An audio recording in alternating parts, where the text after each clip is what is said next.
Welcome to the Ada K Show. I'm your host, Ada K, and I am a criminal justice major. I am also a deaf courtroom commentator, breaking down the gripping courtroom drama while providing full ASL interpretation, making justice accessible to everyone. Grab a cup of Java and let's dive in. Don't forget, comment, like, and subscribe. And if you love this channel, please become a member.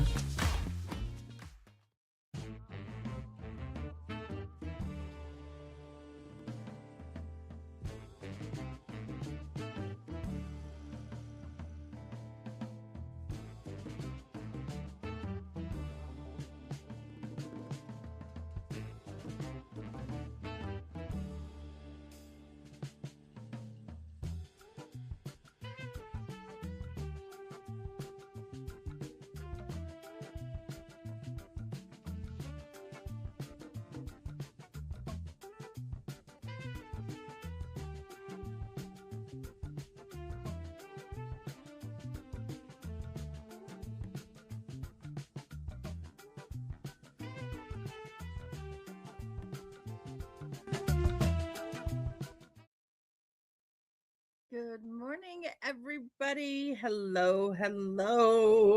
Yet another day of Colt Gray.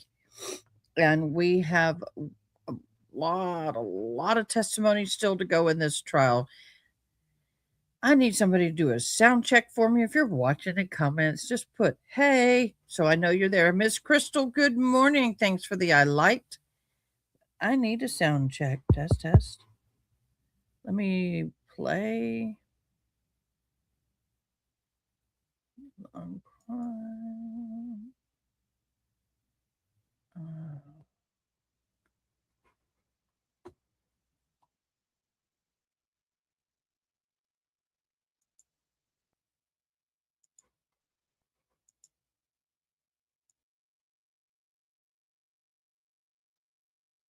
Test. Don't scare me like that, Crystal. Really, seriously, do I not have sound, Crystal, or is it your earbuds? I really need that. That's cruel. I'm panicked over here. You had me panicking, Crystal. It's barely 8 o'clock in the morning. Oh, God. Thank God. Okay. Hi, Sarah. Good morning to y'all. We are waiting for Colin Gray's trial to begin. Now, yesterday, oh gosh, I haven't had enough coffee for that joke. Thank you, Crystal. You woke me up.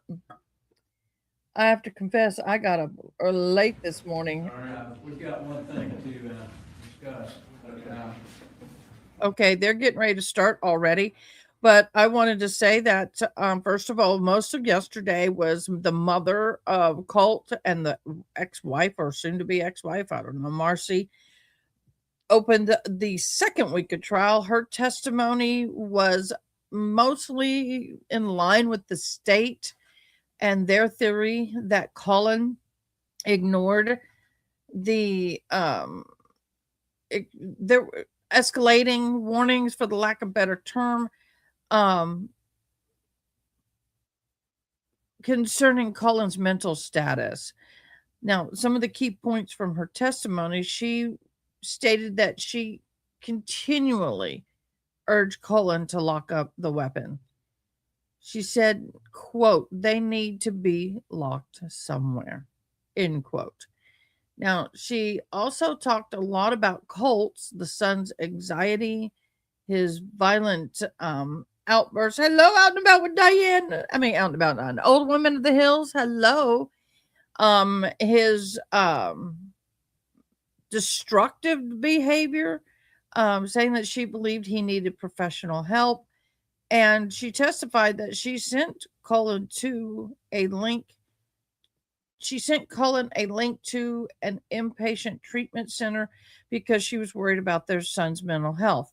She discussed her own struggles with the loss of custody, the addictions, and I think the prior arrests, which prosecutors used to show the instability of the home. And there were a lot of burdens placed on Colin because of her and her situation. She did state that in late 22, she moved with the younger children to Fitzgerald, Georgia, while Colt remained living with Colin. Now, that gave the father 100% control. She was out of state. She was nowhere around. So she had no concept of what was going on unless it was spoken to her through either her children or through Colt or Colin. She also said that she had no idea about the school and the weapons threat at the school and other situations. So it was a sad day. It was a very heavy day. And it was a very long day for her. We did end with another person on the stand. Now we have the courts coming in. I know the state does not want Colt to take the stand and plead the fifth. They'd rather him do it. We're starting off with that. Oh my God. I know the state does not want Colt to take the stand and plead the fifth. Yeah, boo, it could cause a mistrial. Beforehand, not before the jury. So I thought it would be a good idea for the court to make a ruling on that. If the court rules that he would not be able to be viewed by the jury, then there's no reason for sheriff's department to have to hustle around and try to bring him back from another county. So if we could get a ruling on that this morning, then that would save them from having to work on doing that. So what he's basically saying is, oh, Your Honor, if you're not going to allow him to plead the fifth, there's no reason for him to come. So we need a decision so we can save the county tax dollars money from transporting him. You go your words.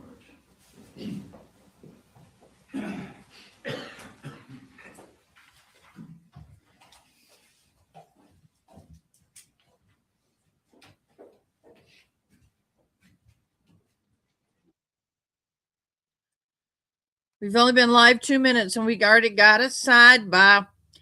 See, a long time in the TV dramas, I got to get my blanket. My feet are cold.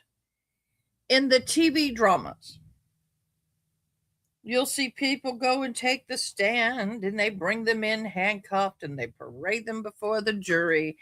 And then they go, take the fifth, Your Honor. I plead the fifth. And then everything, okay. Here, that's not reality. It can prejudice the jury. Someone plead the fifth. It can cause a mistrial. Y'all, allergies this year are horrendous. If you suffer like I am, my heart goes out to you.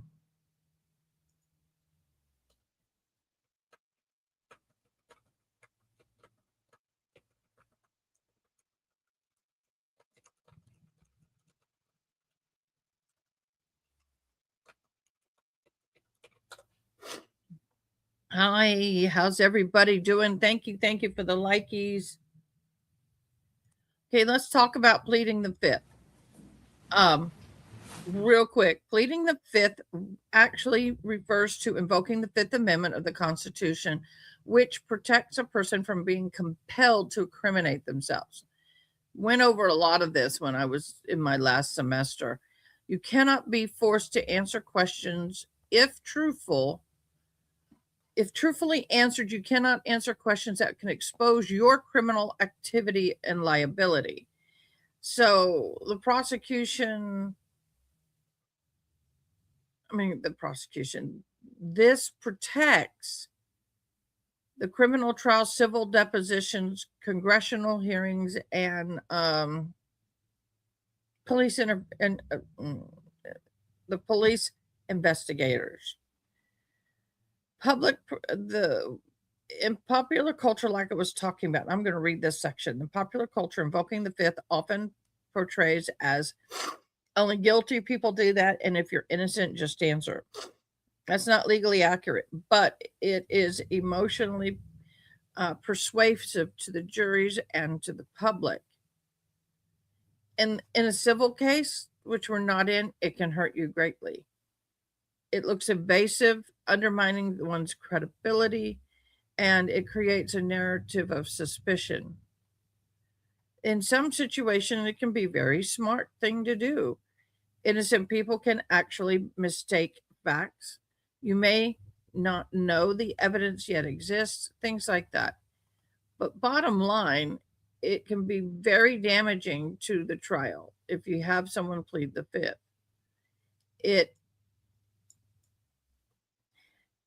It's like me getting up there and says, "Yeah, I did it, but I can't tell you I did it because if I tell you I did it, then it incriminates me and then I get convicted. So I have the right to remain silent. I have the right to remain silent." Is pretty much what that is. Still in the restroom. Jury's still in the restroom, so stand down for a minute.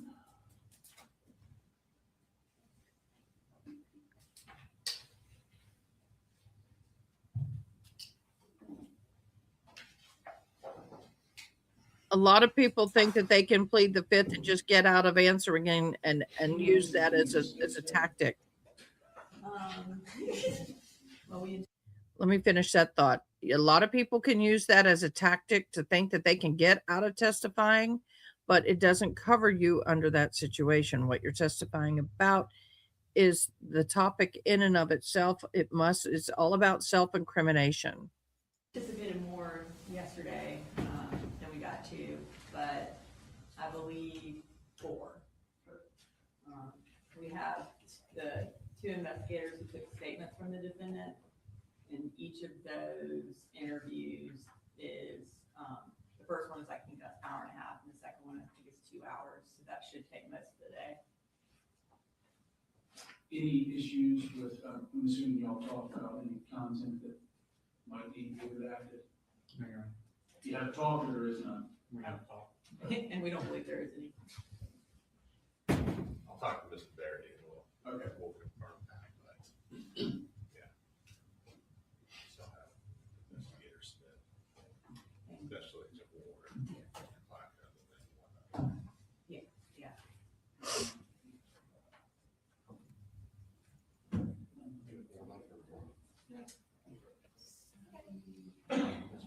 Shoot. Unless it gets kicked in, so Jay will be tomorrow. Jay will be the fourth one today. So who's having coffee with me this morning? I think Jay. But what kind of coffee you're drinking? I thought Jimmy had gin. I tried.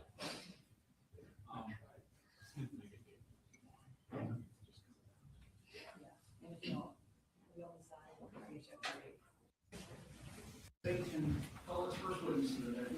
The state calls George Patton.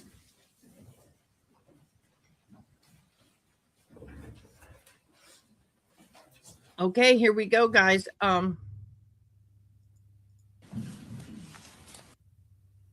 We did not get to hear what the decision of the sidebar was, which is frustrating. I wanted to know what they decided, but I guess we'll find out in time. Will Colt come and plead the fifth? Yourself to the jury and spell your last name for the court reporter. I'm George Clackham. Last name is Clackum.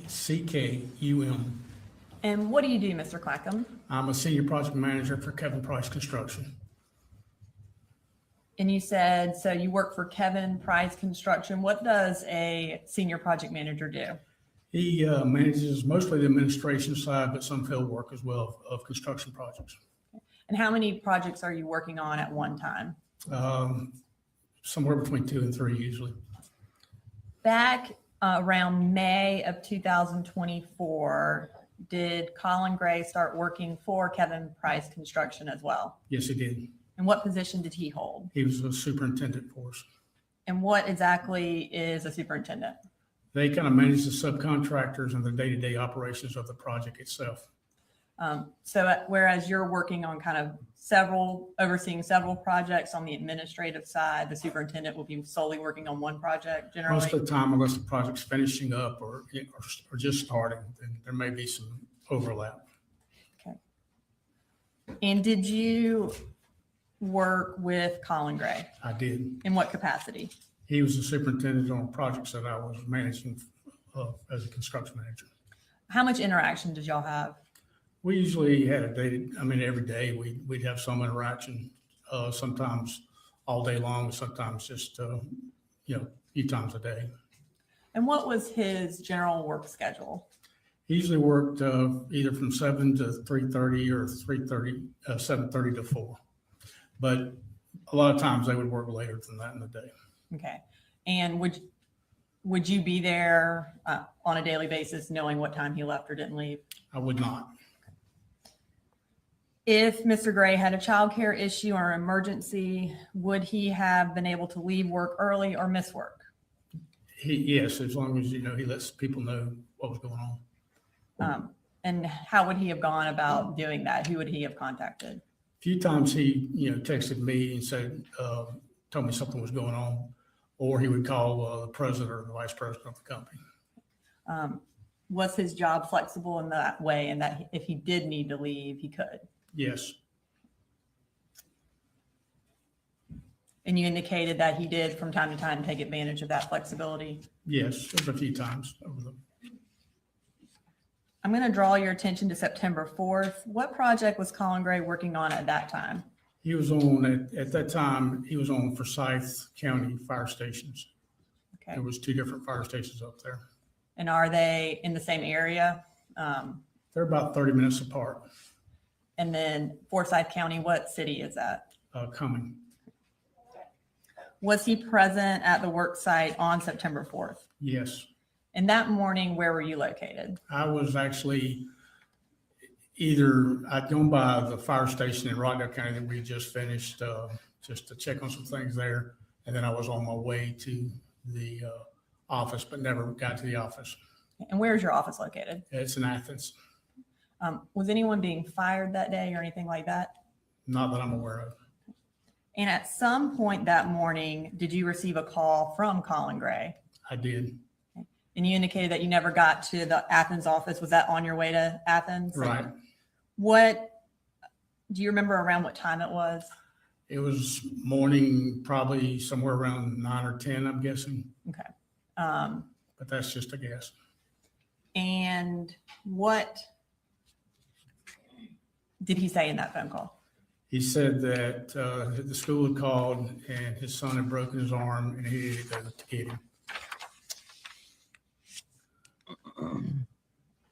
So he told you that he needed to go pick up his son because his son had broken his arm? Yes. Did he indicate which son had broken his arm? I don't remember the indicated which son. What was his demeanor like, how did he sound when he said his son had broken his arm? No, just matter of fact, no, not really emotional in any kind of way.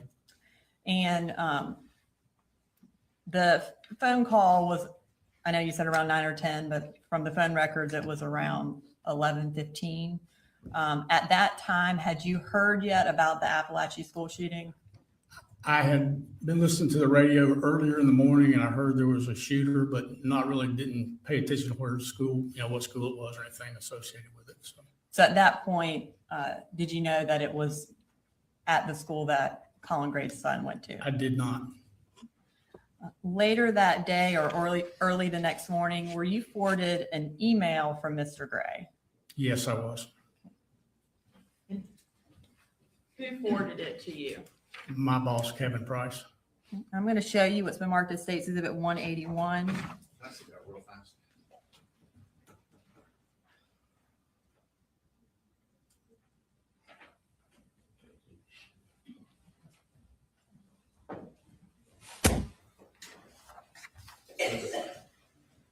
Do you recognize that?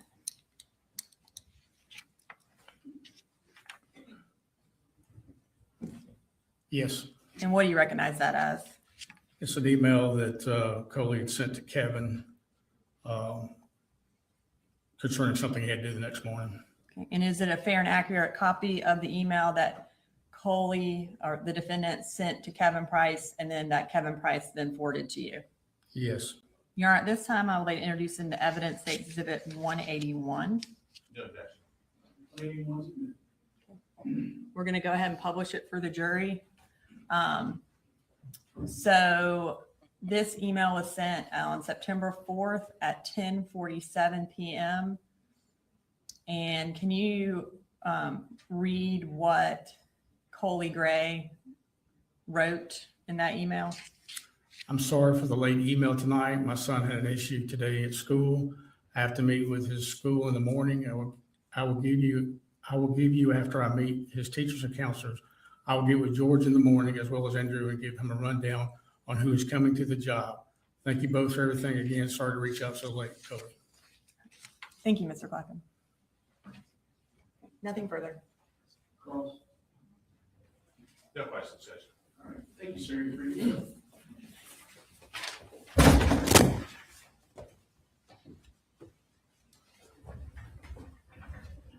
State calls next witness. The state calls Kelsey Ward.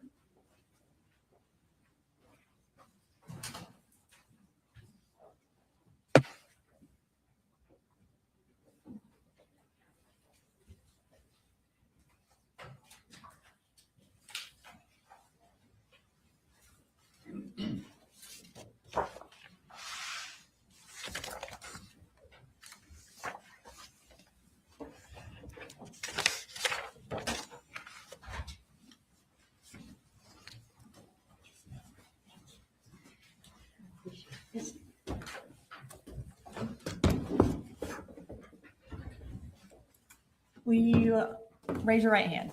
Do you swear to tell the truth, the whole truth, and nothing but the truth to help you God? I swear. And can you introduce yourself to the jury?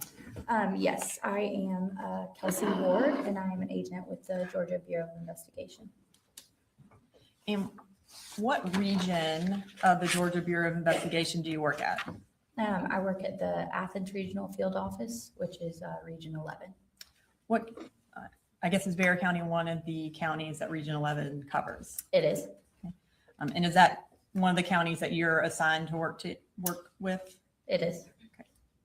How long have you worked for the GBI? I have worked for the GBI approximately 5 years. What do your duties at Region 11 entail? So we are a request-only law enforcement entity, which means local agencies reach out to us and ask us for assistance, and we assist them with their investigations. As in your capacity as a special agent for the Georgia Bureau of Investigation, did you respond to the Apalachee High shooting on September 4th? I did. Where did you first go when responding to the shooting? I entered the school at the base of G and I Hall, if I remember correctly, which is over near the guidance counselor's offices. And what did you do there? I met with Special Agent Nick Johnson, who was at the end of one of the halls, and we began to do a secondary clearing of the school. And when I realized there were plenty of law enforcement personnel doing that, I went to the atrium to assist with organizing that clearing with one of the Bexar County investigators. After you completed that task of organizing the clearing and finishing the clearing, where did you go next? I was asked to travel to Colt and Colin Gray's residence in Bexar County. And where is that?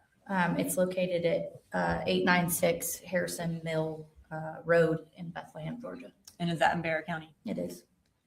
What were you assigned to do there? I was asked to conduct an interview with Colin Gray, which is Colt Gray's father. Approximately what time did you arrive there? I arrived there at approximately 1:25 p.m. And what was the defendant there when you arrived? He was. Did you ask to speak with him? I did. And did he agree to speak with you? He did. Where did you first encounter him? He was sitting on the tailgate of his truck in the driveway outside of the garage area. And what was his demeanor like when you first encountered him? He was calm. He was sitting on the edge of the tailgate, just looking around the yard. And were you wearing body camera that day? No, so the GBI doesn't use body cameras, but I was using my digital recorder. And in that first interaction that you had with the defendant, where you walked up to him on the bed of his truck, have you had an opportunity to review any body camera that did catch that initial interaction? Yes, I have. And whose body camera was that? That was a Barrow County Sheriff's Officer deputy named Anthony Townsend. Okay. And in reviewing that camera, was it a fair and accurate recording of that initial interaction that you had with the defendant? Yes, it was.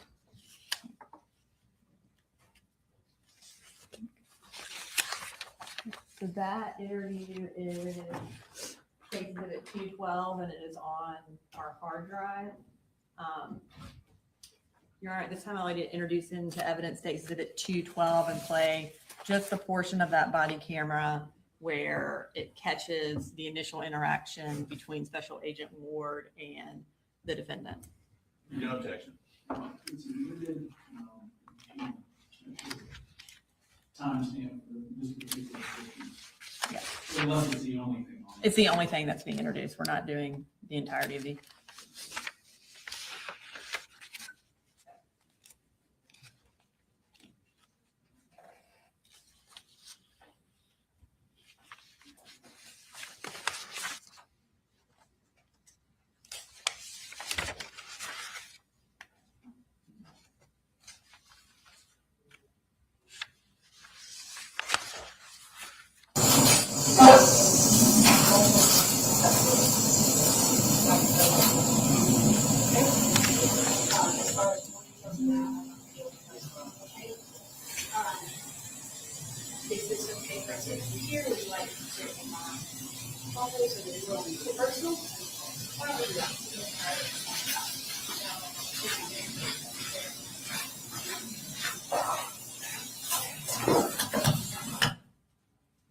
Okay. Where did y'all end up going to speak with them? I asked him right then if he would like to move to somewhere that was quieter, more private, since there were multiple law enforcement personnel on scene. And we moved to my state-issued Tahoe, which was parked in the driveway. And who was with you? Special Agent Amelia Maddox. And you indicated that you had audio recorder with you. Did you record your interview with the defendant? I did. Approximately how long was that interview? It was approximately an hour and a half long. And have you had an opportunity to review that interview? I have. And is it a fair and accurate recording of your interview with the defendant on September 4th of 2024? Yes, it is. Have there been any additions or deletions? No, there have not. Okay. And at this time, Your Honor, I'd like to introduce into evidence States Exhibit 182, which is also on the hard drive. I'm not going to play it yet. I'm going to have some more questions for her before I do that. Is there any objection on it too? There's no objection, though we did do a motion, and so we're still maintaining our position in regards to that motion. All prior motions, of course, preserved. Yes, sir. 182 is admitted. Thank you, Your Honor. So before we play that, I just want to ask you a few questions about your interview. What was your initial goal in speaking with the defendant? So we wanted to gather information about the family dynamics. We wanted to gather information about Colt himself and his background, where he had obtained the firearm that he had used during the shooting, and any information we could obtain about his mental health. Okay.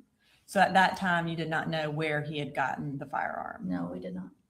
And did you have any information about what led up to the shooting? No, I didn't at that time. Was that important to your investigation? Yes, it was.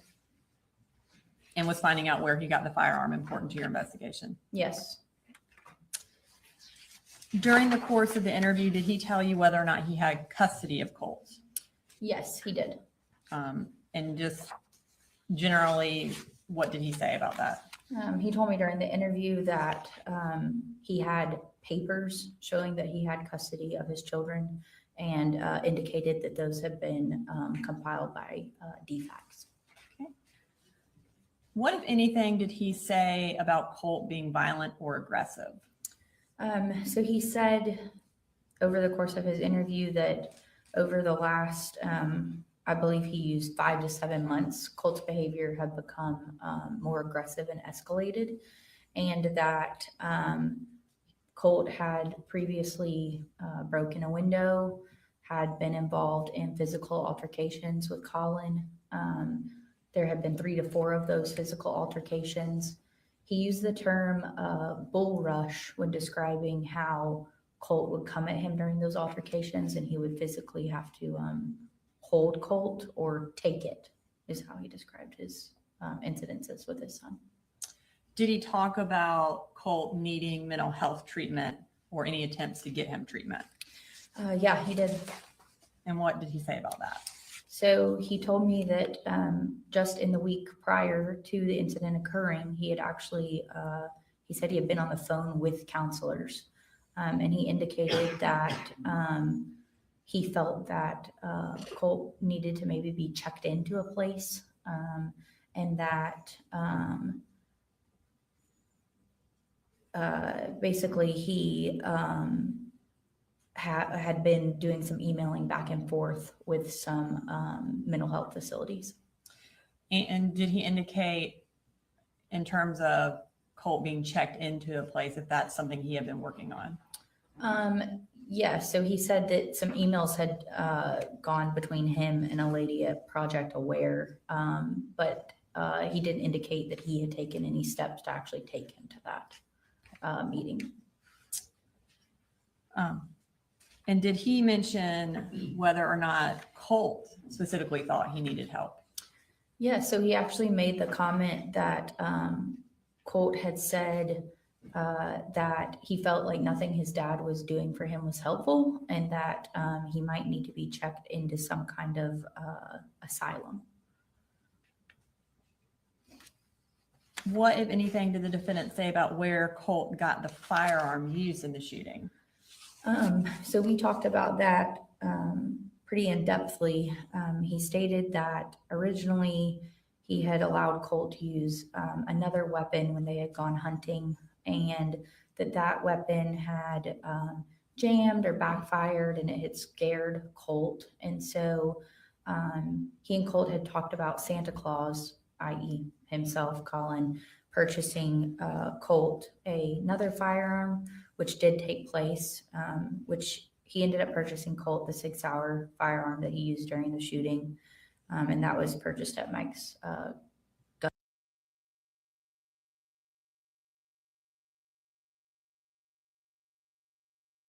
room. And approximately when did he provide that or give that firearm to Colt as a gift? That was given over the Christmas of what would have been December of 2023. Did the defendant tell you where the gun was kept or whether or not Colt had access to the firearm or the rifle? Yeah, so originally during the interview, or initially, he stated that the firearms were all kept in the top of a closet in the residence, separated from the magazines and the ammo. I believe he referred to them as clips. But then later in the interview, he stated that the 6-hour had actually been in Colt's bedroom in the corner of the room, close to Colt's guitar, where he had been working on it. I believe he said he had been putting a laser on the firearm, and they had been sighting it in. Did the defendant say whether or not Colt had any interest in school shooters or school shootings? Yes. So a couple of days prior to the incident, Colin noticed some images on the wall, or an image on the wall in Colt's bedroom, and asked Colt who the individual was in the image. And at first, Colin didn't push that conversation any further, but later that night he realized the photo had been taken down, and he and Colt discussed that it was a photo of Nicholas Cruz, a previous school shooter. Okay. And did the defendant have any follow-up questions for Colt based on that information that he told you about? No, he didn't state that he asked Colt anything further about the images on the wall. Did he mention having a family member in law enforcement? He did.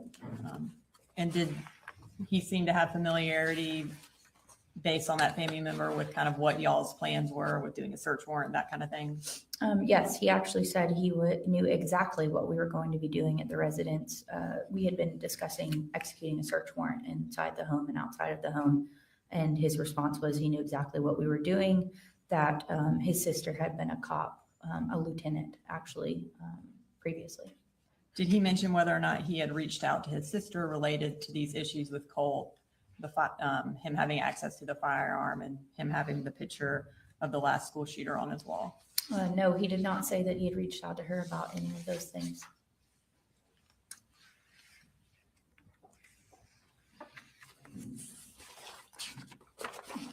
Okay, so at this time, I'm going to go ahead and play the audio recording for the jury. And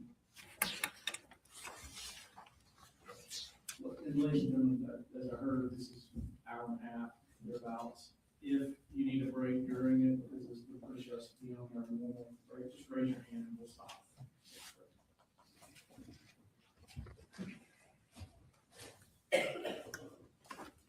This is Agent Ward. I am going to be attempting to interview the father of our subject, Colin Gray, at his residence, 896 Harrison Mill Road, Bethlehem. It is approximately 1:28 p.m. on Wednesday, September 4th. And Special Agent Maddox is going to be assisting me in the interview.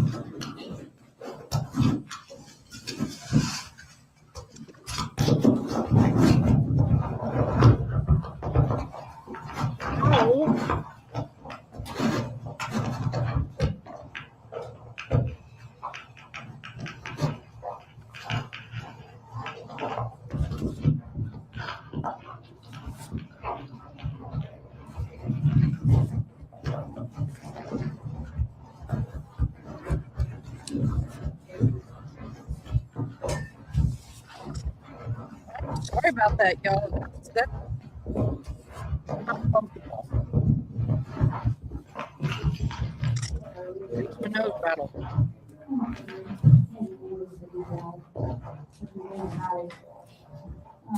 We would like to do an interview with you to gather as much information as we can. Can't give you a lot of information right now. I'm very sorry about that, but we will do some ongoing investigation because this is something I cannot disclose to you at this time. And it's evolving. So he is in law enforcement custody at the time. So I can tell you that. Okay? As far as more details than that, I'm not gonna be able to tell you today, okay? Is this okay for us to interview here? Would you like to come sit in my Tahoe so that it's more personal? Why don't we do that? Yeah, we can turn the air on that way.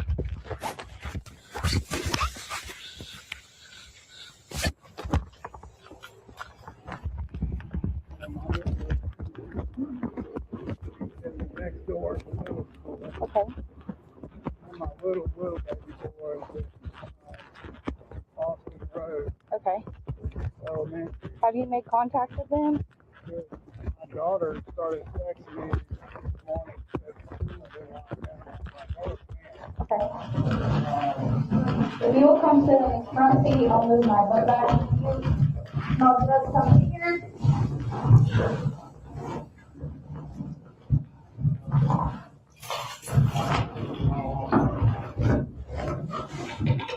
Turn this on so you get in this one.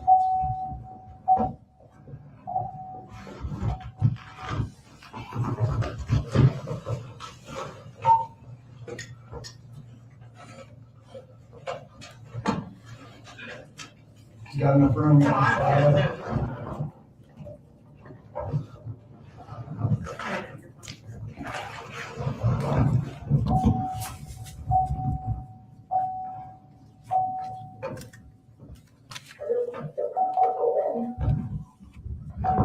I like that we're not buckled into the car running.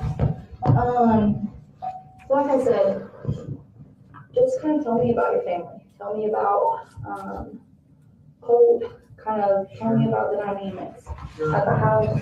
So, Colt, Jenny and Colin Jr., we live here, just those three and me.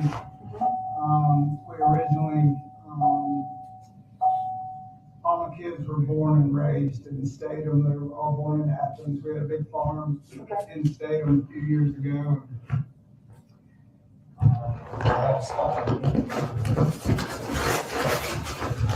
Sure.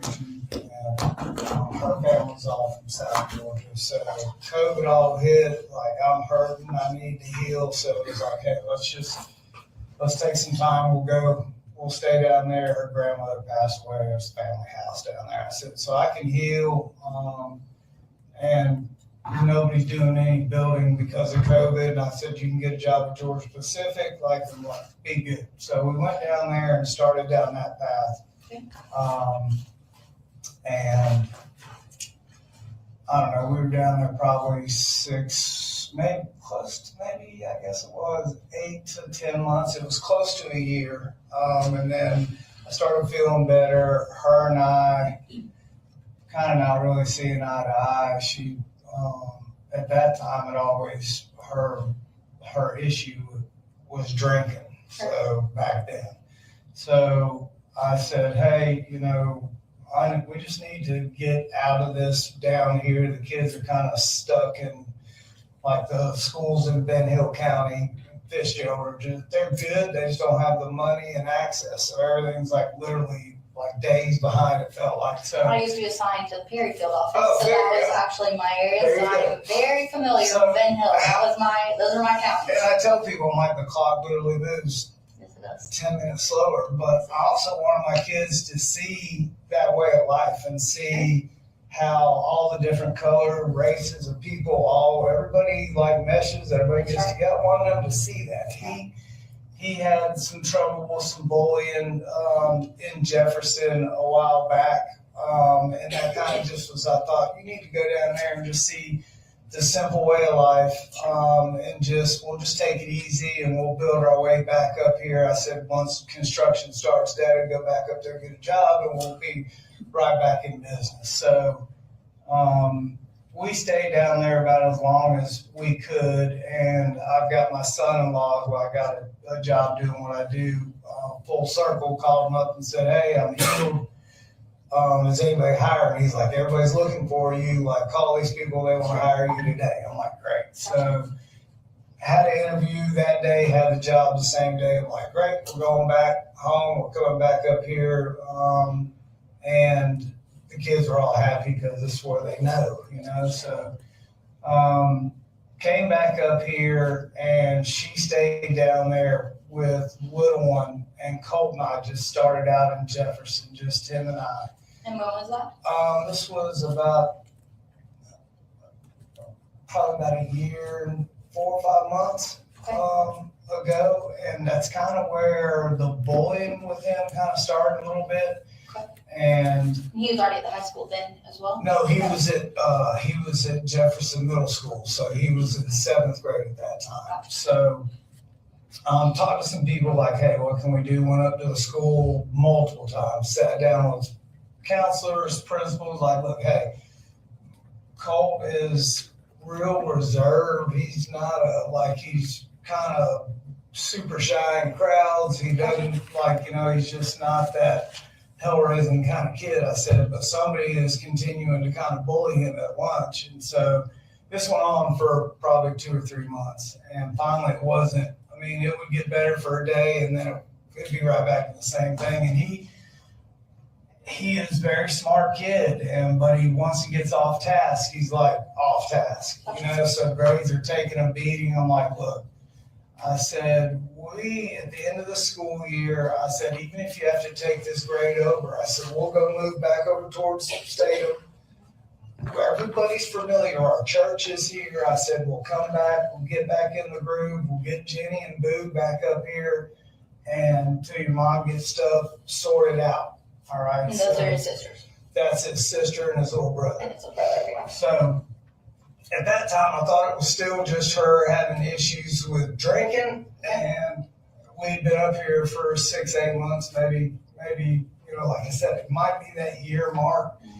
And I wasn't down there every day, but what was happening was she got mixed in with the wrong crowd. I don't know how, but I had a phone call from her mother, said, hey, look, Marcy is kind of riding on the wrong side of the road here. I'm worried about who she's with. And I'm like, do not let the kids around there. If you thinking what she's doing is drinking, it's still, my mom was drinking and driving.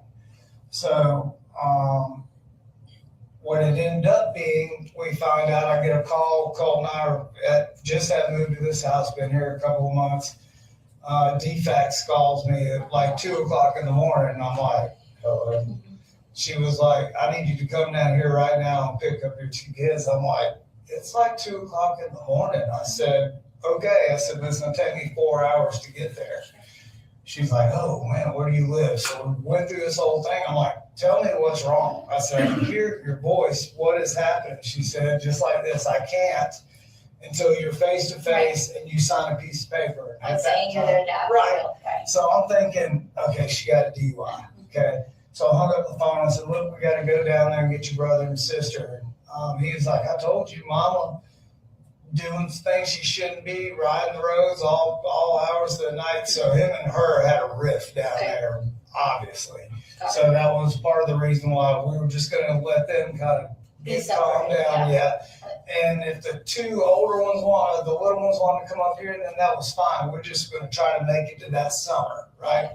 So we get the call, we go down there, I meet her. I'm like, okay, we're at church parking lot, 7:00 in the morning. I'm like, what are we doing? What is going on? She said, just trust me. I'll tell you when we get there. She has to sign this paper and blah, blah, blah. So long story short, we get there, go in the house, and I still, like, what do we do? I have no idea. She goes and gets the kids. They're all happy to see me. Junior, like, pole vaulted across the couch. Oh, please take me with you. I was like, okay, hang on. I got to talk to these folks. Yep. So I'm like, in my mind, I'm like, okay, get to it. Well, hopefully she didn't wreck or hurt anybody or anything like that. It's like, okay. So we signed the paperwork. She said, we did a hair follicle on you, Mrs. Gray, and it came back all this opioids and Adderall. And I'm like, and she said, a high level alcohol. And I'm like, yep. And she goes, and the biggest thing, and I've been doing this for 25 years, and I've never seen a level this high. She goes, is the meth. And I spun around the chair, and I'm like, what did you just say? And like, she looked at me, I'm like, did you just say meth? I'm like, what? I like lost my mind for a second. I'm like, our children are down here. That's it. We're done. We're leaving. She's like, hang on. You got to sign some paperwork. I'm like, I'm leaving. She's like, hang on. She said, you have went through the whole deal. You have custody of your kids. You're in charge of who sees them and when. If she wants to see them, it's going to have to be permission only. And she was like, well, who grants permission? It's like, Mr. Gray, and it'll be visitation supervised. And I'm like, and she's going through all this, and I'm just sitting there looking at her like we've been married for 14 years, almost 15. I'm like, she's an engineer with a degree on the wall. Like, I have nothing. I've worked my ass off to get to where I'm going. I'm like, So anyway, we get in the car and we come back up here, tell the kids, like, look, we're going to get your mom help. I can't do what I want to do. I have to show them the right thing. I wanted to snap them like, you figured it out. But I just told them, like, listen, your mom messed up, but we're not going to leave her. We're going to help her.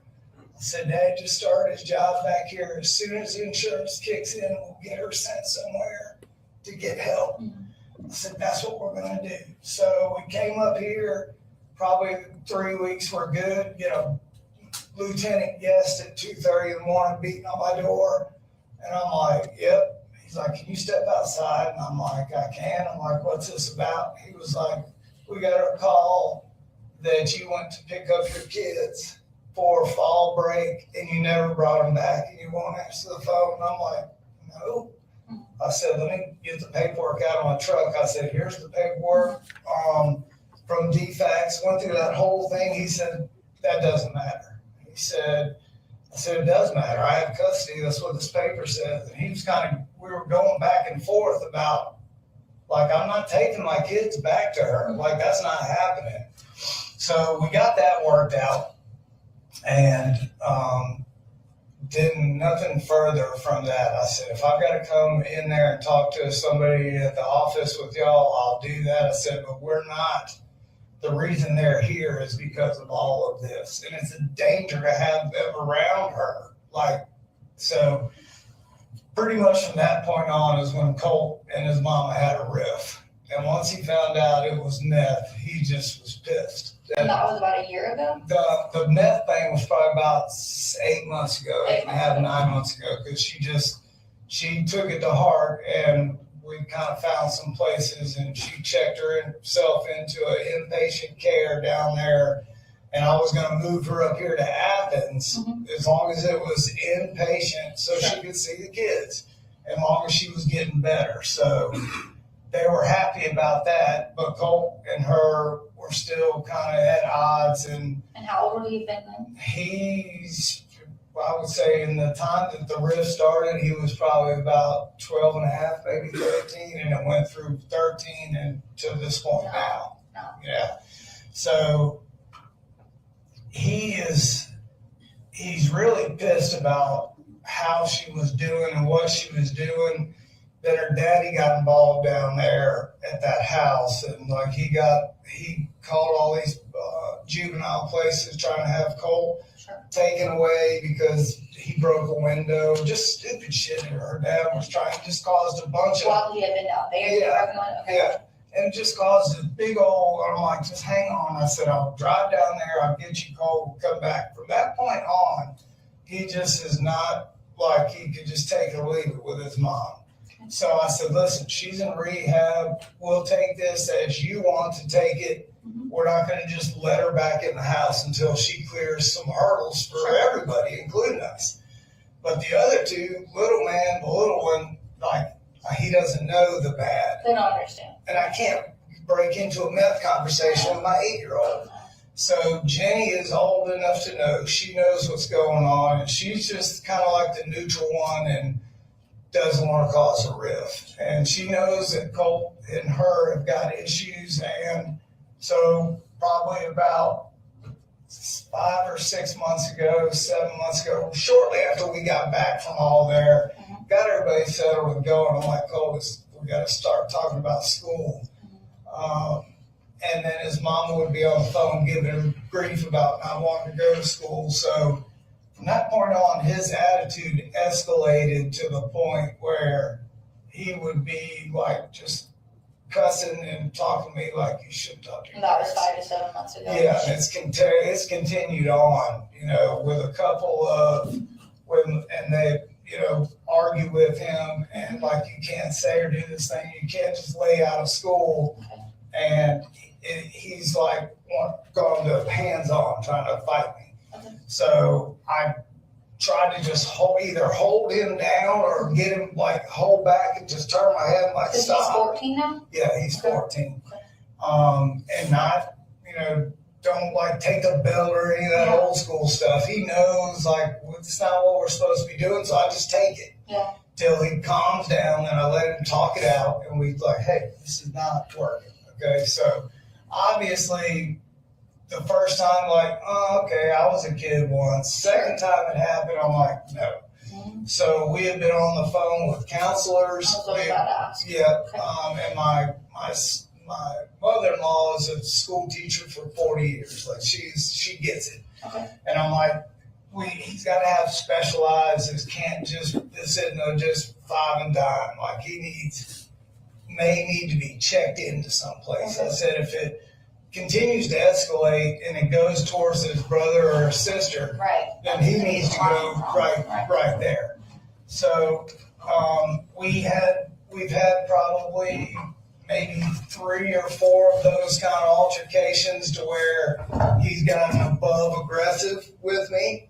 What would you describe above aggressive as? Just to the point where, like, I can see it, like, I can see his face change, and I know he's fixing to bull rush me. Okay, You know, and I'll be like, hang on, just wait, well, then it's too late. so he has physically Yeah. injured you? Yeah. Okay, And I call it a bull rush, Sure. you know, so he'll bull rush me, and like, I'll just kind of hold him in place. And if he, like, the second to last time he hit me in the face, and when he did, he kind of slipped on the ground at the same time, and I just landed on him. I'm like, I'm not gonna let you up till you calm down. yeah, So he did. He calmed down and, like, got up, like, I don't want to talk. So you just go do what you need to do, get a good night's sleep, and we'll start tomorrow. So I started keeping notes about what he does, how he acts, and I've determined just from what we do day to day, when he gets ultra tired, he just changes. When he gets to his mom,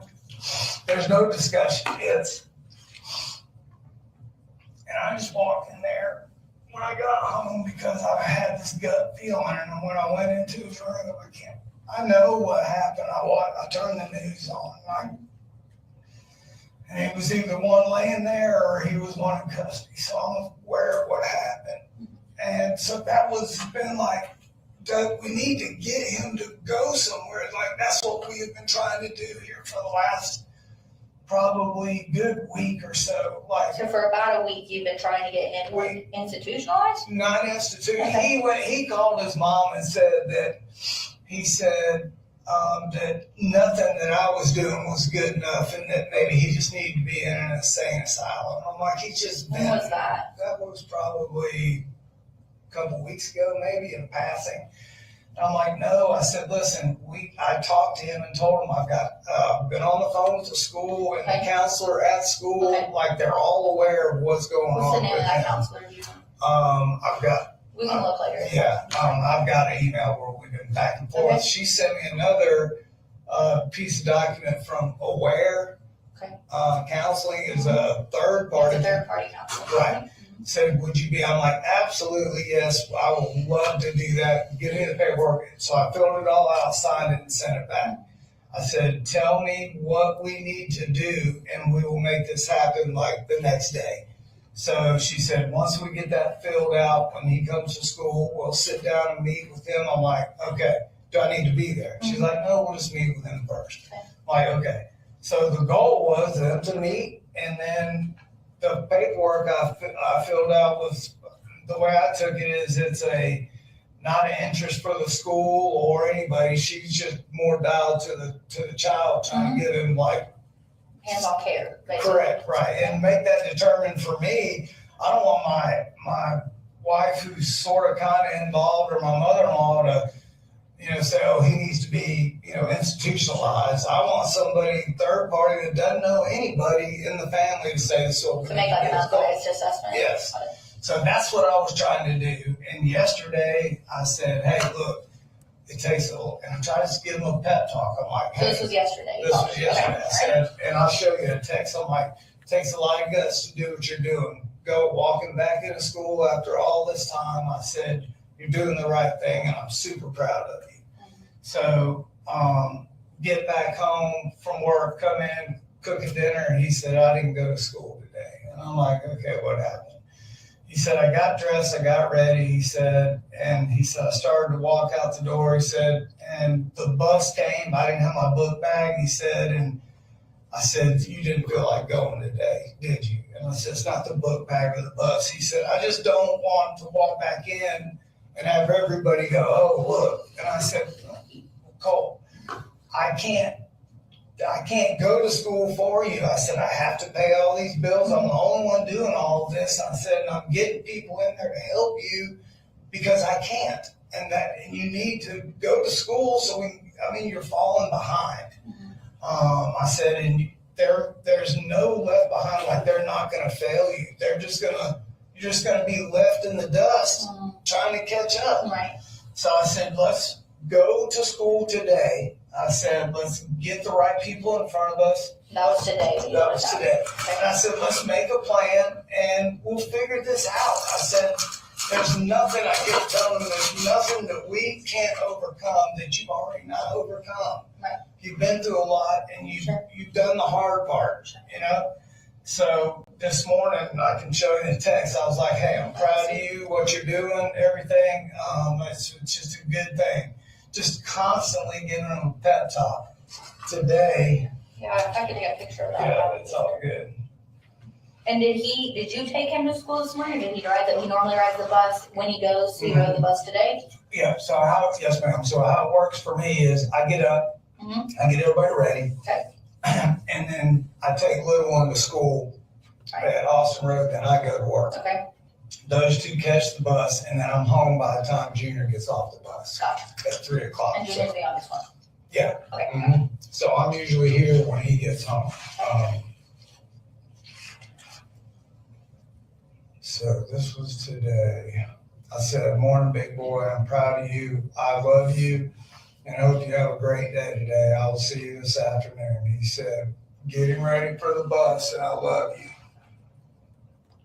Okay. Yep. You can keep scrolling. I'm gonna kind of take a picture, if you don't mind, of your conversations today. Yeah.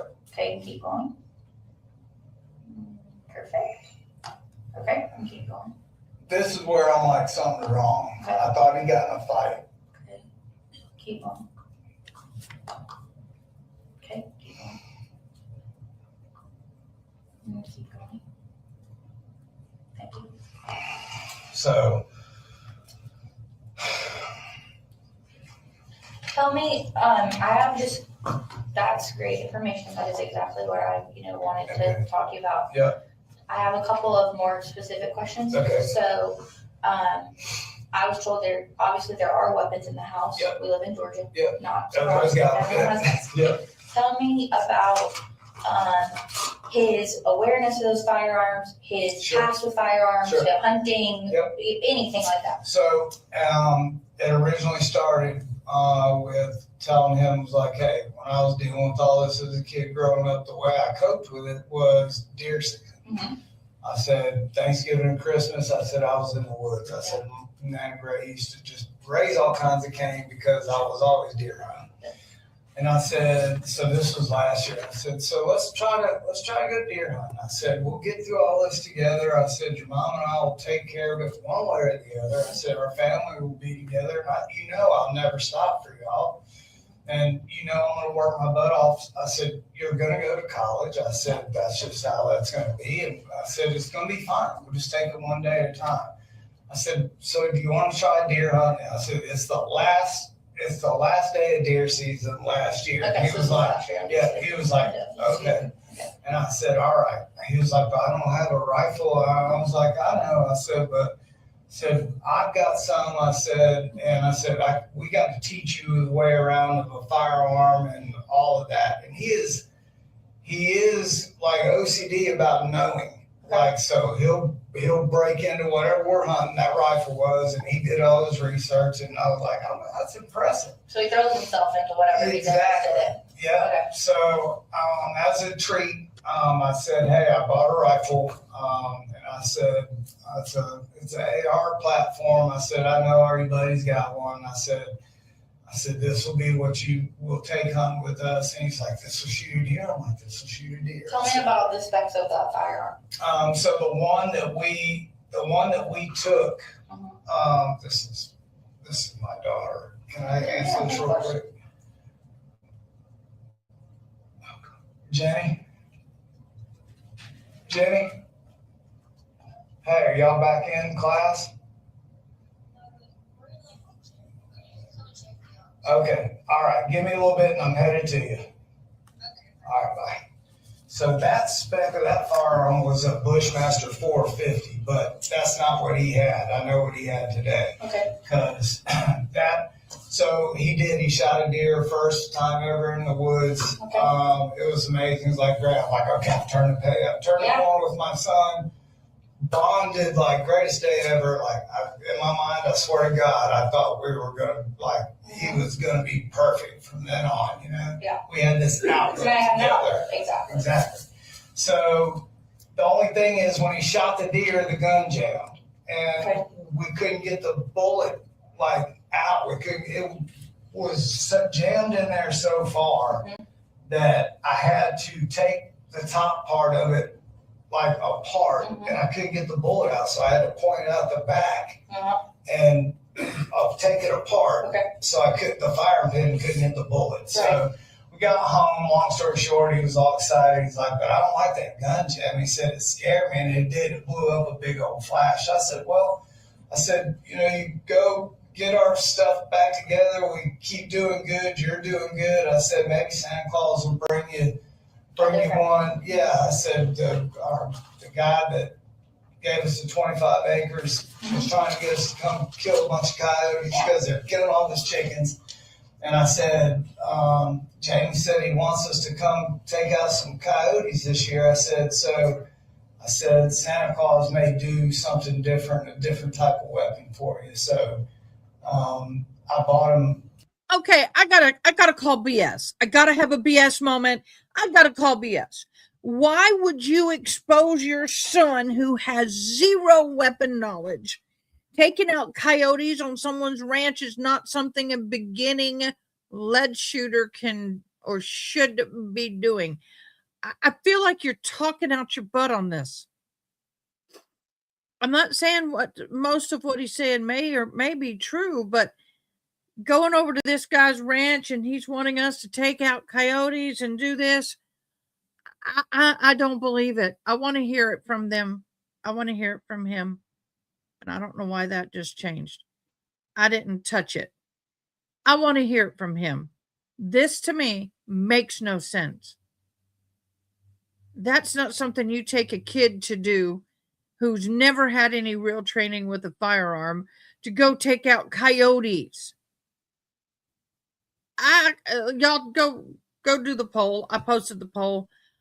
This is infuriating. The weapon that he had was a AR-15, it's a 223, and it was a Sig Sauer.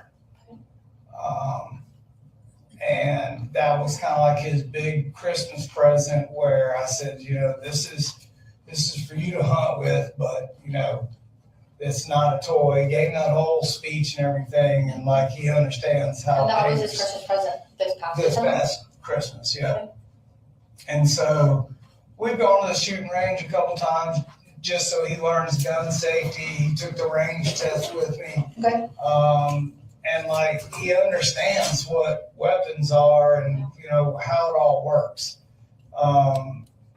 So I don't know where. Where was that firearm kept? So all the firearms are up in my top of my closet in my bedroom. Okay. And all the clips are separated and nothing's loaded. They're all up on the top part of the closet. I bought Colt just as hey, I'm going back to school probably a month ago or something. On Amazon, they had a good deal on a kind of a red dot scope that he wanted for that thing. So I got it for him. That was last month? At Christmas time was when I bought him that red dot, and it just kept falling off the weapon and he couldn't get it dialed in. So I said, I got you this different style of sight on here. And I said, because you're working hard, you're going to go back to school. I said, I'm going to give you this attaboy. I said, we were planning on going to the range this upcoming weekend, actually, because it was the holidays. I didn't want to go up there. I said, hey, let's get this thing put on there. I taught him, how to do everything, bore sight, everything, just like in deer hunting terms, that's how we, nothing, never imagined in my mind where it's going right now, but just bought him a little laser 223 on Amazon, and it came the other day, so his scope can be bore sighted. Got it. Yep, so we waited till it got dark and no clip in it. We just went in the backyard, shined it up against the barn. That was last week. Yeah, and I said, just crank it in there. And I said, once that thing's set, I said, we'll go to the range and fine tune it. There's nowhere out here that we can shoot around here too close to the houses. So Where was that the ammo kept for that? So ammo used to be in a box that was in my carport right here, and never in the house.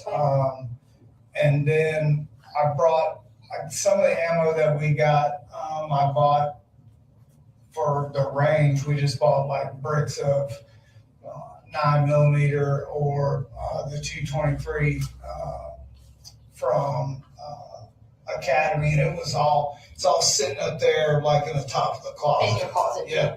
So all the clips are empty and any kind of boxes are up there in the left-hand corner of it. Okay. All right. And that's where that would all be. There wouldn't be in his room. Like he wouldn't have. He would have probably the last couple of nights, he was working on his AR on that bore site. So nothing ever loaded in there. So it was laying in the corner of his room, actually. The weapon was. Yeah. Okay. Yeah. All right. But you would say, as far as like his school attendance, personality, becoming very aggressive with you, has started approximately a year-ish ago, and got worse in the last 5 to 7-ish months. I'd say that's Would you say fair. that's when he started communicating with his mom via phone more, or?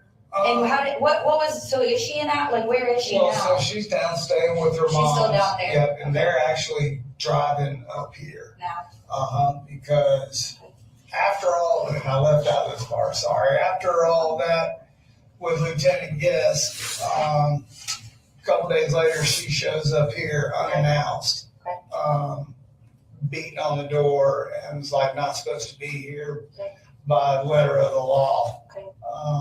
Made a couple of threats. Kids are in the house. It's all publicized. They couldn't find her for 3 or 4 days, and the mom asked if they could ping her phone, and it was up here somewhere. gotcha. So we were all kind of worried about it because she wasn't in her right mind. Colt's pissed about that. Gotcha. And then y'all can look in Barrow County because they ended up, she said something about Walmart in Barrow to her brother. Gotcha. And I said, that's where she's at. And I said, what picture do you have, blah, Sure. blah, blah. Ultimately, when I got there, I was talking to the attack officer. He's about 7'5". Okay. I forget that guy's name. I'm like, I'm sure I can figure that out. yeah, I was like, you're the biggest cop I've ever seen. And she walked right out in front of And us. when was this? This was probably 6 months ago. That's when she just showed Yeah, up she completely just, unannounced after yeah, the kid right left. after that, Night we got a call on. with or after- defects. the Yeah, that defects. was like, all that happened in the next week or so. Okay. She was up here and they found her and all kinds of stuff in her car and all this shit. And they arrested her right there. Oh, wow. And they put her in Barrow County. So I'm like, the kids know all of that. Sure. There was no confrontation between Them and her. yeah. So Colt being the oldest, he's pissed about that, and then his biggest thing is he really none of us, I'm not making light of it like I can, but he just cannot get by. I can't either, but I can't let them know that. Sure. The meth charge, It's a big deal. I can't get my mind wrapped around it to this day, and it's just Has Colt, so yesterday, I know, he said he didn't go to school. When he got home, he realized he hadn't gone to school last night. He told you he hadn't. And then, was anything more unusual today when you talked to him last? No. Like, nothing any more than just the normal kind of Colt behavior he's had? just normal stuff, and I'm trying to pull up what I said to him, because I just felt like this morning when I was getting Boo Boo ready for school, I turned on his light and I said, hey, make sure you please go to school today. I said, it's very important. I said, I need to get these counselors involved and I can't do it until you go. He's like, no problem. He goes, I'm sorry. He said, I'm going to go. Don't worry. I'm like, okay. So this morning leaving, I thought I made a good connection with him. I know he's going to go to school and everything is going to be He's gonna meet okay. with the counselors. and all Yeah, that. at least just get in there, be accounted, like not absent, because I told Sure, him like, just be present at the school. yes, I'm like, but I'm gonna end up in truancy court. Yeah, Like, on top of everything. yeah, trying to like, and that's the balance where I've got two kids that we go, my two younger ones and me are in church every Sunday. They never miss school. And it's like, dang, like, Does he not normally attend? he won't go to church with us. Does he have any other extracurricular activities that he does, or I says this gun stuff seems to have been a positive thing as of It recent. was a It's like something positive for him thing. to put his mind into. There's a couple of things that I learned more about my son. Like I was so like we were building momentum. That's why I'm just like stunned. Yeah. Is obviously the outdoor stuff, but man, that kid is so gifted musically. Okay. Like I bought him a guitar. Like yeah, we'll see how long that lasts. He took it, and I had to go buy him another like really nice guitar because. Like he can rip it, like he can hear a song and play it. He's that good. He can read music, and I'm always like, Cole, Yeah. this is a great thing. He's obviously really yeah, smart. just like, hey, nobody can just sit No one down can and do do that. this, Yeah, I think it's really good. Yes, and the second thing that he like, I buy him a new computer tower, like $400. Come home from work, it's in 3,500 pieces on the floor. What I'm was like, that? what are you doing? He said, I'm rebuilding my computer. I'm like, there's no way, Cole. I'm like, look at all those. I came back, long story short. Not only was it working, he swapped out all these graphic cards. He's like, I did this and that. I was like, where did you learn to do this? Okay. He said, I just kind Picked of, it up. yeah. I'm like, Colt, you have so many gifts. Okay. Like today, I say the same thing every morning. I'm like, hey, Yeah. you got a lot of natural gifts, a lot of talents. You're a handsome man. I said, let's go. I said, come on, we'll get through this together, Cole. I said, there's nothing we can't do together. Yeah. Like, come on, please. I'll do whatever I have to do for you. Tell me about his friends. Like, who are the names or people that you hear, or I does don't- he? There's nobody he has ever been like friends with. Okay. And now what or who he's talking to on the computer, he pretty much kind of keeps that under wraps. Okay. I've never had a reason to go in there and like grill him about. He's never done anything that caused you to feel like there needs to Correct. be any extra Correct. monitor on that front. Yeah. How about his phone? Does he have a phone? He Obviously, does, does he be texting him? I bought a Walmart pay-as-you-go. More Pay-as-you-go. Yeah, this is like the carrot I use for my kids. What kind of phone is it? It's like it's not an iPhone. Nice. I got an iPhone. It's a It's a smartphone or something. yeah, it's a Samsung Galaxy. All right. Yeah.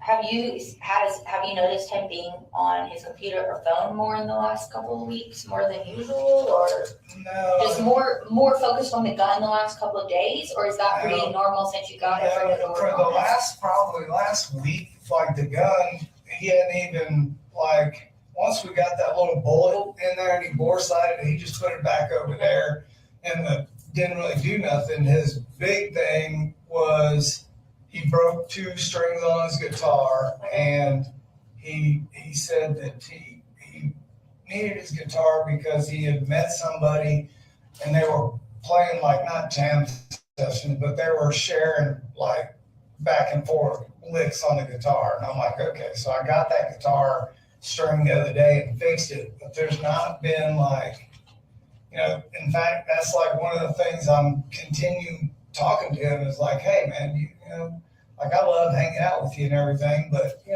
need to like make some friends. And I was trying to get him to go deer hunt with us this year, so I got a guy I work with whose son's a couple years older, but Okay. Same thing, you know, I'm just trying to get him out of the house. He's kind of a, you know, he's a not in the crowd type of person, you know, he just, like, if we go to the grocery store and it's like slam packed, he'll just stay in the truck. Okay. So he would prefer to be kind of a lone wolf, you would say, or lone, he's not gonna be the guy that's bumbling and making a ton of crazy stuff. No, He's more of a focused kid. I mean, that shows in the computer, in the music. Right. I mean, those are all very specialized, oriented tasks. now, if he had a couple people sitting there that shared the same things, he'd be chatty catty. Sure. You know, If it's something he's interested in, Exactly. knowledge about. Yeah, but he's more shy than he is like anything else. All right. And when did you get home today? Tell me that. So I was at work and And you said you work where? I'm sorry. I work for Kevin Price Construction Okay. out of Athens. And I'm building fire stations right now, so in Forsyth County. Okay. So I was up on the roof this morning and my little girl texted me and said 3 people at the high school got shot. And I'm like, oh no. I said, well, everything will be okay. And then she said, I'm scared. I said, it's okay. I said, did you talk to Mamu or your mama? Mhm. Meaning, just usual, call her grandmother. Sure. And I'm trying to bridge the gap between her and her mom, but she's kind of pissed at her mom Sure. too. So she said she was talking to Mamu. And I said, how did you know that there's people dead? She said, people are just saying TJR, TR, I don't know what that means. She said, oh, she misspelled there. I said, what does that mean? She said, there, with a star. I said, have you talked to Colt today? She didn't answer. I said, she said, are you coming to get me in school? And I said, yes. And she said, thank you. So. Okay. When he left this, did you see what he was wearing or anything like that? No, this morning, well, actually last night, I said, hey, I ironed this shirt and this zip up jacket for you, because it's gonna be a little chilly in the morning. Okay. So that was pretty much it. Do you have cameras or anything on the house, or are I you don't. aware if people come and go during the day, like your kid? No? No. Okay.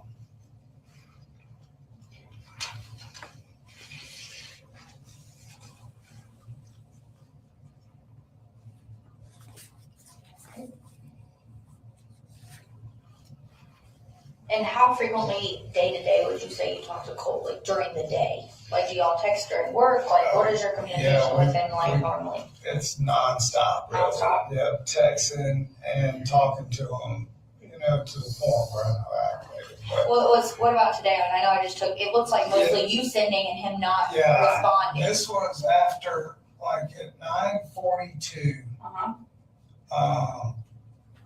So that's what I was, let's see. He said,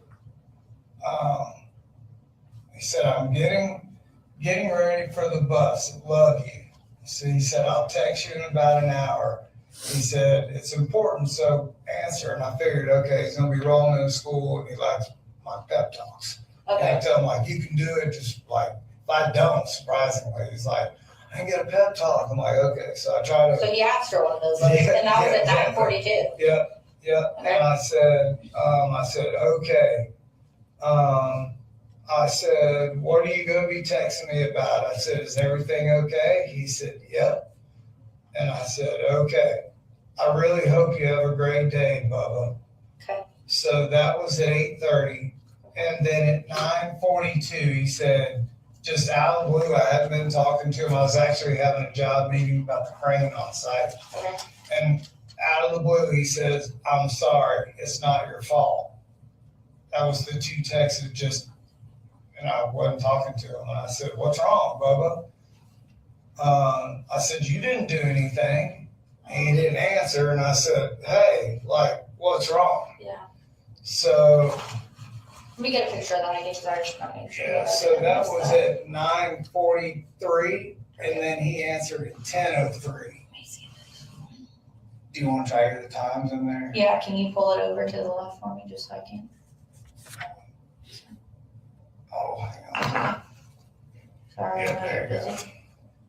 Perfect, thank you so much. Yeah, and Was that his last text to you though, that one? this this is where it went green, because he said, no, I love you, Jenny and Coley. That's when I jumped off the roof. I said, something's wrong. And he said, you're not to blame for any of it. And I started climbing down the ladder, telling my people, I've got an issue, I'm leaving. Yeah. This is what you have to do. I'm responsible for like a bunch of people on the job, and I've got a huge crane there today. So I'm trying to fire orders out to everybody to make sure they do what I need. And by the third one of these, like, it's clear. Yeah, you Like, I know can tell something's something not wrong. right. So I'm like, Bubba, please tell me you're okay. Colt, please call me. Son, like I don't know what it was. And I thought, okay, his mom came up for a visit, and they had a little bonding, and they dyed his freaking hair. When was that? This was like a couple weekends ago. Like, he wanted to, and it was kind of funny, except for he's got brown hair, like chocolate colored hair, and he came out with the worst, like, I'm like, you look like Kurt Cobain, like got stuck in the dryer. I was like, do you like it? I'm like, buddy, it looks awesome, but it was terrible. And I couldn't tell him that. I'm like, man, it looks great, you know? So, Yeah. he just like, I'm like, somebody must have said something about his hair. Like, I was really worried about it, because like, it's sort of blondish, yellowish, and then it's got that like terrible dye job where the brown starts coming back, and I just was like, oh, somebody said something to him, and he's so self-conscious. Well, and he's just getting back Yes. to school, like, he just got his coat. I swear to God, like, I thought that's what this was. Okay. I said, and there was a way, I was in my mind, I was like, please let him have walked out before he smacked somebody. Like, I thought he went hands on with somebody, because they are ruthless. Like, they're gonna say something about his hair. Has he ever mentioned specifically names of people that he thought verbal hit him? No names, and it's a very serious topic in our house. And like, if I ask, they're pretty straightforward. Like, hey, this is what's going on, like. So I have a rule kind of in our house that, like, I call it bubble. So I came up with something for my kids, like, I didn't have. Like, I couldn't go to my mom or dad and say, I just failed math and science. Sure. And I put a golf ball through all four of the windows in the house. And I rolled your car today. My dad would have beat the shit out of me. So I created, just to improve communication, a bubble that you step in the bubble, and if it's bad, you need to get in the bubble automatically. We have to agree to 3 rules. No yelling, no lying, and no cussing. You agree to that, I'm not your dad, you're not my son or daughter. What's wrong? And I can't get mad when I get out of the bubble. We just work on the trouble. So I'm trying to encourage them, the bigger the mess up, the sooner I need to know. Not for trouble, but to help. So we'll call bubble if I feel something's wrong, you know, and I'm like, hey, I said, just, you know, if something happened, just, you know, just, you can tell me, we'll go up to that school. And I said, you're so far behind, you can't go up there and like be on the shit list right off the bat. So just try to, you know, I don't know. I was trying Is to this do his the best first year I can. out? Okay, I am having some glitching in my sound. Is that better? I have to turn off because I've got 2 lives going, so that may be the problem. For those of you who are watching the Colin Gray, hey, thank you guys so much for being here. June, can you shake your head if that's better without the video playing in my sound? Does that fix it? We are getting ready to open up the Corey Richards trial, and they are getting ready to go live. We're talking about how the video camera in the Corey Richards trial was very, very telltale and interesting. And she had given him a cocktail, a Moscow Mule, and they went to bed at 9:30. She crawls in bed with her child because he's having nightmares. She goes in about 3 a.m. into her bedroom, crawls in bed, and finds her husband cold and heavy. She calls 911. They have her put him on the floor, and she does CPR. That is kind of where we are. The body cam footage was very telltale. So we're going to get into court. I am dual streaming. My audio is having a hard time separating that. I may have to make some adjustments. I may have to fully uninstall a program, and then we'll see if it fixes it. But thank you guys so much. In the Colin Gray, we are still hearing testimony concerning the interview with the father and the son, about the son from the investigators on the day of the Red Room. Okay, everybody, thank you guys. We're going to go to our respective trials. Y'all enjoy. Get your cup of coffee. Thanks for being with me. Love and blessings. See you in a minute. Yeah. So we signed him up last year to go to 8th grade where his sister goes. And the first day of school came and he threw a fit for 8th grade. He didn't want to go. And I'm like, what? And where is she at, you said? She's right next door at Heaven Morris.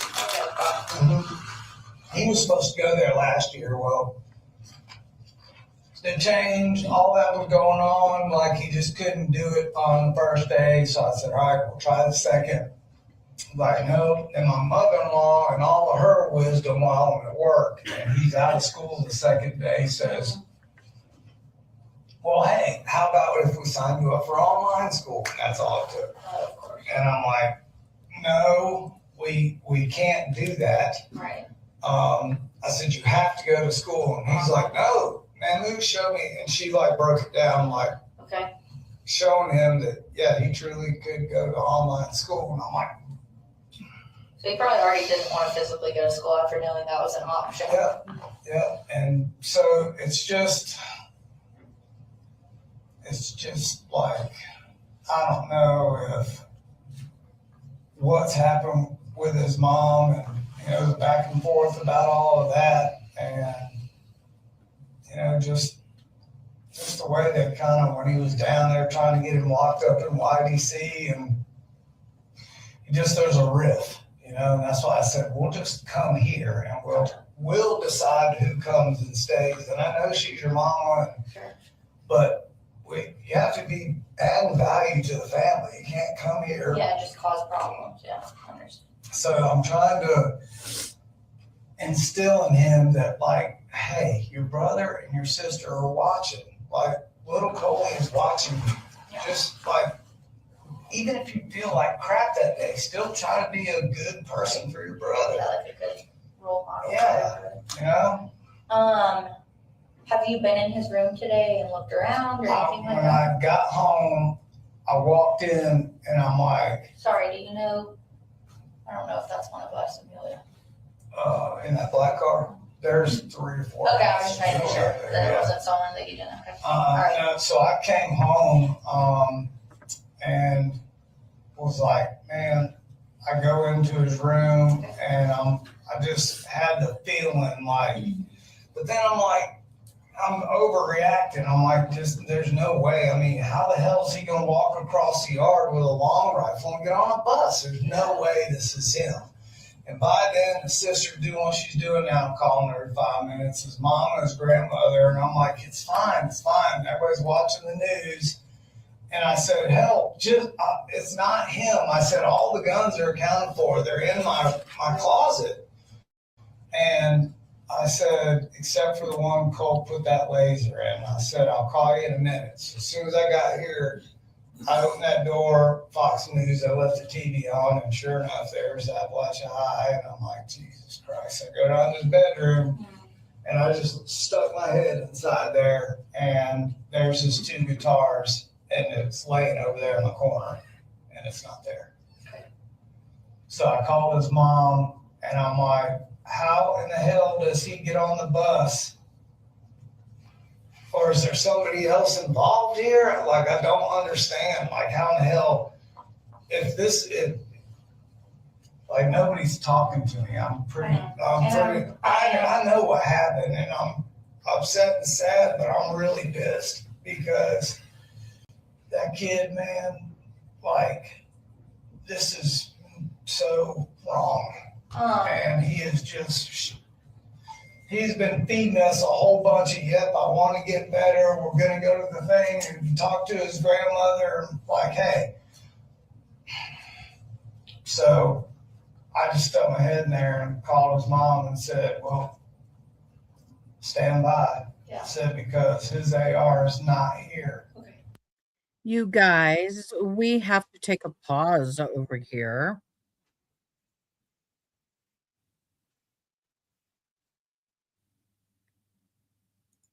I have to take a quick pause because we have an apology but a celebration to make.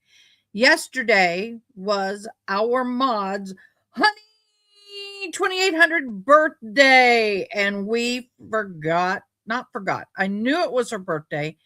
I was just not able to get in here to celebrate it because every time I thought about it, I couldn't break in. So we're breaking in. We're going to do happy birthday to you. Happy birthday to you. Happy birthday. Happy birthday. Happy birthday to you. Happy birthday to you. Honey Boo, happy birthday. And I'm glad it was a blessed one. You are a blessing to our team and we love you greatly.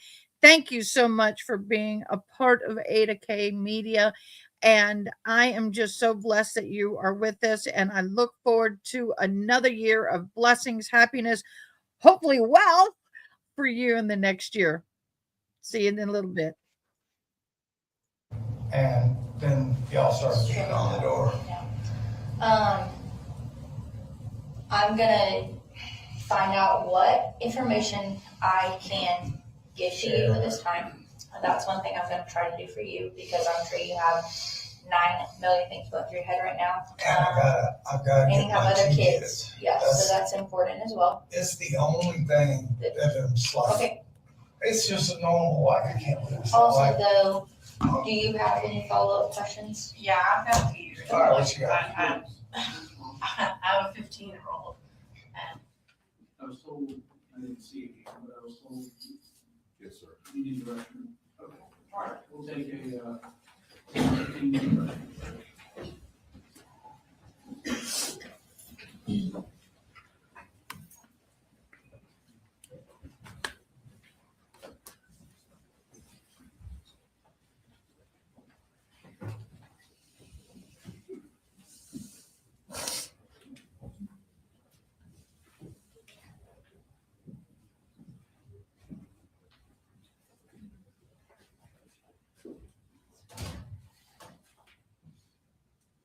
The jury is leaving the room. So again, I do not show that part. About 30, 40 minutes. 44 minutes. And then how long do you anticipate? Okay. Not a ton from me, probably like 5 to 10 minutes. I'm not sure about. Got long cross, short cross? Nah, half hour. All right, what we'll probably do is when this witness is done, we'll take a break. That's what we were hoping for. All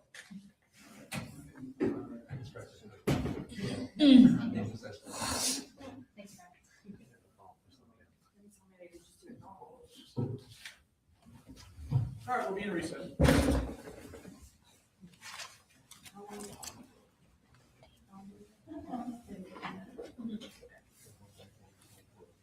Looks like we're on a little short break. We're going to go ahead and while we're on break, we're going to go and I'm going to bring in the Corey Richens trial only while we're on break, and then I'll put back the other.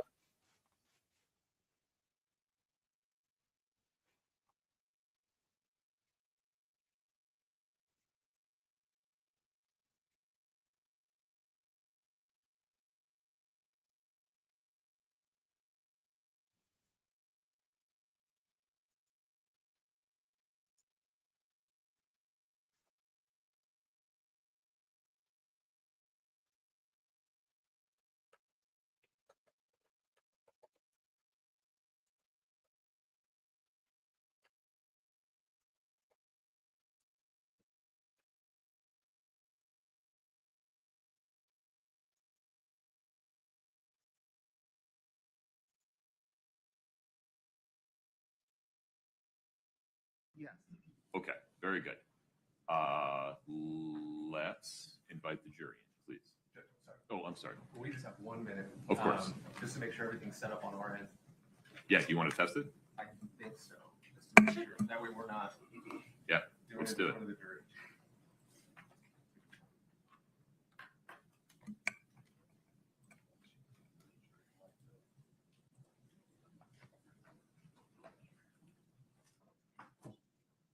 Bring the jury. Here we go, y'all. Katie, are you ready to test that table over there?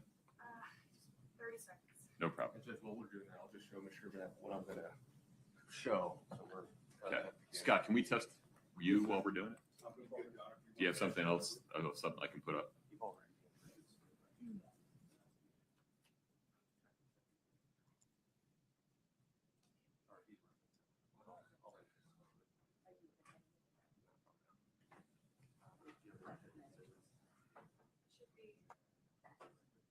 Let's see. Give me a moment here, Scott. I can see your desktop, but I can't control the screens. correct. Give me a second here. No, I can see what you can see on your laptop. What I'm not able to do, and I appreciate that we're doing this now. Thanks for the suggestion. Not yet. It should have worked.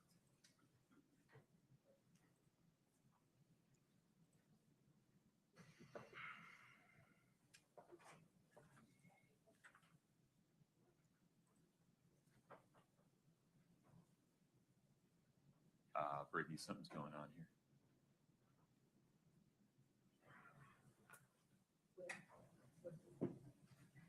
Something's going on between sign-up and the HDTV. There we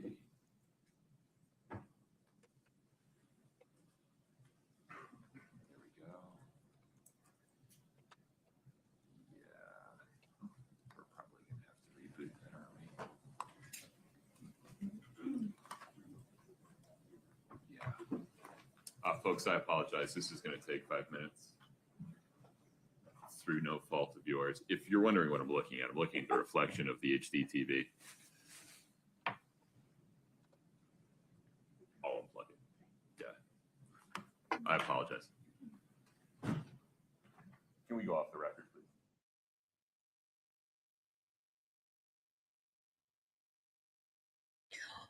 Okay, so everybody is on a short break. Wow, that's very rare that they line up, and that is interesting. So we are on a break for both trials.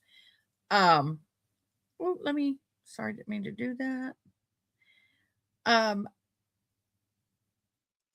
Hey Sarah, hey everybody, good to see y'all. Thank you guys for joining on both trials. So I'm going to pause for a split second so I can talk.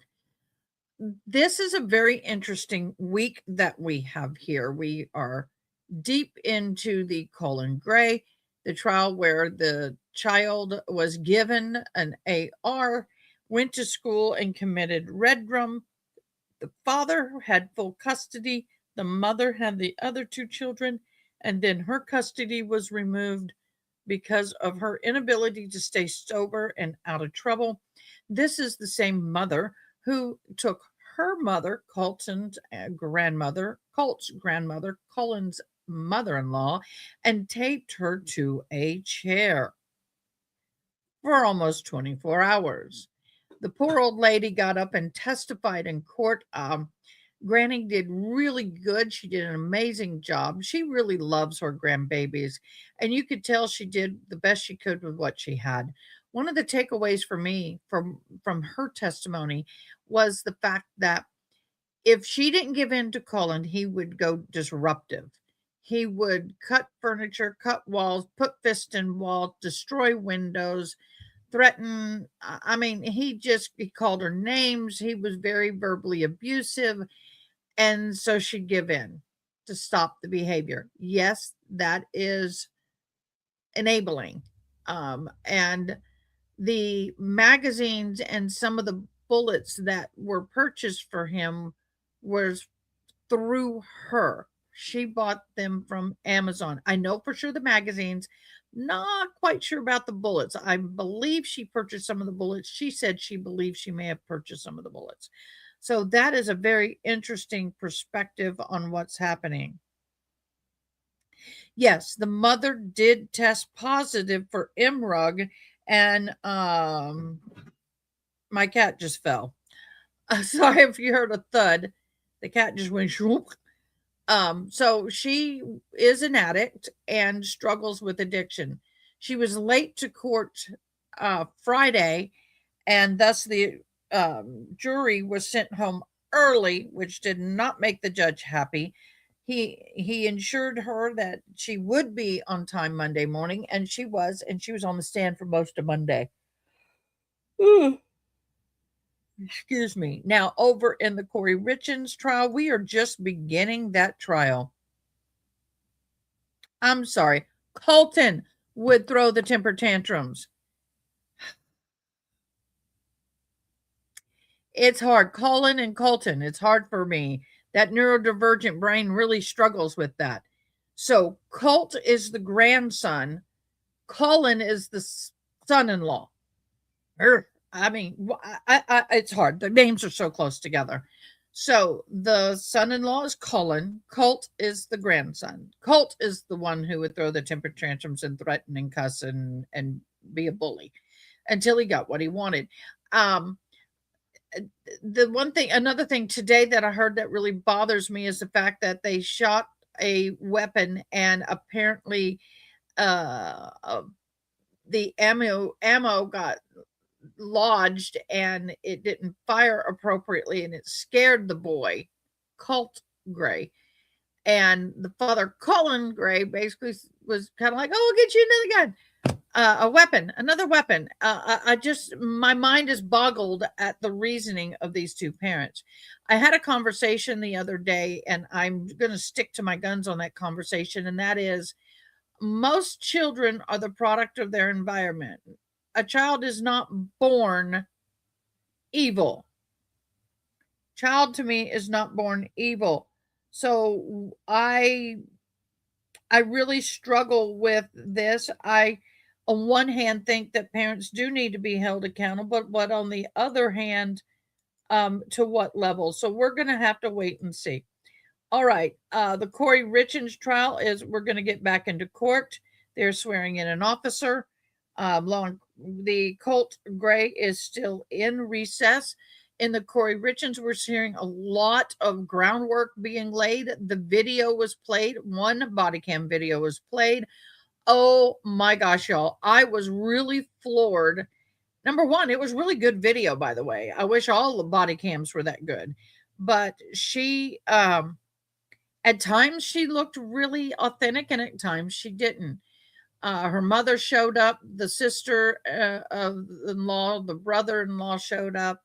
The children were in the room just across the hall from the master bedroom where the father laid unalive. They could hear what was going on. They were very traumatized, of course. And one thing that really concerned me is as a mom, if once the police, fire, and EMS get there, I'm going to go grab my babies. I'm going to move them away from the scene. It took her, in fact, the cop had to, after almost an hour, the cop had to ask her, we need you to take the kids upstairs, get them away from her. We're going to have a lot of people coming in, the ME's coming in, so it's best. I was a grandma. It's one thing if the mom, she's frantic, she's in shock. Okay, but grandma, where are the kids? They're right across the room, hole in the room. Okay. I mean, it's like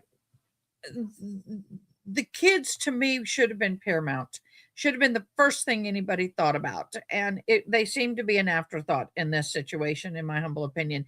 I have been on a lot of scenes where someone has died as a first responder and chaplain. And usually the first reaction, especially when a grandparent shows up, is my baby's okay. He's gone. Where are the grandbabies? Get them out of here. And that didn't happen. I just felt a little uncomfortable while watching that video, realizing that those kids can hear everything that's going on because they're literally right across the hall, and the police officers are walking up and down the hall talking, and they're hearing what's going on. So, just my humble opinion. There were some behaviors that were a little suspicious to me. Some people were talking about the temperature of the house. Why did the police officer take a video or a snapshot of the thermometer? Well, it's needed for the ME report. And someone in the court, they said, well, in fact, when you took the picture, it was 70, but it was actually 71 degrees.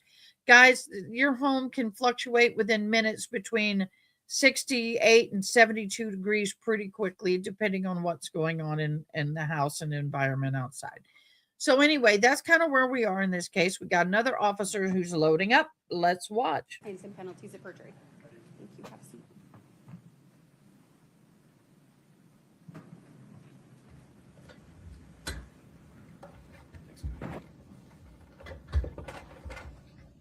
Mr. Ramos, please proceed. Thank you, Judge. Good morning. I have 6 Post-it notes here of just topics I want to talk about. Won't take up too much time. And I do want to be fair to you. I do have 2 things I want you to look at that I think will refresh your recollection in terms of timing. Okay? Okay. And this is in terms of when you arrived and when you left. So I've highlighted them for you. Have this. I don't think you need that. You know the codes.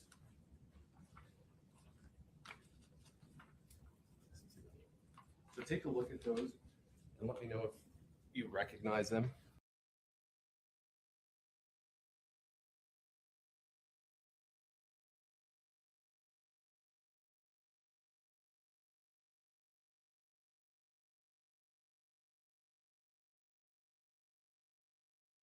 That I'm aware of with,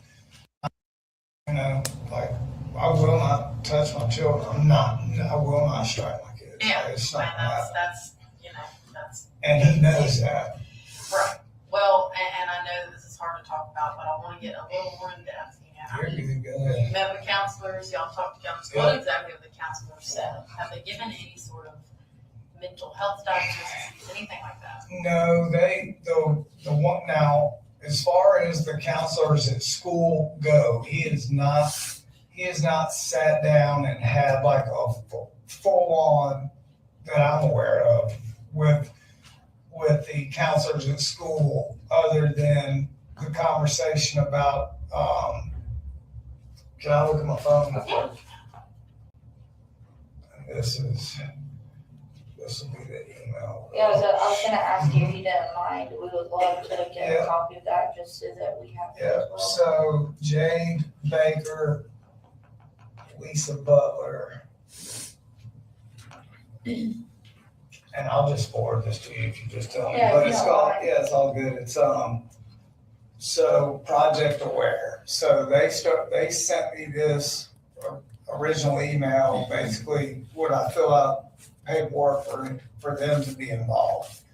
And I'm like, absolutely. Like, I'm trying to get him to sit down, but I just got my insurance actually like last week. So I've been waiting for the medical insurance.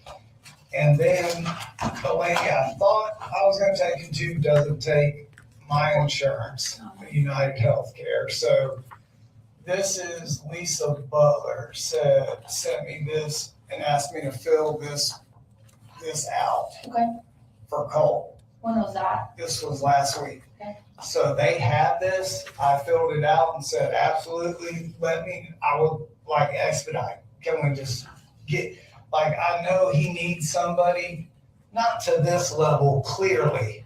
Like, I know he's like a normal kid and he's dealing with a bunch of crap. Like, I swear to God, like that, this was the last thing, like, it's not even like I get it, he's a hothead, I was too, like that, I'm more worried about breaking windows or skipping school. That's gonna be the worst thing I gotta deal with him. And this was not on my damn radar. So this is the email, and I'll just forward you the last one so y'all Yeah, I'm have gonna it. give you my email so you Yeah. can send me all of that. Yeah, But she was like, what they can offer Colt. All right, and they were asking, was it okay for them? Yeah, no, it's all good. And that's what I was waiting for was, okay, hell, if they're involved, my main thing with them was, if they're involved with the school, does my insurance even matter? Sure. If it doesn't, then let's get him in there like right now. So how does anxiety? Is that something that he had said he feels? Yeah, he said he feels anxiety. And, you know, I tell him, well, drinking a rock star doesn't help anxiety. Yeah. So he's, you know, he doesn't drink a lot of those, but I told him, I'm like, if you're anxious at all, this is not what to drink. So When did he last express that to you? he pretty much has anxiety, he feels like every day, you know, so we're like, I'll just, like, the only thing I know to do is like, hey, here's some melatonin stuff at night. I said, just help you stay mellow and get some sleep. And then, you know, there'll be some weekends where he's up on the computer gaming and like I hear it all night. And he'll stay up all night playing those games with everybody. And, you know, the main thing is not the anxiety comes with what I was telling you was I narrowed it down to sleep. And as soon as he passes a line in the sand, that's it. It's all over right there. The computers and everything. Have you ever looked through this computer or looked through his phone? No, he keeps everything so like coded and everything because he's afraid I'm going to do it. And I don't know what the heck's on there, to be honest with you. But I always try to keep him thinking that I know what I'm doing on a computer. But he's got all these firewalls and shit. I don't know how I'm getting there, but he thinks I can. Have you ever heard any of the conversations like with people he's gaming with? Yeah. No, not really. It's always been about, and I walked in there where he gets all wound up and he's playing Call of Duty. Yeah, he's playing Call of Duty. So that is that like his go-to? Yeah, at night, if he's up most of the night, he's gaming. And he's using like a computer, not Xbox or PlayStation? No, he's got both. But he's got both, so Yeah. he's usually using his computer. Yeah, exactly. Going all the way back to 7th grade. Yeah. I know some of the bullying that started in Yeah. Jefferson. What was he being bullied about? You know, what was it? Looks? Was it attitudes? No, he's more of he is just kind of like he's real quiet. Like he won't go out of his way to talk or introduce himself or anything like that. And it started with a group of people in middle school that there was a kid, there were 2 guys and 3 girls, and he would sit at the end of the lunch table and just by himself, basically. And one of the kids would come by, and it's okay, and it started with them flicking him in the ear. Okay.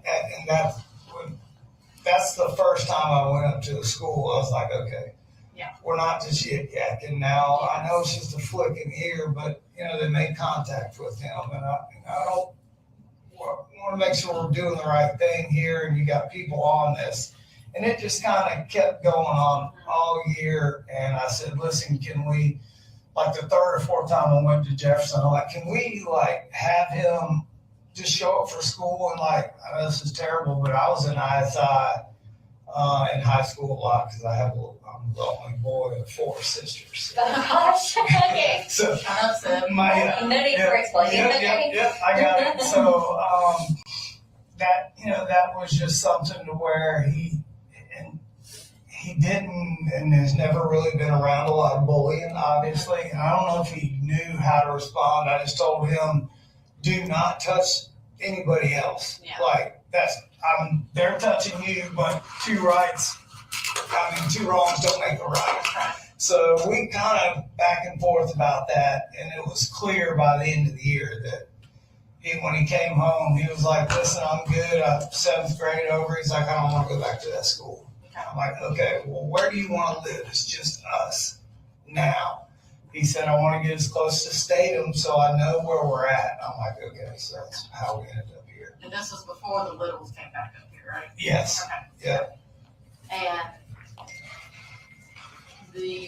going into this room a little bit, I know you said that you knew where his guitars were. Mm-hmm.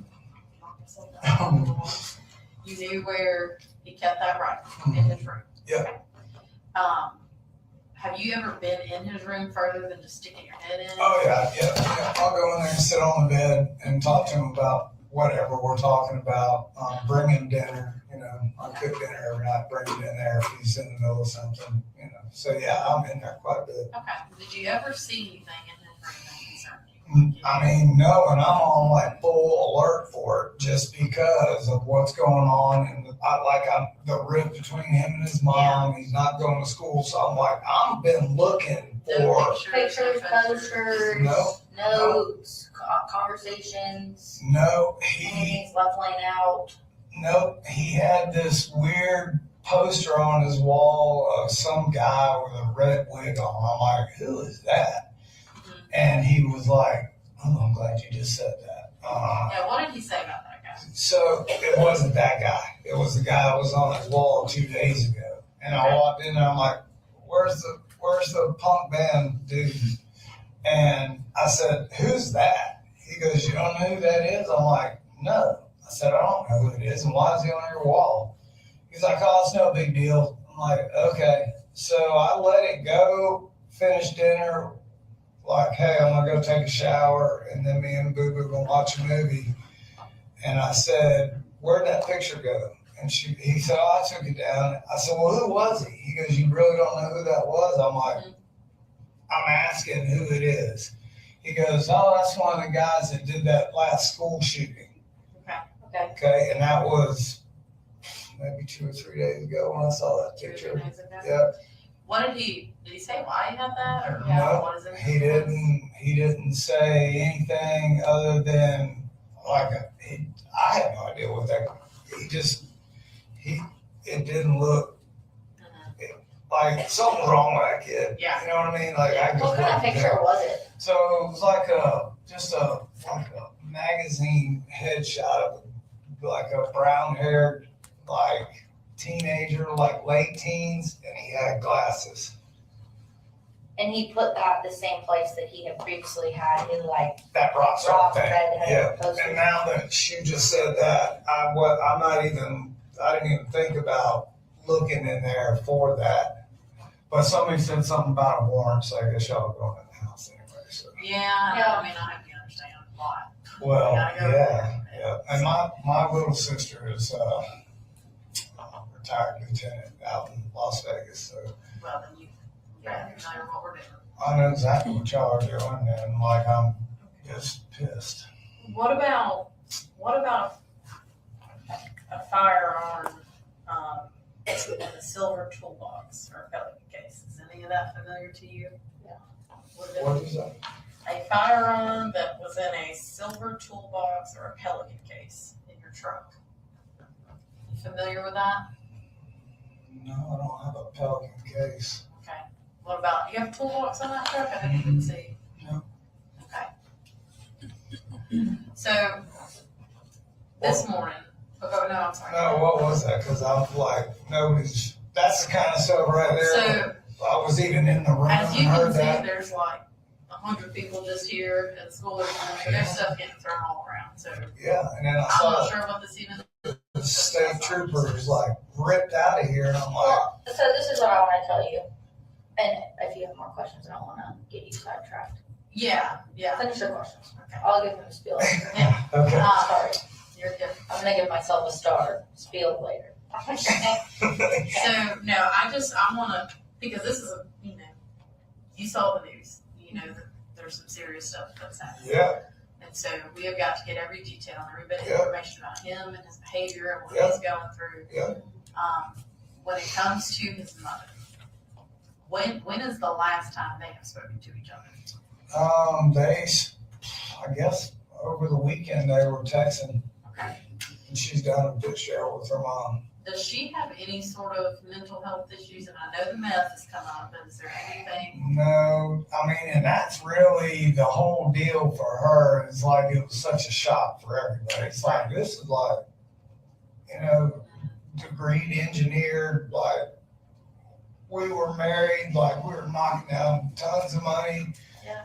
And obviously I didn't know what to do with it, clearly, but like drinking. So when all that happened, it's like, what the hell? Still shocked. Yeah. I'm still shocked. The kids are still shocked from it. So, but and Colt does not hold back, you know, with his mom. He calls it like he sees it. And where I couldn't say it, you know, when it was finally like out in the open, Colt was like, I knew it. You know, he's like, but they don't have like a back and forth kind of relationship. It's, you know, she knows him like when to talk and when not to talk when he's in those moods, right? So he's frustrated with her and she's doing better, and I'm trying to be the glue that holds this whole family together. And as bad as some of the choices that were made, I don't know if this is right or not, but I'm trying to just show her kids, like, look, she's doing the right thing. She's Well, you're not, you know, if you tell a kid you can't do that, can't have that, Right. can't be around her, they're Yeah. going to be exact opposite. Yeah. So that's what I thought. That's why she's Get more- asking out, like, what is their relationship like, I guess? You know, he's pissed about her and hanging us out to dry and running the roads with brother in the car. Like he's probably got more anxiety over her and wants to let it rip more than I do, you know, because I can't allow my kids to see me lose it on their mom. There's no reason for me to say what I would have said 20 years ago, maybe. God, I sound old, but now it's like, you know, hell, I don't need to tell you, you know? Has Colt ever been, and I know you said you don't lay hands on your kids or anything, but has he ever been physically abused by anybody in the family, at school? Because of his mom, because I know she's down there. No, there was nothing to where, now she came up there this last weekend was like, came up with her mama and everything's good, and just to kind of hang out and kind of convince him, like, look, hey, I'm sticking to the guns. I made a promise with you. I'm going to rehab. I'm doing it, and you need to do the same thing. Okay. But when She was familiar he was having issues. yeah. But what happened was she came up here, and I don't know what or why, because when I went to work, came home, she was just different, like Friday, the last time she was up here. And I'm like, what's wrong? And she was like, oh, I just feel kind of crappy. And I'm like, okay. And so it's supposed to be a day or a weekend where she could hang out with her kids. She stayed in bed for 2 or 3 days. And that's something where trying to explain to her, I'm like, that's a trigger for the kids. Like, they're going back to originally how you were every day that they saw you while I'm at work. And I said, Cole, that's his trigger. Like, if you're sick, then you need to call your mama, or I'll take you and meet you back home. Like, they can't see you like this.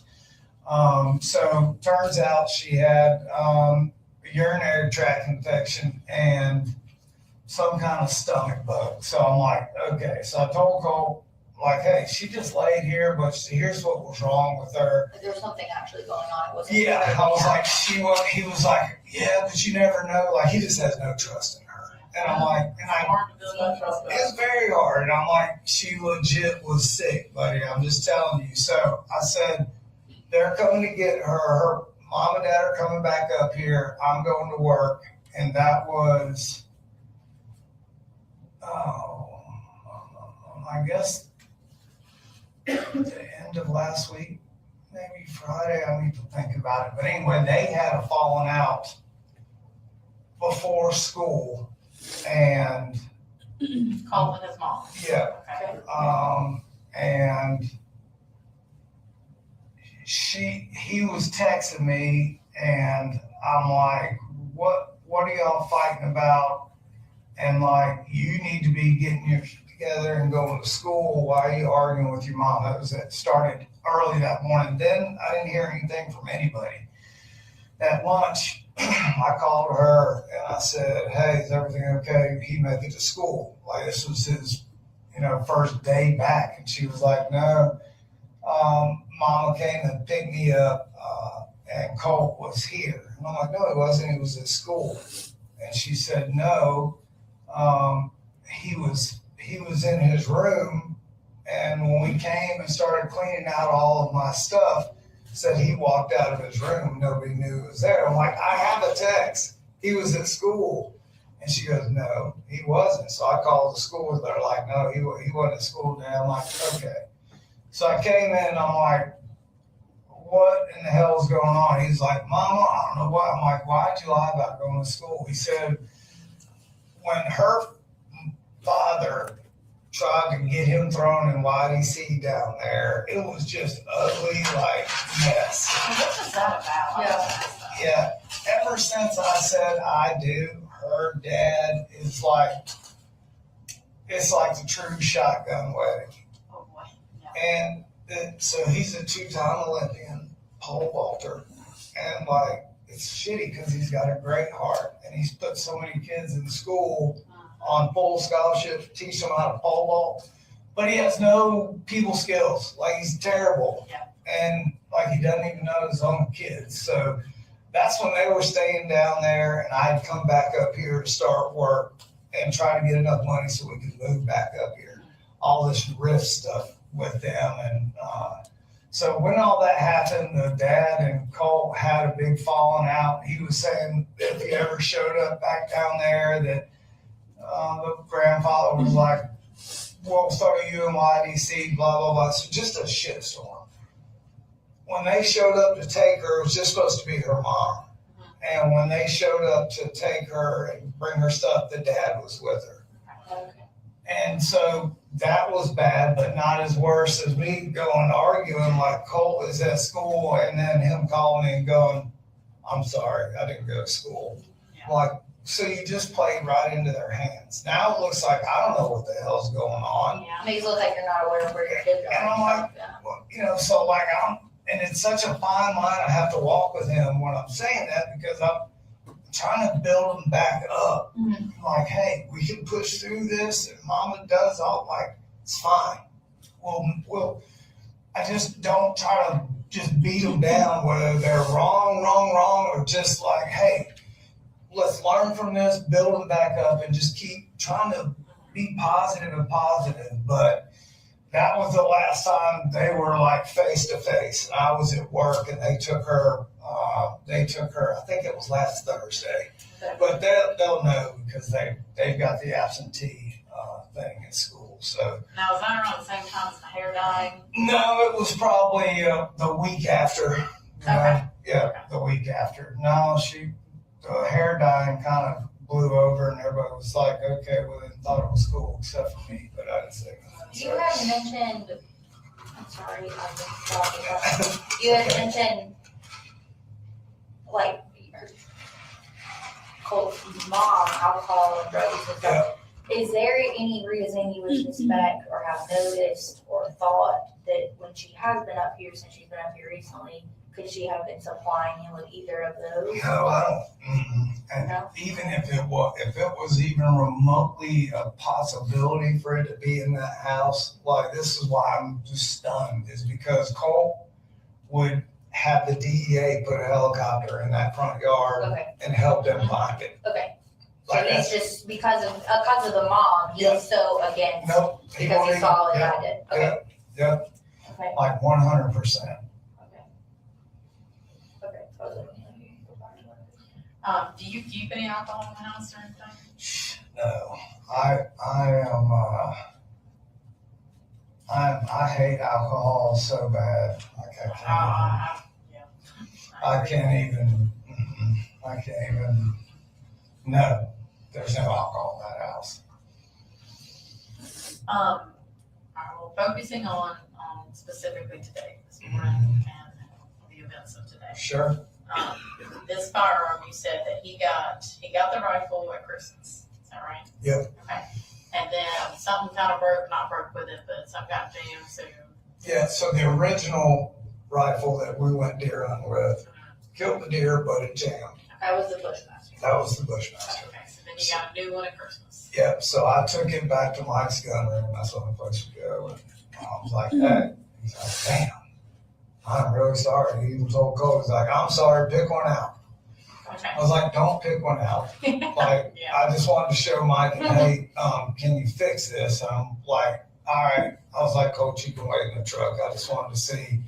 And I told Mike then, I was like, look, I said, I don't want this one. I said, it's kind of dangerous. And he's freaked out by it. I said, but when I come back for Christmas, I said, let's just get him one. I don't need top of the line. I just need something that we can throw down in the mud and go coyote hunting. And he doesn't have to worry about anything jamming. He was like, okay. So that's what we ended up with. So, like, he is, like, I'm just shocked because he is very gun conscious, safety, like he gets it. I was going to go to the next question. I'm assuming if you're going to like a range of Sure. those firearms. Oh yeah.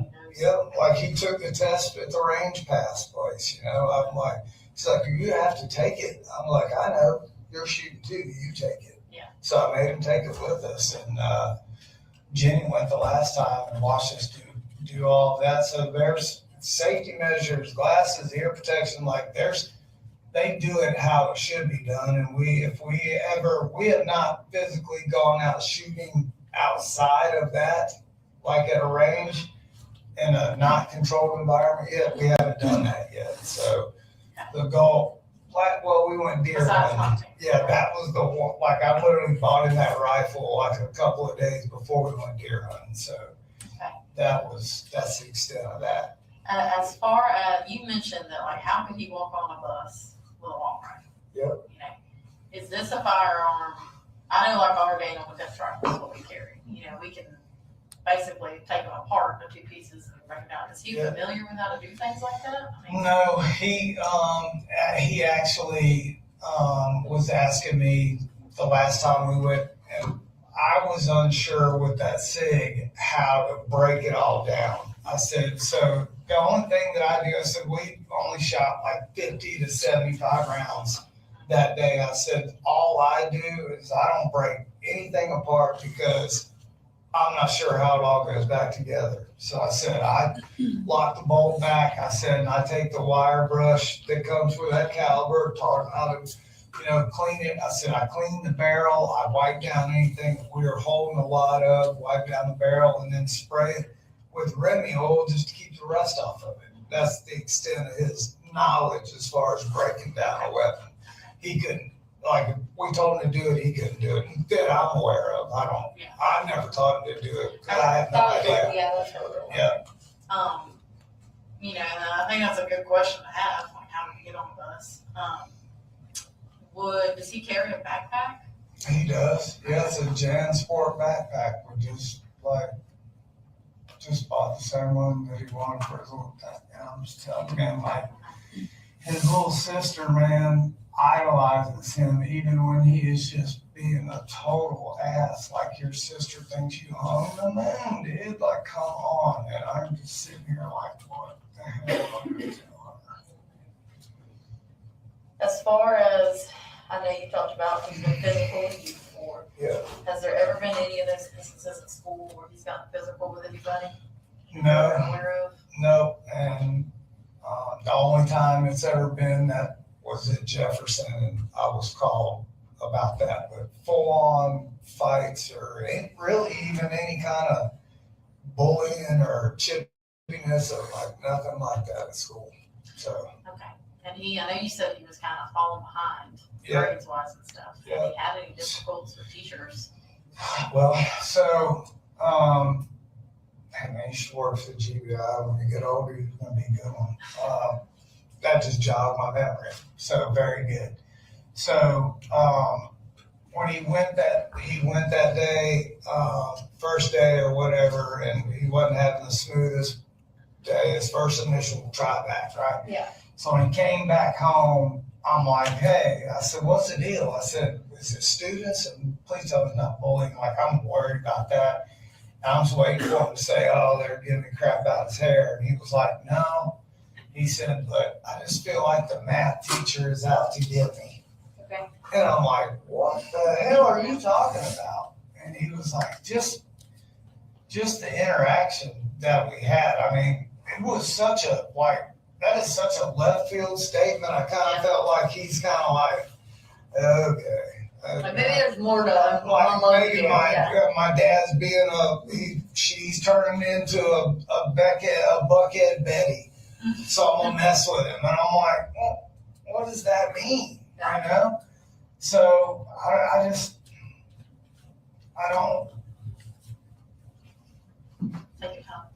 don't know where and what the hell happened. I don't want to tap your shoulders. It's okay. No, it's okay. It's all right. Like so many people, but I'm like, I don't touch it. I really don't want to be talking. No, it's all good. I just, man, you know, like I have to have all the answers here in a very short amount of time. It's an unreal scenario we're all And in right now. my little boy, little college junior, is about to step off that bus. Okay. And like, yeah, we're about to wrap up. 4 minutes, and he's gonna want to know what the hell everybody's doing. Yeah. Okay. Well, we'll probably be talking to you again at some point.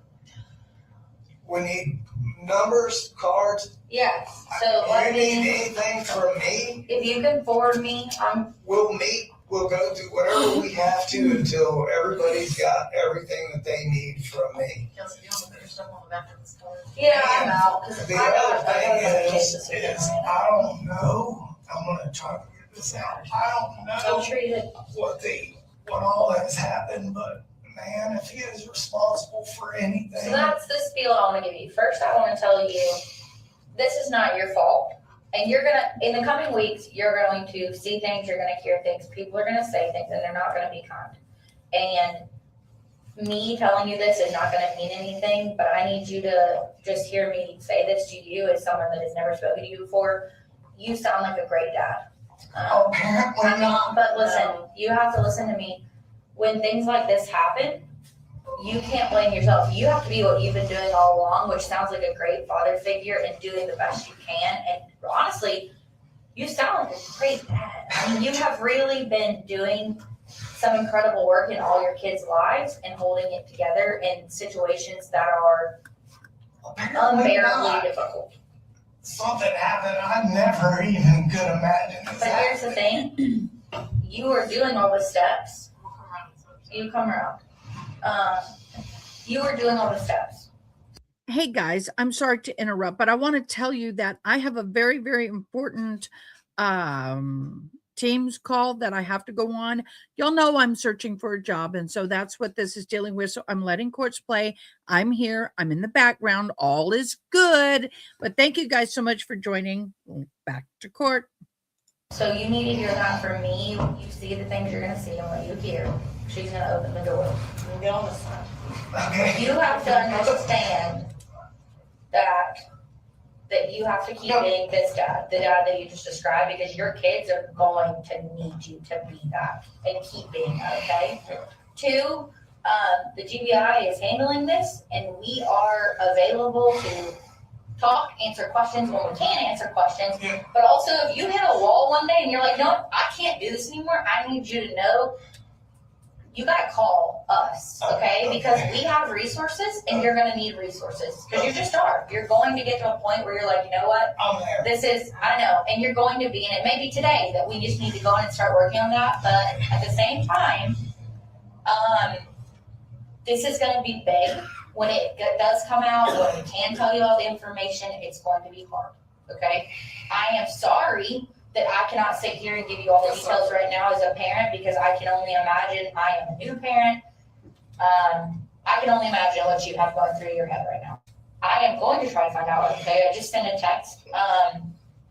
But you have to trust that there's a process that we're working, and there are hundreds of people right now that we are having to get information from and we relay. So there's just a lot of moving parts, and I don't want you to feel like you're being pushed to the side or not prioritized. I just know something bad has happened, and I want to apologize to somebody who don't know who. No, that is not That is not a priority right now. And also, you need to worry about you and you need to worry about your kids, okay? And getting off the bus and be the parent you've been being. So I'm going to try to get answers for you. I'm putting my phone number on here. I'm putting that's my cell number. Okay. And then my email is on here. Amelia's information is on the other side. Okay. The case agent, I'm gonna write his name on here for you. Okay. That's gonna be Nick Johnson. Oh, I know y'all busy. I'll try not to buy. No. You are part of our busy, and you're gonna be a priority because your family they are the priority. To be completely honest with you, they are the most important thing. So, you call that. You know that obviously Yeah. something bad has happened, or else we would not. Yeah. Yep. But something has also bad happened to you and your family. Yeah. So, Yeah. Yeah. We are completely empathetic and understand that. Yeah. So you're not ostracized from us. You're not going to be shut down from us after this, okay? You're also not just I'm afraid of a family, okay? Like, this is, we at the GBI, like, it's not just words, like, we wanna make sure that there's a two-way path here of communication, and I want you to understand that. I'm scared for Jenny to go I back know, to school. I know you are, and to be completely honest, those are gonna be decisions that have to be made today when we can raise you on more. Okay. But we're gonna be here to help guide you through that. All of our supervisors are here, we're gonna have them come out here eventually, right now they're kind of managing the floods. But you're gonna meet them, you're gonna have point of contact, the case agent, I'm sure eventually, it may not be today, because he's got a lot, he's managing, is gonna come make contact with you or make contact with you via phone. What's gonna happen now is, yes, you are correct, so a warrant has been gotten for your house. They are going to do a warrant. I will tell you, when we do search warrants of residences, we are probably going to make a mess, but we are going to try very hard to get that house back into an order when we are done. We do not like to leave you in shambles because you don't need another thing to worry about. I can't promise. Sunday was laundry day, so everything's folded on the couch. We're gonna do a lot of digging in there, and it's gonna take us a while. That being said, while that is going on, because it is going to take a long time, I want you as a dad to just do dad, okay? Do dad for your kids, find out where y'all can go hang out, okay? That's what I need you to do. I am gonna turn my recorder off, but after we're done with the interview, I need to get some just like logistic data from you, okay? That's fine. So I'm gonna turn this off and it's exactly 3:00 on the dot.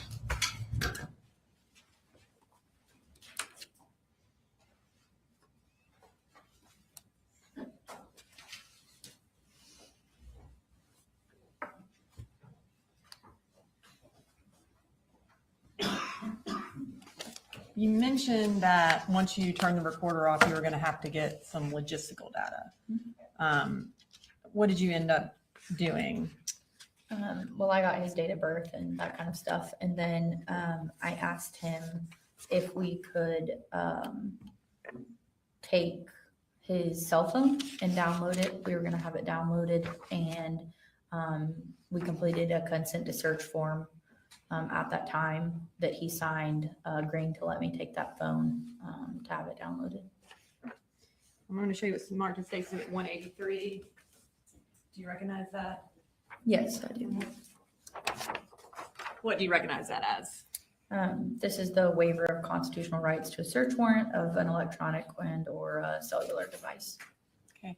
And is that a fair and accurate copy of that consent to search form? Yes, it is. Your Honor, this time I'd like to introduce into evidence Exhibit 183. And so that was the one that was filled out by Colin Gray at 3:06 on September 4th? Yes, it is. Okay.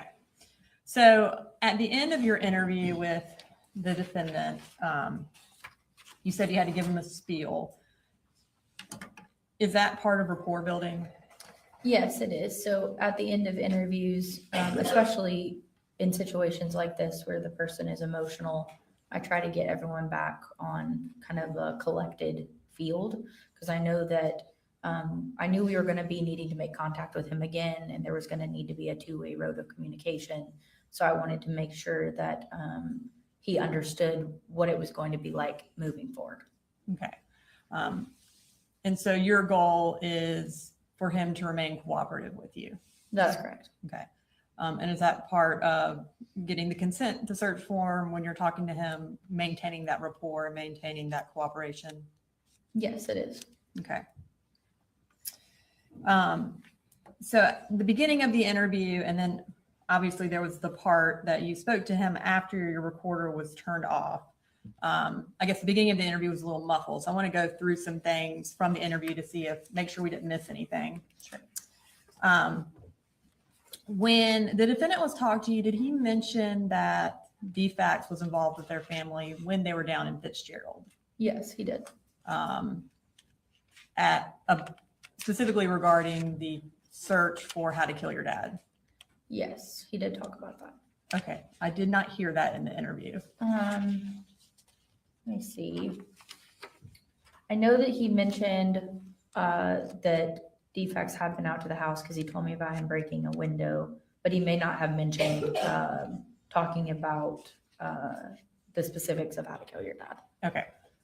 And then, and I also wanted to see, did he mention anything about going to West Jackson Middle School? No, I don't think he did. He just mentioned that they were living in Jefferson. Okay. He mentioned in his interview that Colt had never done anything to make him feel like he needed to do extra monitoring on his computer. At any point, did the defendant mention that the Jackson County Sheriff's Office had come out because Colt had threatened to shoot up a school or was being investigated for threatening to shoot up a school? No, he never brought that up during the interview. He also, during the interview, he talked about Marcy leaving and going back home after, I guess she had been up there for a few weeks. Did he at any point mention that the reason she left was because Colt and her got in a fight over the firearm or over his rifle? No, he did not mention why she had left or what the altercation was about. During the interview, it appeared somebody was chewing something. Can you tell us what that was? Yes, if I remember correctly, he had a cup of ice, like he was drinking a cup of ice and he was chewing up his ice while we were doing Was the it a interview. QT cup? I do believe it was a QT cup. Okay. And when you first started talking to him, it was approximately how long after the shooting? Approximately 3.5 hours. Okay.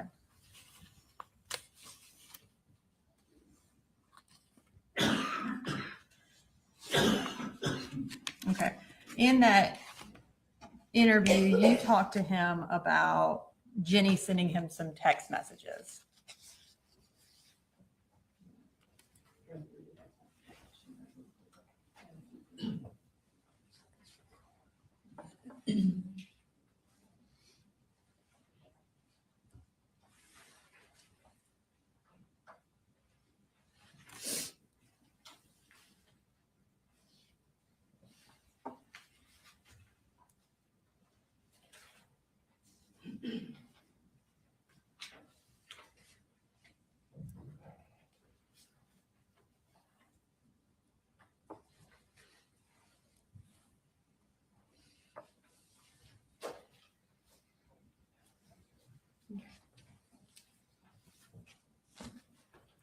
I am going to show you these. These are text messages that are from State Exhibit 156.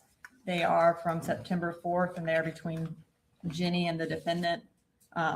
During the course of your interview, he showed you some text from Jenny. Is that correct? Yes, he did. Okay. So I want to read through first the text that he showed you from Jenny.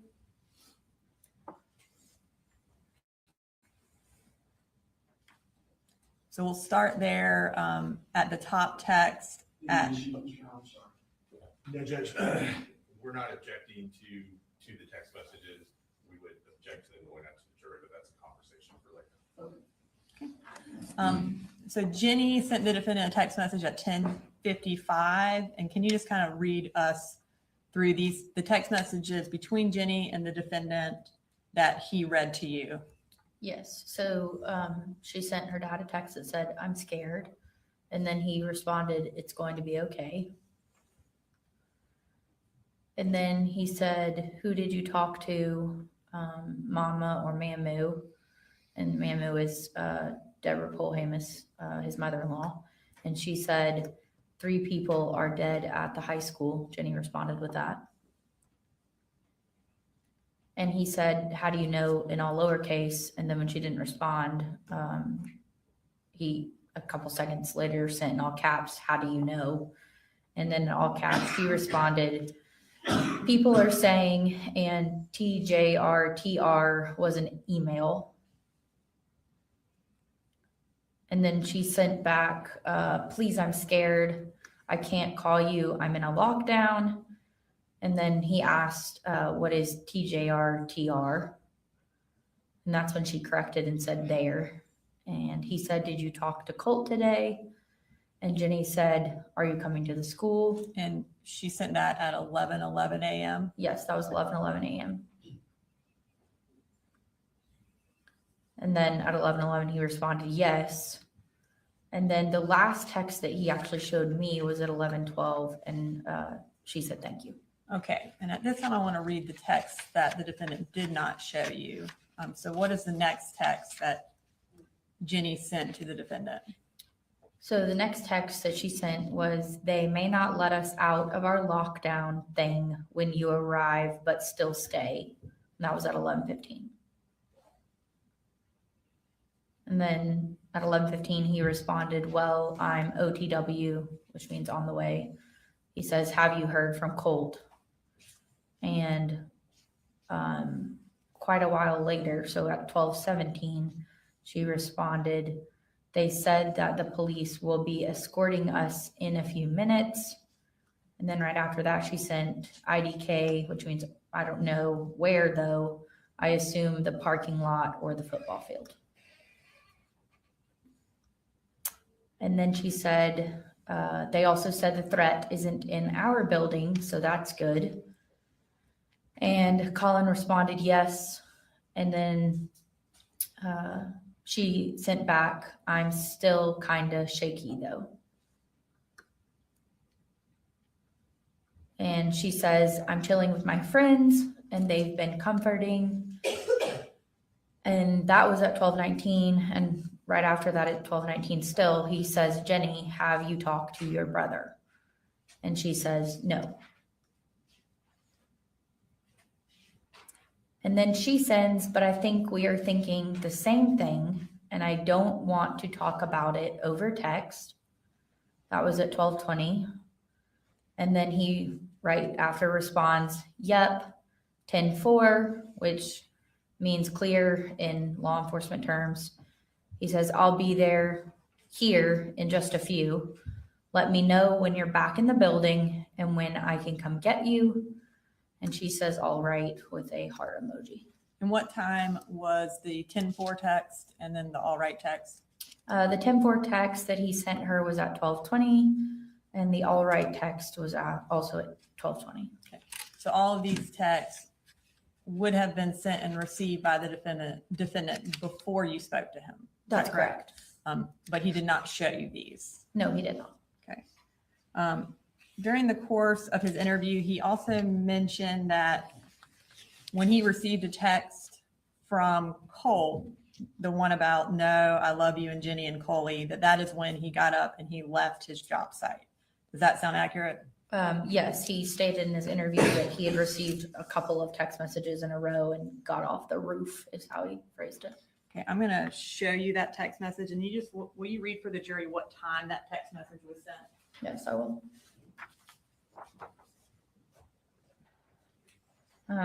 So she sends her dad at, or that's Colt, sorry. Yeah, sorry. Yeah, that's from Colt. Colt sent to his dad at 10:03, "No, I love you and Jenny and Coley." And then at 10:03, he also sends, "You're not to blame." And then Colt finally sends, but still at 10:03, "For any of it." So that was at 10:03 p.m. So based on your interview of the defendant, was your understanding that he had left the job site at 10:03? Yes, that's what he indicated, that he got those text messages and then got off the roof to leave.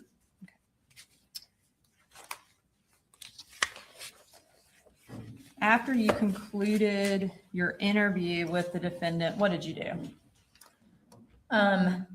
Right after I concluded my interview with him, that's when I decided that I was going to ask him, since we had established a good rapport, if he was willing to let me take his phone and consent to have it downloaded, which he did agree to and signed in the form that we previously looked at.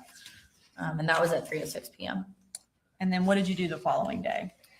So the following day, I went back to the school first Thursday morning and had a briefing with some of the other agents from my field office. And then it was decided that I would attend the forensic interview of Jenny Gray, Colt's sister. Okay. And can you explain what a forensic interview is? Yes.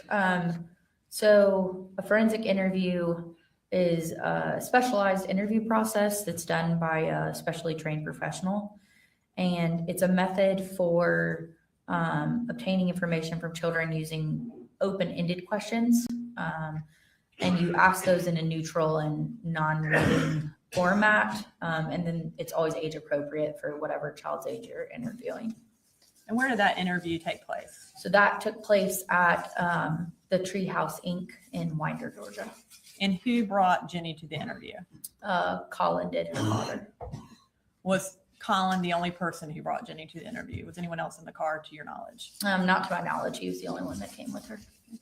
And then after the interview was complete, did you take Jenny's phone into your possession in order to do an extraction as well? Yes. I got consent from Colin, and he told me that would be fine. And I took her phone. It was a black and color iPhone in a silver case, I believe. And she provided me with the password. Okay. And then after that, did you do anything else as part of the investigation? Well, I turned that phone over to one of the Barrow County lieutenants. And then, yes, in the next couple of days, I conducted some other interviews with some witnesses. And then ultimately, I took out warrants for Colin Gray.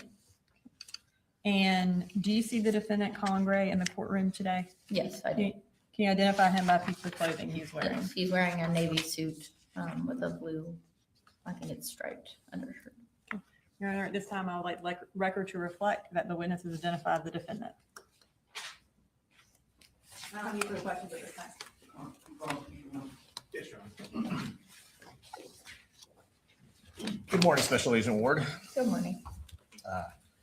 I represent Mr. Gray. I'm going to ask some questions. If I ask a question that's ambiguous or you need further clarification, just let me know.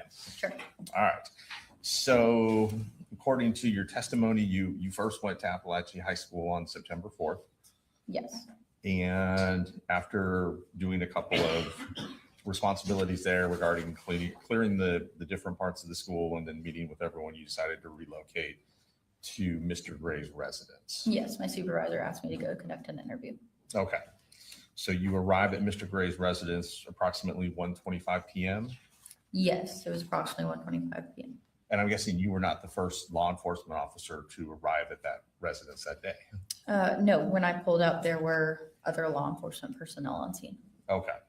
And at that point, if you know, had law enforcement already gone into Mr. Gray's home?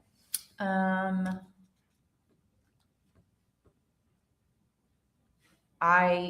was not aware of that at the time of starting his interview. All right, I'm just trying to figure out at what point you arrived. So when you get there, Mr. Gray is sitting on the tail of his pickup truck. Is that correct? Yes, he was sitting on the tailgate of the pickup truck. All right. And we saw your initial approach, and as you said, GBI agents don't wear body cams, so that was with someone else.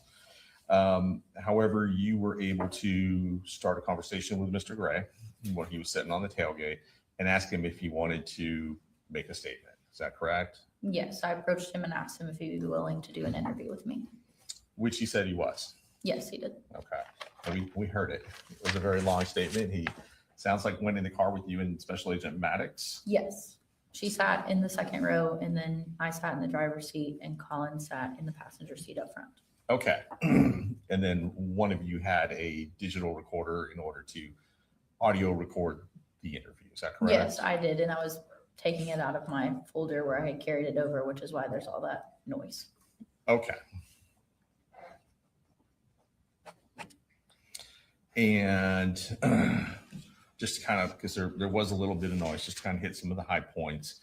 You asked Mr. Gray if Colt had been aggressive or physically violent with him or anything like that, correct? Yes, I did ask about Colt's behavior during the interview. And Mr. Gray told you that there were instances of that had occurred in the last couple of months. Yes. And he indicated, I believe the way he described it in the interview was occasionally Colt would bull rush him. Yes, he used the term bull rush.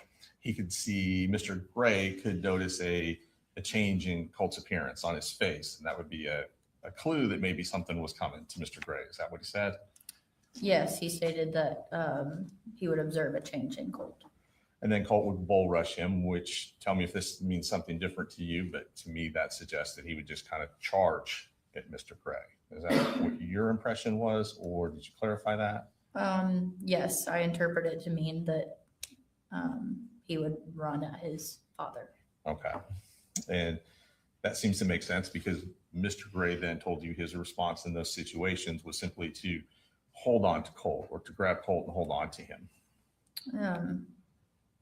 Yes. In one instance, he said that he had held on to him until he had calmed down. Until he would calm down, right? Okay.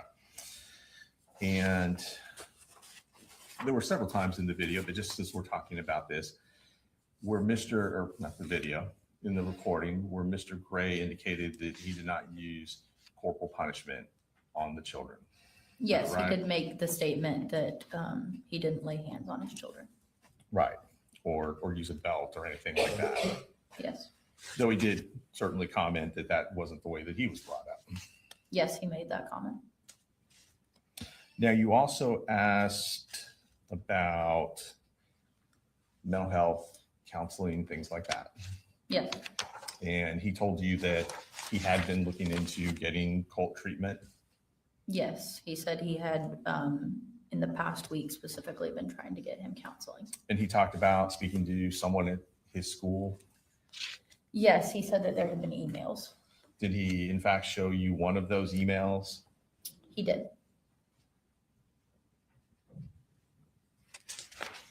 And told you he had filled some paperwork out to send it to the school so they could get started immediately. Yes, he stated he had completed some paperwork and sent it back. Now, in kind of covering everything, he also told you that Colt had complained that he wasn't doing enough. Yes, he said that he understood that Colt had made the comment that his dad wasn't doing enough for him. And I believe that was to something he may have said to his mom, or he told his mom he felt he needed to be institutionalized or go in an insane asylum. Yes, I understood that he had told that to maybe his mother or someone else who had then told Colin. And Colin's response to that was his impression was Colt was venting.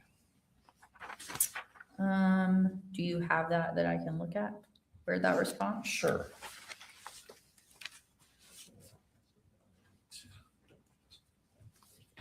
I know it's been quite some time.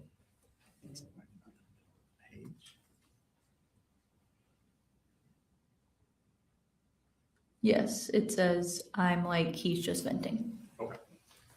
And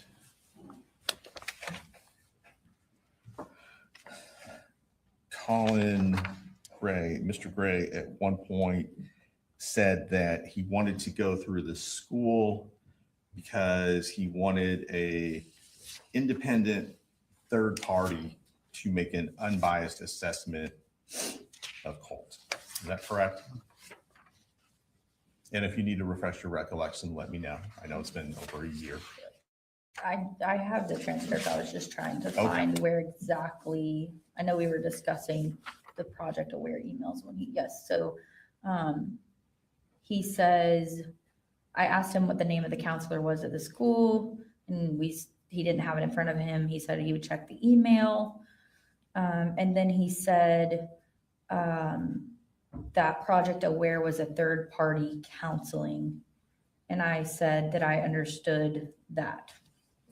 And approximately, and maybe this will help depending on your transcript, about 21 minutes and 26 seconds into the interview, he says that his wife and his mother-in-law are somewhat involved in the counseling decisions as well.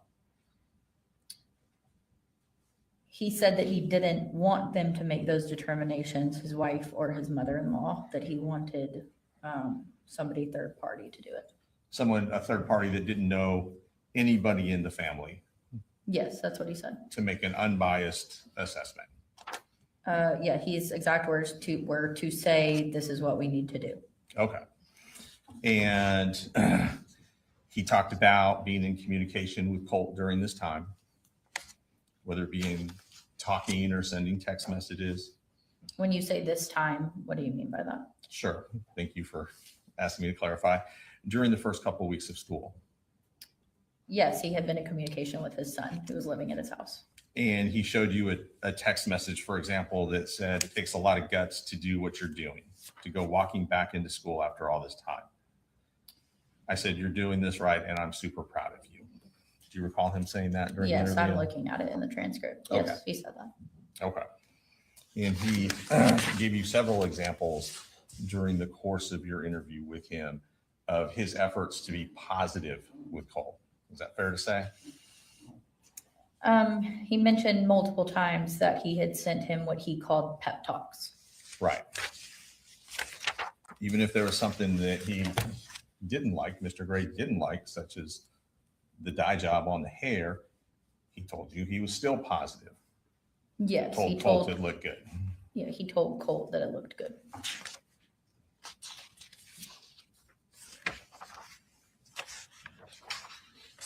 He did go over some issues he had with Colt going to school and taking the bus to school. Is that right? What reference are you referencing? You Sure. say some issues. Sure. So for example, he told you that the normal routine, he would take his youngest son, personally, he would take his youngest son to school. Is that right? Yes, he said he took Junior to school personally. And then afterwards, it would be up to his daughter and Colt to get on the bus themselves. Yes, that's correct. And he would have already been gone and on his way to work by then. That's what he indicated to me. Okay. And so obviously it sounds like there were some issues with Colt not getting onto the bus Yes. as he was supposed to do. Yes, there were some issues with him actually following through and making it to the school. And he told you that he had had conversations with Colt about that. Yes, he gave me some example text messages where he had talked to him about missing school. And then the statement, he talked about there could be issues with truancy. Yes, he made the comment that he would end up in truancy court, Colin would, if Colt didn't attend school. And when he referenced the issue in August where Colin Gray referenced the issue in August when his mother-in-law and father-in-law came up to the home, he told you that he had a discussion with Colt about how you're playing into their hands. You're making it look like I don't know what's going on. Yes, I'm not sure that it was August, I don't have the date in front of me, but he did make the Yes, sir. comment that it was making him look like he basically didn't know where his kids were at all times. So didn't know if they were in school or not in school. Correct. Now, just to kind of jump forward a little bit, he indicated that he bought Colt a rifle for Christmas, Yes, and that would have been in December of 2023. yes, he said it was the Christmas prior, so we were in September of 24, so yes, December of 23. Okay. And the purpose of this was to hunt, deer hunting. Yes, he indicated that it was for them to do bonding activities. Right. To go hunting. And also to go to the shooting range. Yes, he indicated that they had intended to go to the shooting range. Did he indicate that they had, and I'm about 29 minutes into the interview, did he indicate that they had actually gone to the shooting range a couple of times?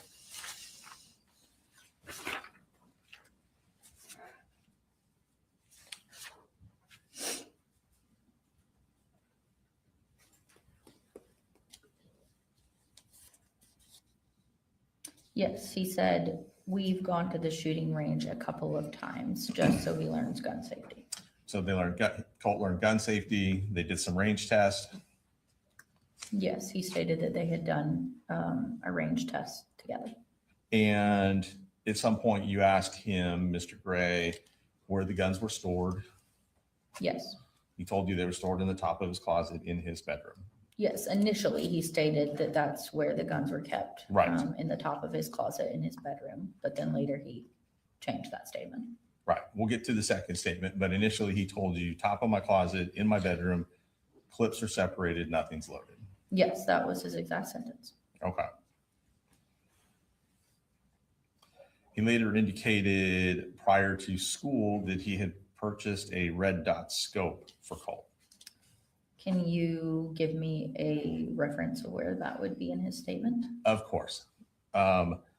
It's almost immediately after he said that he kept the guns in the top of his closet in his bedroom, about 30 minutes and 14 seconds into the interview. Yeah, so he says he bought him a little laser 223 on Amazon so that his scope could be four-sided. That was his sentence. Okay, thank you.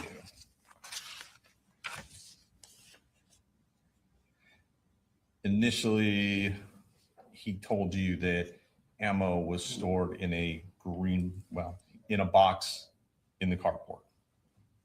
Yes, it was in a box, he said, in the carport.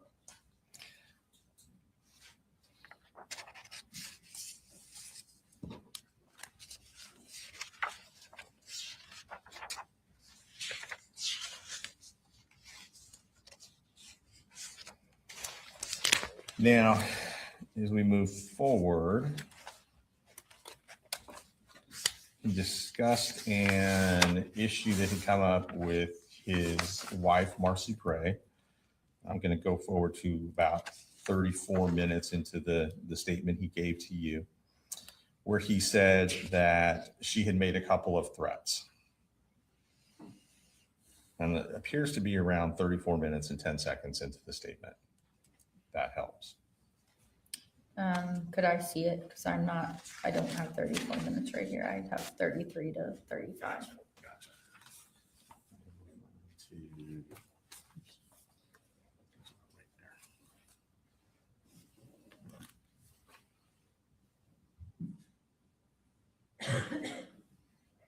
Yes, okay, I see it on my transcript. Okay. He says she had made a couple of threats. He did not tell you that Marcy had threatened to kill Colin. No. Specifically. No, he did not tell me that during the interview. And he did not tell you that Marcy had threatened to kill Colt specifically. No, he did not tell me that. Okay.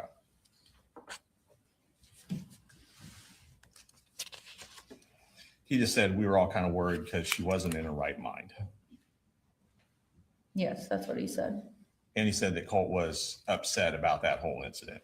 Yes, he said Colt was pissed about that. Okay.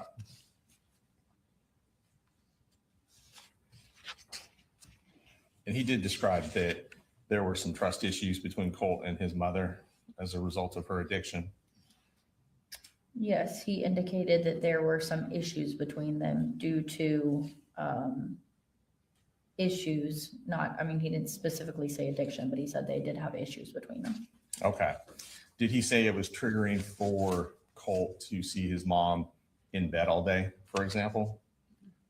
Well, he stated that it would be triggering for all of the children if their mother laid in bed. Okay. So that would be all three, Jenny, Colt, and Coley Jr. Yeah, he said it was triggering for the kids. You asked if Colt had access to a computer. Yes. You asked if Colt had his own cell phone. Yes.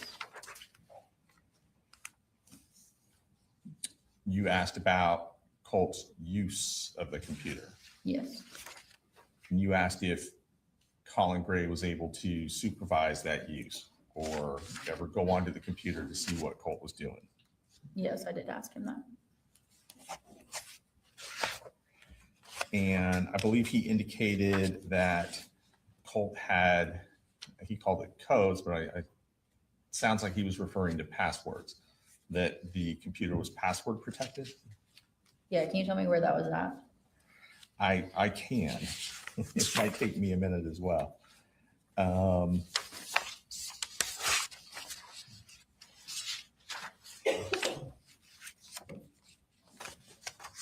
That's going to be a little further into the statement. Just kind of kick back. Give me 1 second.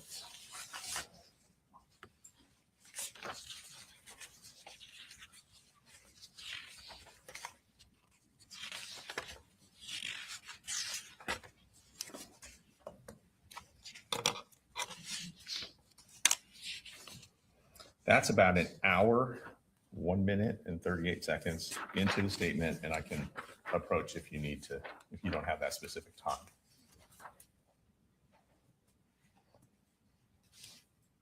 Okay, I found it. Okay. Yeah, so he says that Colt keeps everything coded because he's afraid that I'm going to do it. He also indicated that there were firewalls.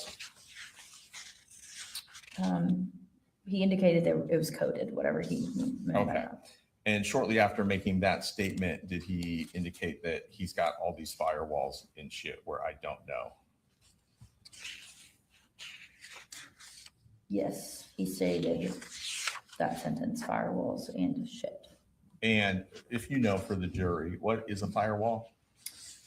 I'm not a computer programmer, but it is a type of block you can put up on your computer. Okay. In very layman's terms. That's fine. Thank you.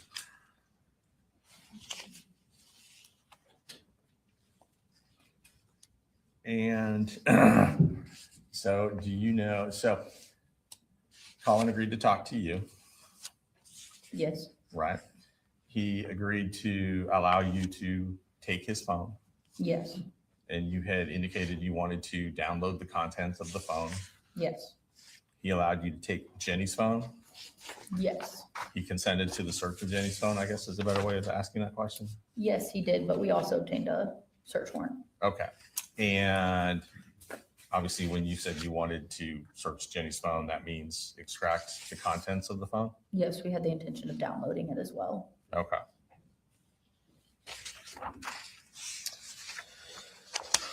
He talked about the text that Colt sent him on September 4th that morning. Yes, he showed me some of the text messages that they had had that morning. Okay. And he indicated to you that his first thoughts were that there had been some issue at the school with someone making fun of his hair, Yes, he stated at first that's what he thought. and that may have led to some type of a fist fight or putting hands on each other, I believe he referred to it as. Yeah, that's what he said he was speculating at the time. Right. Okay. Going further, just to kind of get into his parenting, he talked about working to improve communication skills with his kids. Where's that at? Well, he refers to the bubble. That might help jog your memory. Yes, he talks about how he Okay. created a bubble for them to enter into. And the purpose of that was to freely communicate with his children about what other issues might be going on in their lives without fear of consequence, repercussion, judgment. Yes, he indicated that the kids could step into the bubble, if you will, to talk about whatever they needed to. Okay.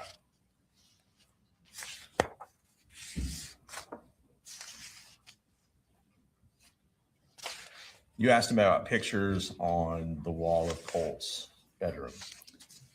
No, I asked him if he had seen any posters, pictures. I listed out a whole bunch Okay. of different things. And he mentioned that 2 days prior, there had been a picture on the wall. Is that correct? Yes, do you have a reference of where that was? I don't, but let me Okay. see if I know I what can you're talking about. find it. Okay. And just the important part of that was Colin indicated to you that he did not know who the subject of the photograph was. Yes, he did not know who the subject of the photograph that Colt had put up where some kind of redheaded rocker had previously been on the wall was. Right. And the response that he got from Colt was more along the lines of, well, you don't know who that is? Yes. You don't know who that person is? That's what he asked him. Yeah. Okay. And later on, it sounds like that same day or very shortly thereafter, the photograph came off the wall, according to Colin. Yes, according to Colin, the next time he looked in there, the photograph had been taken down, or the picture. And that's when Colt told him who the person was, or what the significance of the person was. Yes. Okay. Now, as part of your role in this investigation, you said you interviewed several other people as well. Yes, I did. Were you present for an interview with Marcy Gray? Yes, I was present for most of the interview, not the entire interview. Most of the interview, okay. And were you, I'm not sure how y'all define this, were you essentially the lead investigator in this case or no? No, I was Okay. not. All right. So when you were present for the interview with Marcy Gray, at any point did she tell you, if you can remember, and I only mean obviously the parts that you were present for, did she indicate to you that Colt had reached out to Nicholas Cruz?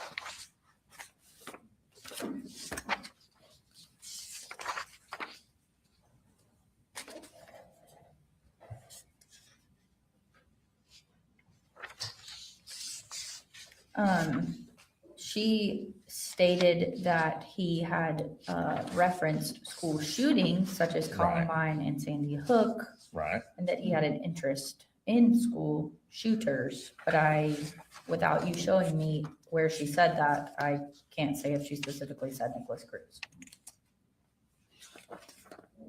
I guess the question is, based on your memory and looking at the documents you're looking at, she never told you specifically that Colt had been either in contact with Nicholas Cruz or attempting to contact Nicholas Cruz.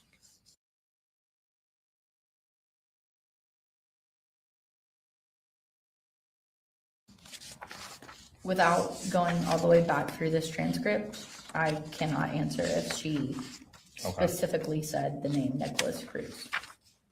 Well, I guess the more important question is, did she mention to you that he was in communication with Nicholas Cruz at that time? At that time being the weekend prior to the shooting. Like I said, without me rereading this transcript, I can't answer whether or not she stated anything about Nicholas Cruz specifically, whether or not he had been in communication with him or. Well, then before you do that, let me ask you one more question because it might help when you're going through the transcript. Did she indicate to you during your interview that you sat for with Marcy Gray, did she indicate that she had been searching on her phone, why do parents go to jail in school shootings, or topics of that nature?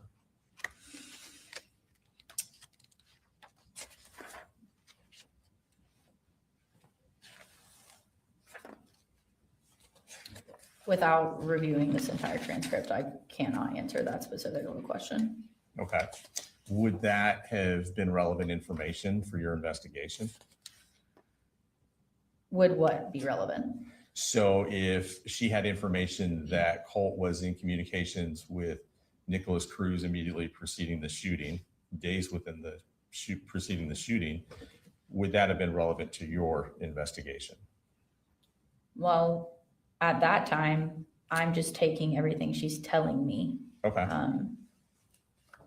So there's no weight of relevance or not at that time because I'm marking down everything that she's telling us. If she were doing searches on her phone about Marcy Gray, doing searches on her phone about school shooters on or about August 29th, and about parental liability for school shooters on or about August 29th, is that something you would have wanted to know? Anything that she told me is something I would have wanted to know at that time because of how early it was in the investigation. Okay. So anything was valuable that Marcy was telling us about her son. Okay. So that would have been valuable. If she had said that to me, right, as with anything else she told me, it would have been valuable. And had she said that to you, it would be in that transcript. It would have been on our audio recording. Okay. That is the Right. exact verbatim account of what she told us would have been on a digital recorder that either I or Amelia Maddox, who was the lead interviewer for that interview, would have had. Correct. Okay. And then the same question for, had she told you in that interview with yourself and Special Agent Maddox that Colt had been communicating with a school shooter in Florida or attempting to communicate with a school shooter in Florida the weekend preceding this school shooting, that would be on the audio tape. Yes, if she said something about that, it would have been Yes. captured on the audio recording. Okay. And you have no recollection as we sit here today of her saying either of those things. I have no recollection of that without rereading this to answer your question thoroughly. Okay. Well, go ahead and just kind of review the transcript and see if you can find anything like that. I mean, I can take a lunch break, but if you want to have time for that, I mean, I don't know how much cross you have left. This is it. So I'll leave it to the court. I will ask Agent Ward, about how long is the transcript? This interview with her was an hour and 19 Okay. minutes in length, so it would take me quite some time to thoroughly look over this and answer that specific of a question. Okay. If you want a lunch break, I'll take one. We probably should give the jurors a lunch break so they're not. Ladies and gentlemen, we're going to recess till 1:10.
Okay, guys, we are definitely on a break for the Colin Gray trial. I was trying to catch up Or attempting to communicate. on lunch. So let me share with you what's going on. Oh my gosh, so we are on a lunch break for the Colin Gray trial, and it has been interesting, I'm sure, this morning. Wish I could have heard more, but I'm excited, y'all. Y'all want to hear the good news?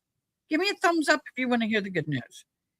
And while we're in the Colin Gray trial lunch break, we'll go over to the Corey Richardson trial. But I wanted to see if you wanted to see what the good news was. Just curious. I'll be happy to share. There we go.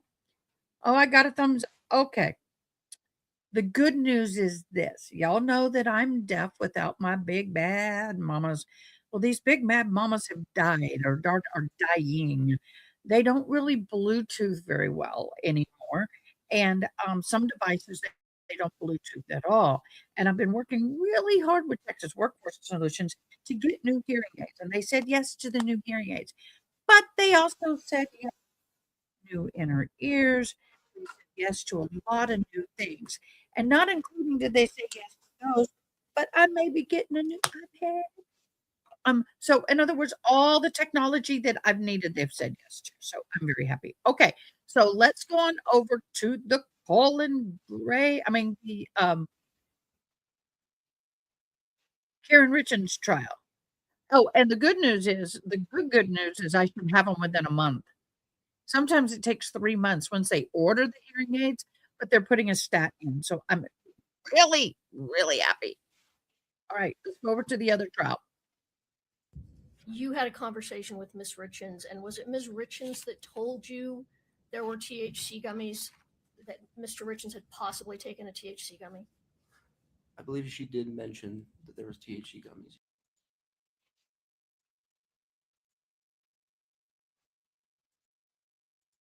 All right. Would that be important to know since you were looking for medications to log? Only if they were prescribed to him would I be looking for them. Well, didn't you testify that you would also look for illicit drugs? No, I was not looking for them, but if I had seen them during my time, then I would have made a note of them. You would have made a note if you'd seen them. However, you were told that he had possibly taken this drug, but you didn't think to ask where that might be located so you could log it? No. All right. So where specifically in the master bathroom did you look? I believe I looked on the counter. If you walk in and then on the left side, there's a counter there. I believe I looked on the counter. I believe there was a mention of one of the drawers had it. And then also on the opposite side, above the toilet, there is a cabinet, and I looked in there. I'm sorry, you say that last part again. So on the right side of the bathroom, there's a toilet, and then above the toilet there is a cabinet, and I looked in there. All right. And now that bathroom is connected to a walk-in closet, correct? Correct. So you go into the bathroom and then into the closet. Yes. Did you look in the closet? No, I did not. And you said you looked in the drawer, and I don't know if I understood you. Someone told you to look in the drawer? I believe that somebody mentioned that there was a medication, not a medication pill bottle, but it's one of those organizers for pills in the drawer.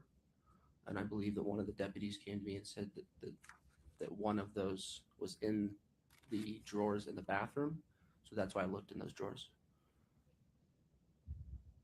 All right.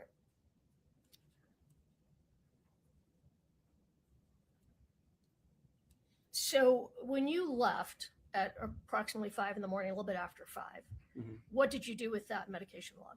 So the medication log and the medication that was collected was left in the room on the dresser that was in that room. You didn't hand it over to the person that was taking over for you? No, I did not. You didn't write a report that night, correct? No. But you went back and wrote a report in January of 23, correct? That's correct. So almost a year later? Correct. And what was the purpose of that January of 23 report? I was asked to write a report for that incident at that time, so I went back and read that report. And was the purpose, well, let me rephrase. In that report, it was a very short report, correct? Correct. And it was basically that you left the medication log on the dresser, correct? It was, yes, to describe my involvement in the case with the medication log, yes. Why were you asked to do that a year later? I don't recall why I was asked to do that. I was just asked by my supervisor, so I did it. And you don't know why they needed that? I do not know why they needed that. Is it typical that you wouldn't write a report about what you did with the medication log at the time? It depends on the involvement, the overall involvement that I have in a case. If my involvement is just a medical log where what I had done is logged on a medical log, then no, it's not typical that I would write a report. All right. And did you type up what medications were found? Was that you or someone else who had typed up the medication list? No, my involvement with the medication would be this log that you have given me. So that's it. You were there for an hour and a half, and during the time you were there, well, about an hour and a half, you logged the 3 medications. Correct. And you only looked in the bathroom. You didn't look in the kitchen, correct? Correct. And you didn't look in the drawers in the bedroom? No. And you didn't look anywhere else in the house for medications? Correct. And you didn't ask Ms. Richens where medications for Mr. Richens would be located? I believe I did ask her. You didn't ask her where the THC was located? No, I did not. All right. One moment.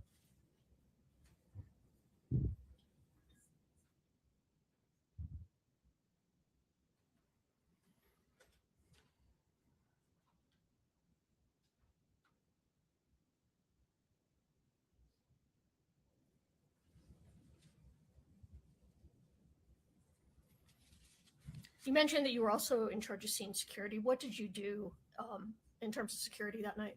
I secured the room in which Mr. Richens was found. How did you secure that room? I just stayed by the door to make sure that no one was getting in. That was the entirety of the security at the scene?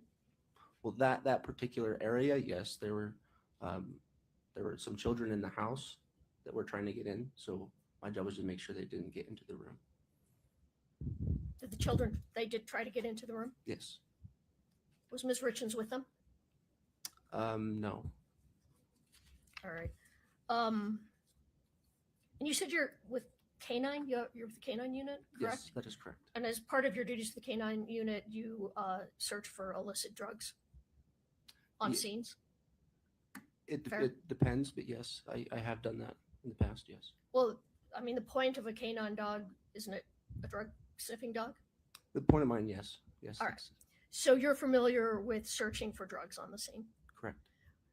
So is it fair to say that the search you did that day was not a complete search for drugs at that scene, correct? Correct. I was not searching for drugs at that time. Okay. So you were logging medication, but you weren't searching for medications? That is, I was logging medication, but I was not searching for illegal narcotics. And you weren't searching for medications either, right? Other than what was in the bathroom? Other than what was made known to me, yes.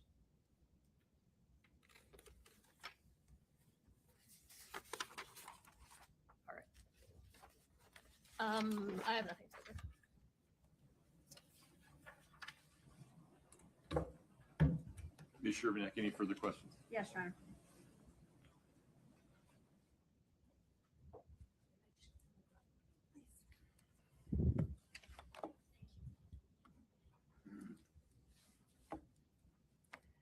Deputy Pimentel, are you issued a body camera as part of your equipment? Yes, I am. Were you wearing a body camera on the night of March 4th, 2022? Yes, I am. When you prepared your report for this case, even though it was some time later, did you review your body camera to refresh your memory about what took place? Yes, I did. If we could please show the witness 1-28D.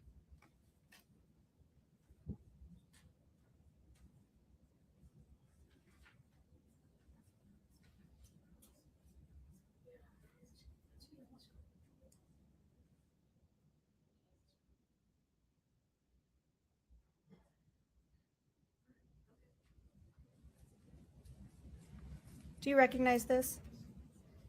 Yes, I do. What is it? This is my body cam footage. No, is it can you tell how long it is by looking at that? How long The clip that you're looking at, does it have a time on it? I don't see it. it does not, what I can see does not have a time. Okay, now it does. How long is that clip? That looks a little bit over, so about a minute and 53 seconds. Okay, I'm going to move to admit 1-28D.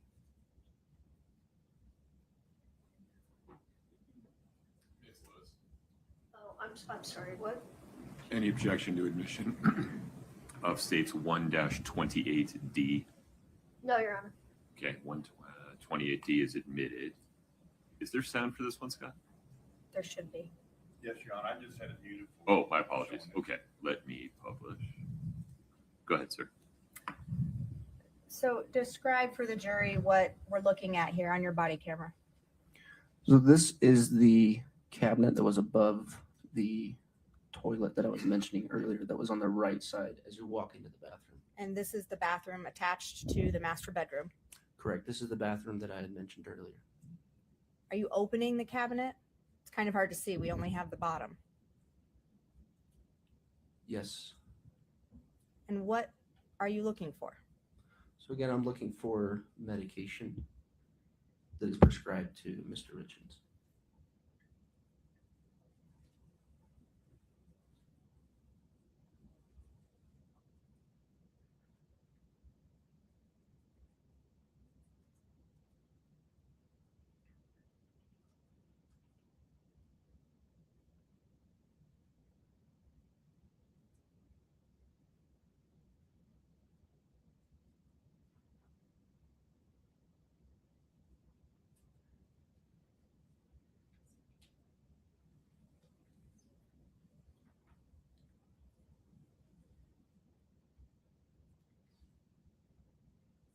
And that was the counter you were talking about in the That's drawer. correct.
You're looking in that cupboard above the toilet.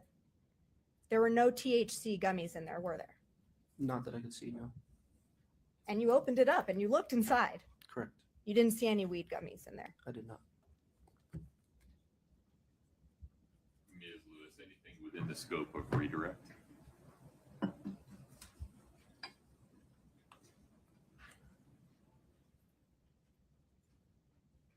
you pull up State's Exhibit 1-8 just for the short?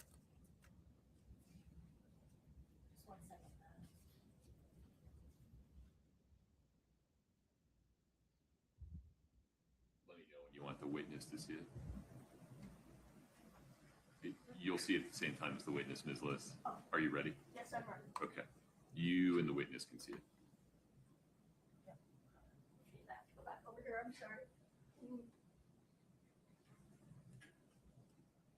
Okay, so in the body cam that we just saw, which is on your left, you're looking at a pill bottle, correct? Correct. And you took a photograph of that bottle? I do not recall if I took a photograph of that bottle. So the photograph on the right, is that the same bottle? I believe so. All right, we'd move to admit 1-8. No objection. Okay. States Exhibit 1-8 is admitted, and anything further on that, Ms. Lewis? That's the hydrocodone bottle, correct? Correct. All right. Now, you said you were, well, we saw in the video, you were looking at the cupboard above the toilet. Correct. Did you look on top of that cupboard? I do not recall if I did. Well, that's a very high cupboard, correct? Correct. I believe so. So you wouldn't be able to see the top of the cupboard unless you got up on the toilet, true? Probably. All right. And are you aware that later that is where all the THC gummies were located? I wasn't made aware of that, no. All right. So when you were looking for the gummies, well, you were looking for medications. I know you weren't specifically looking for the gummies. But in your experience, do people usually keep illegal drugs just right in their bathroom cupboard, or do they often put them somewhere out of sight? It depends. They often put them somewhere out of sight. True? I mean, they can, yes. Okay. Yes. But you didn't look at the whole cupboard. True? I just looked where there might be medication. But not on top of the cupboard. To my knowledge, I don't believe I looked on top of the cupboard. All right. And did you photograph that before you started taking things and moving them around the cupboard to document it? No, I did not. Let me ask you one other thing about when you secured the bedroom. Who came in and out of that bedroom when you were securing the bedroom? There were some other deputies and possibly some medical personnel. Anybody else at all? I do not recall if anyone else came into the bedroom. All right.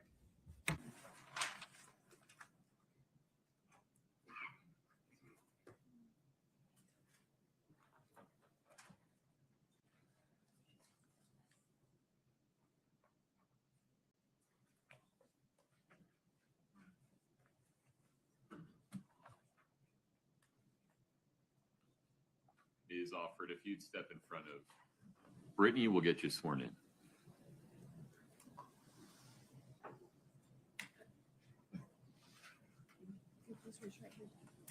Do you solemnly swear the testimony you're about to give in the matter before the court to be the truth, the whole truth, and nothing but the truth, subject to the pains and penalties of perjury? Yes.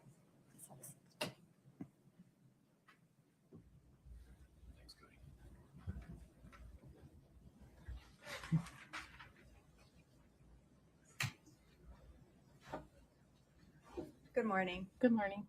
Go ahead and pull that mic close to you as we pick sorry. up your answers. Please state your name and spell your last name. Margaret Offret, Offret. You go by Margie? Is I go that by right? Margie, yes. Where do you work? For this, I work for the University of Utah. And what do you do for them? I'm a medical assistant coordinator. What about in 2022? What was your role back then? Same role, but I also do part-time EMS, and at that time it was for Park City Fire. What do you do as part-time EMS? What's that role? Emergency responder, advanced EMT. Is that similar to a paramedic? Yes, one step below. And how long have you been working as an advanced EMT? Almost 40 years. Now, given that experience, have you been called out to a death scene before? Many, yes. How many would you say? Over the 40 years, probably more than 100. Have you been called out to the scene of an overdose before? Yes. A drug overdose? Yes. How many? 20 to 30. What kind of certifications do you hold to be an advanced EMT? Well, I have advanced life support, pediatric advanced life support, and I do monthly training and recertify every 2 years. And you're up to date on that training? Yes, ma'am. As you were back in 2022? Yes. Were you working on March 4th of 2022? Yes. And did you respond to the scene at 282 Willow Court? Yes. When you arrived, what did you do first? We got our gear and went to the bedroom where our patient was. Where was he when you arrived? In the bedroom on the floor. What was the position of Eric Richens when you arrived? He was laying flat on the floor, straight. Was he on a sheet? I don't recall. Let me show you State's Exhibit 1-4S1. It'll pop up on your screen there. Do you see that? Not yet.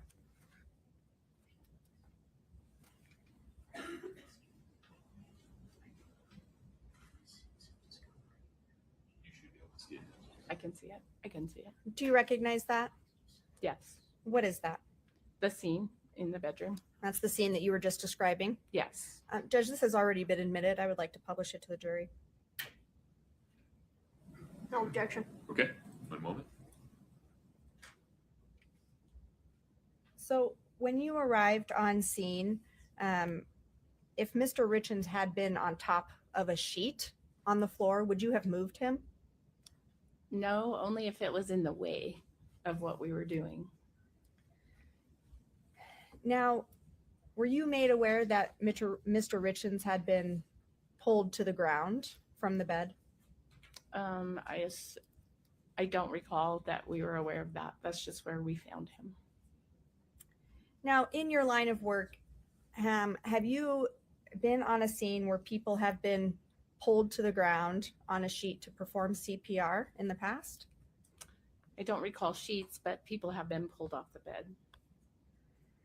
When you saw Eric Richens on the floor, was there anything that stood out to you about the position of his body? That he was at the foot of the bed instead of the side of the bed. Why did that stand out to you? Because most places when we go, the person is on the side of the bed. Just easier to get them off. And anything about the physical position of his body that stood out to you? He was just very straight. What do you mean by that? Straight, like everything was straight. What would you expect if someone had been Sometimes pulled? arms are flailed about. Okay, just let me finish the question. Sorry. That's okay. I just want to make sure that our both of our voices are being picked up. So describe what you said. What would you expect when someone is pulled off a bed? They're a little not straight, angled. Their arms are flailed about.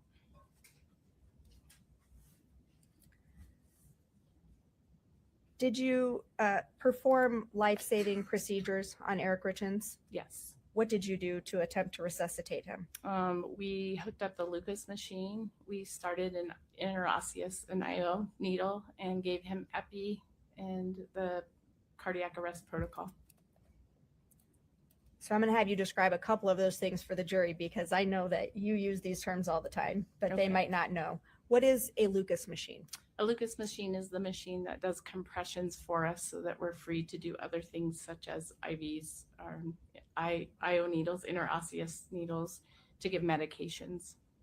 You also mentioned that Mr. Richens was given epi. What do you mean by that? Epinephrine, which is a medication that we give to try and start the heart again. And so those things were being performed on Mr. Richens. Yes. Is it also your protocol to ask if your patient is taking any medications? Yes. Did you do that in this case? Yes. Did you ask Ms. Corey Richens if Mr. Richens was taking any medications? Yes, I believe I did. Were you given any medications that Eric Richens was taking? Yes, I believe she told me it's in my report, but naltrexone for Lyme disease, possibly. Did she hand you that medication? No. Any other medications that you were made aware of that Eric Richens was taking? She did also say CBD gummies. As you are performing these life-saving measures on Eric Richens, are you also looking for things in his immediate area that might explain what's happening with him? Yes. Did you do that in this case? Yes. Did you see anything that to you might explain what's going on with him? No. Now, when you've been on the scene for an overdose death or an overdose call in the past, what are some things that you see around the person that might indicate to you what's happening? Sometimes you see drug paraphernalia or pill bottles. Did you observe any of those things? No. Now, were you there when the time of death was called for Eric Richens? Yes. What time was that? 3:58, I believe. And that would be in the morning, right? Yes, a.m. Now, later you talked about Eric Richens being down sometime or dead sometime. Yes. What was that observation based on? He was cold to the touch. His body was cold to the touch, and his heart rhythm, which when we hooked up the monitor, showed that he was in asystole. What is asystole? That's flatline. So no heartbeat. No heart electroactivity at all. Did that ever change while you were there? No. Just a moment. Man, those were all my questions for you. Thank you. The defense may have some as well. Thank you. Ms. Lewis, please.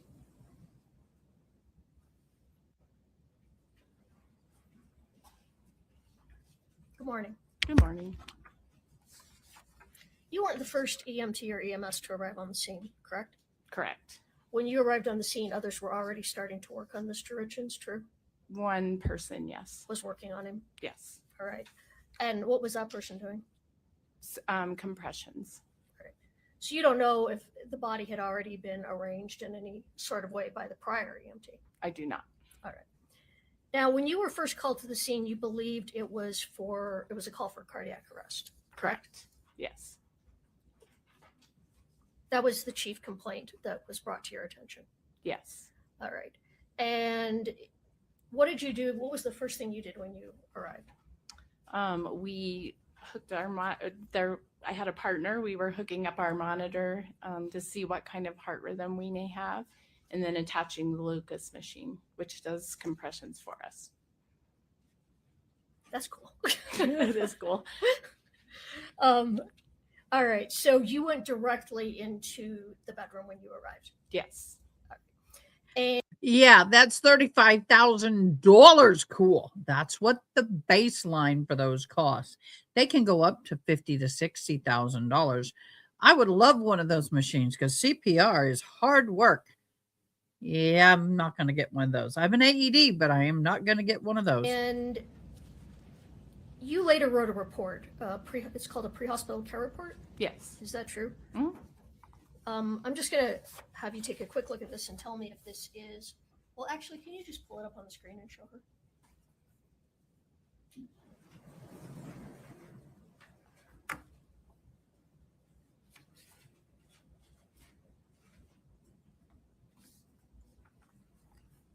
She has it. All right. Is that your report? Yes. All right. We'd move to admit that as My a ears keep defense dropping. exhibit. I think now we're at 3005. I would object.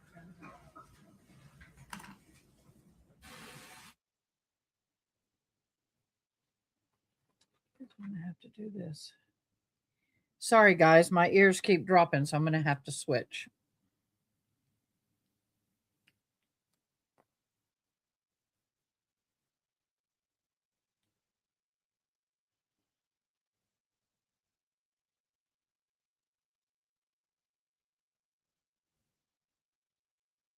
Okay, then I can't hear myself.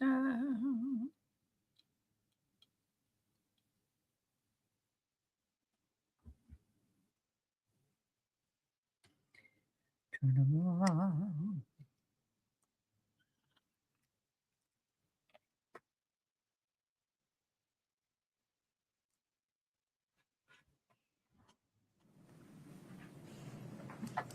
The witness can still see it.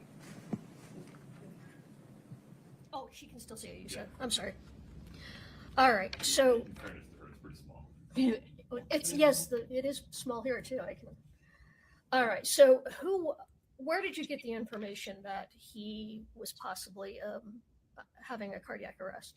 That's what the dispatch came across as. So, but you didn't know if that was correct. No, And it turned out not to be correct, right? that he was in cardiac arrest. He didn't die of a cardiac arrest. Well, I mean, he was in cardiac arrest. I did not know, and I don't know what he died from. All right. Explain that he was in cardiac arrest at that time. What is the, He was in asystole, which is a flat line, which means there's no electrical activity in the heart.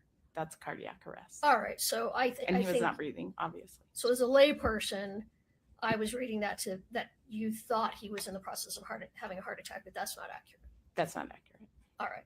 So that just means someone who is not having their heart functioning at the time when you're called in. That would just be called a cardiac arrest. Correct. All right. So that was the information that you based what you did Yes. following when you got there.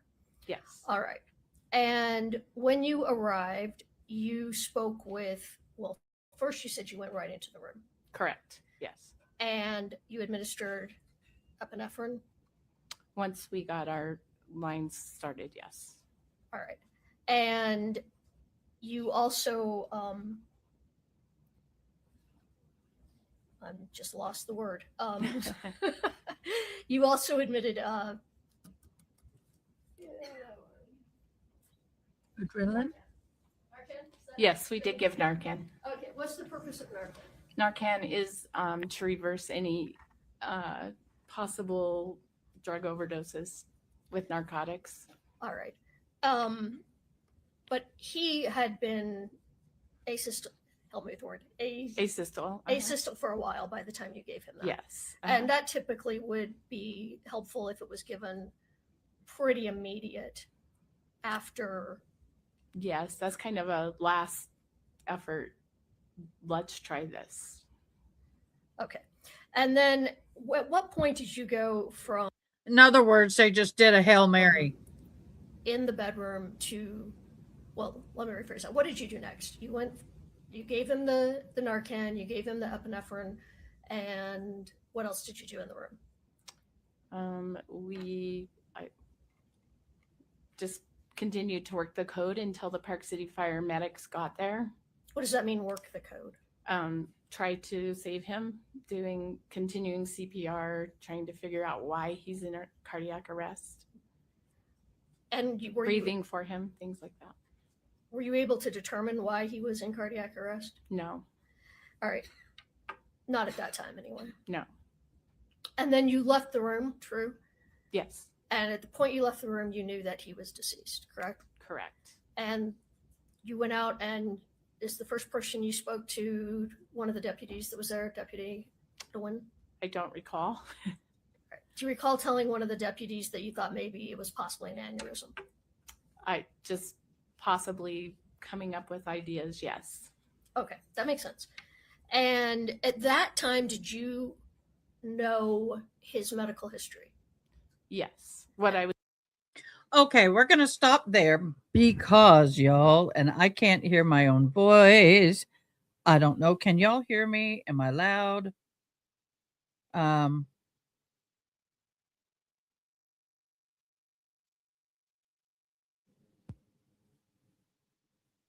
Testing. Can y'all hear me? Okay. I hope you can hear me. We have the accused Charlie Kirk assassin Taylor Robinson faces crucial ruling. So we're going to play that real quick on both streams because I think this is very important. This is a ruling that they've been waiting when determining which charges to file and whether to seek the death penalty. That one. But the ultimate charging decision rested solely with Mr. Gray in his statutory capacity as elected county attorney. He made the decision to file a notice of intent to seek the death penalty at the inception of the case rather than waiting until after the arraignment, as allowed by statute. His decision to seek the death penalty was based upon his assessment that the death penalty is appropriate in this case. He chose not to wait to file the notice because he believed it would cause unnecessary speculation on the part of the public and angst on the part of the victim's family. Lauder's presence at the rally did not materially influence Mr. Gray's decision-making, and the court finds that this conclusion is supported by credible testimony and objective record before it. Approximately 3,000 people attended the rally at Utah Valley University. Throughout the course of the investigation, over 40 attendees voluntarily provided witness statements to law enforcement, and several attendees provided video footage of the incident. No evidence was provided by daughter that she was not available from other sources.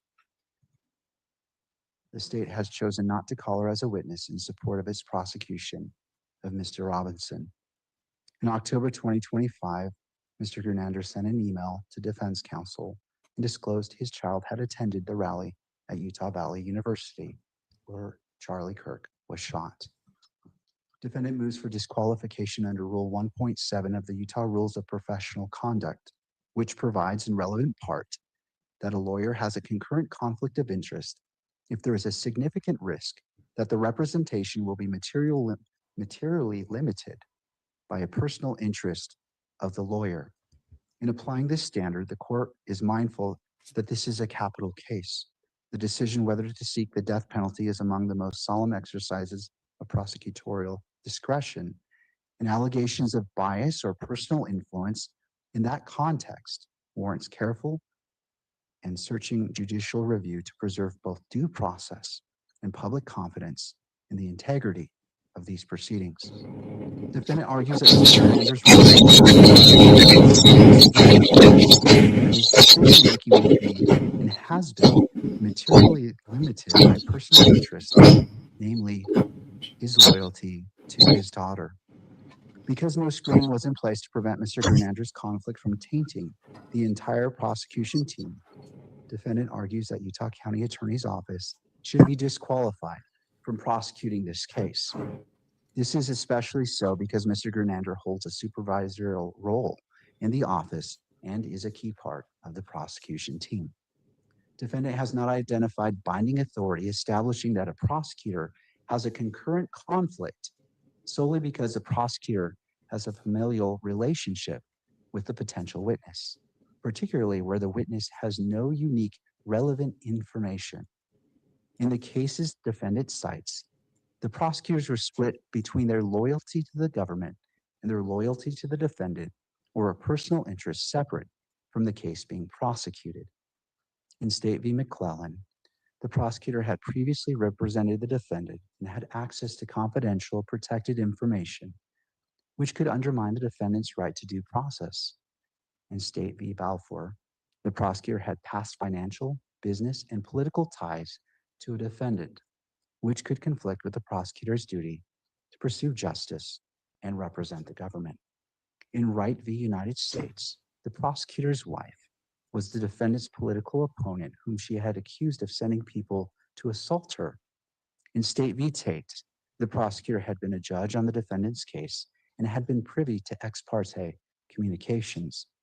In People v. Connors, the prosecutor was both a victim and a witness to a separate crime committed by the defendant, which created a personal grudge against the defendant himself. Each of these cases involve a personal interest directly connected to the defendant or some other interest that materially limited the prosecutor's representation of the state. By contrast, the record here contains no evidence that Mr. Gernander or any member of his family had a personal relationship with, bias toward, defendant, nor does the record show that Mr. Gernander's professional judgment has been or is substantially likely to be materially limited by his loyalty to his daughter. Speculation regarding potential influence is insufficient to establish a significant risk under Rule 1.7. The court has independently reviewed the evidentiary record with particular attention to whether any direct or indirect decision-making in this case reflects personal involvement inconsistent with the objective prosecutorial judgment. The court finds no such evidence. Defendant argues that two prosecutorial decisions could have been impacted by Mr. Grunander's relationship to daughter, thereby affecting defendant's due process rights. The decision not to call daughter as a witness and the decision to seek the death penalty. The court is persuaded by the evidence presented that daughter is not being called to testify because she has no uniquely relevant testimony to give, and the state has access to much stronger evidence from other witnesses. To the extent defendant believes his due process rights are violated by the state declining to call daughter as a witness, defendant has subpoena powers and a right to call her himself if he believes her testimony is important to his case. As to the decision to seek death, the court finds that daughter's presence at the rally did not factor into the prosecutorial analysis. The evidence supports that Mr. Gray's decision was grounded in his assessment of the facts and applicable law. Because the circumstances of every case are unique. Oh, I heard something. I'll continue. Let me start over on that sentence. Because the circumstances of every case are unique, prosecutorial discretion allows a prosecutor to consider a host of relevant factors when determining whether to seek death, as long as the considerations of those factors is constitutionally sound. Even if Mr. Gray considered the impact on daughter when deciding to seek death, defendant has not shown that the impact of the crime on victims, witnesses, or even prosecutors themselves is an unconstitutional consideration when deciding to seek the death penalty. In sum, the court concludes that there is not a significant risk that Mr. Grunander's loyalty to daughter has or will materially limit his representation of the state of Utah. Furthermore, defendant has not shown that there is a significant risk that Mr. Grunander's relationship with daughter has or will impact defendant's due process rights. Based on the record before the court, defendant has not shown that his prosecution by the Utah County Attorney's Office is tainted by a concurrent conflict of interest under Rule 1.7. During oral argument, defendant requested the court also consider whether the Utah County Attorney's Office followed the process recommended by the Utah Prosecutors' Best Practices created by the Statewide Association of Prosecutors, otherwise known as SWAP, in determining whether to disqualify the Utah County Attorney's Office. Defendant argues that best practice demands that a prosecutor avoid the appearance of bias based upon public perception. To avoid this appearance, the Utah County Attorney's Office should have immediately screened Mr. Grunander from the rest of the office. Because it failed to do so, there is now a hint that the decision to seek the death penalty was an emotional response to Mr. Grunander's concern for his daughter. The best practices document is not controlling on this court. And even if it was, the court is unpersuaded that Mr. Grunander's relationship with daughter creates an appearance of bias in this case. Prosecutors need not be immune to the emotional response of others to prosecute a case. Indeed, it is part of a prosecutor's duty to interview witnesses and victims and evaluate the impact of an alleged crime. A prosecutor need not be disinterested on the issue whether a prospective defendant has committed the crime with which he is charged. If honestly convinced of the defendant's guilt, the prosecutor is free, indeed obligated, to be deeply interested in urging that view by any fair means. True disinterest on the issue of such a defendant's guilt is the domain of the judge and the jury, not the prosecutor. And this is citing from Wright.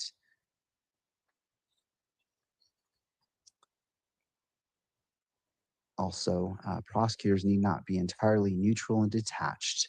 In an adversarial system, they are necessarily permitted to be zealous in their enforcement of the law.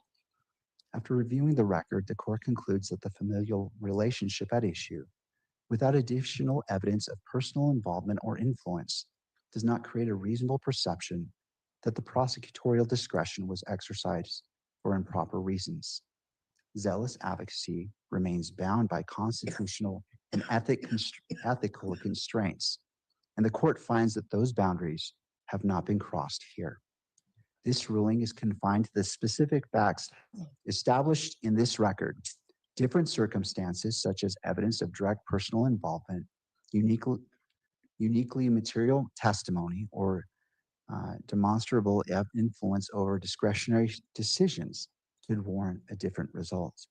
In sum, the defendant has not shown that there is a significant risk that Mr. Grunander's loyalty to daughter has or will materially limit representation of the state, nor has defendant demonstrated that his due process rights are compromised by the continued prosecution of this case by the Utah County Attorney's Office.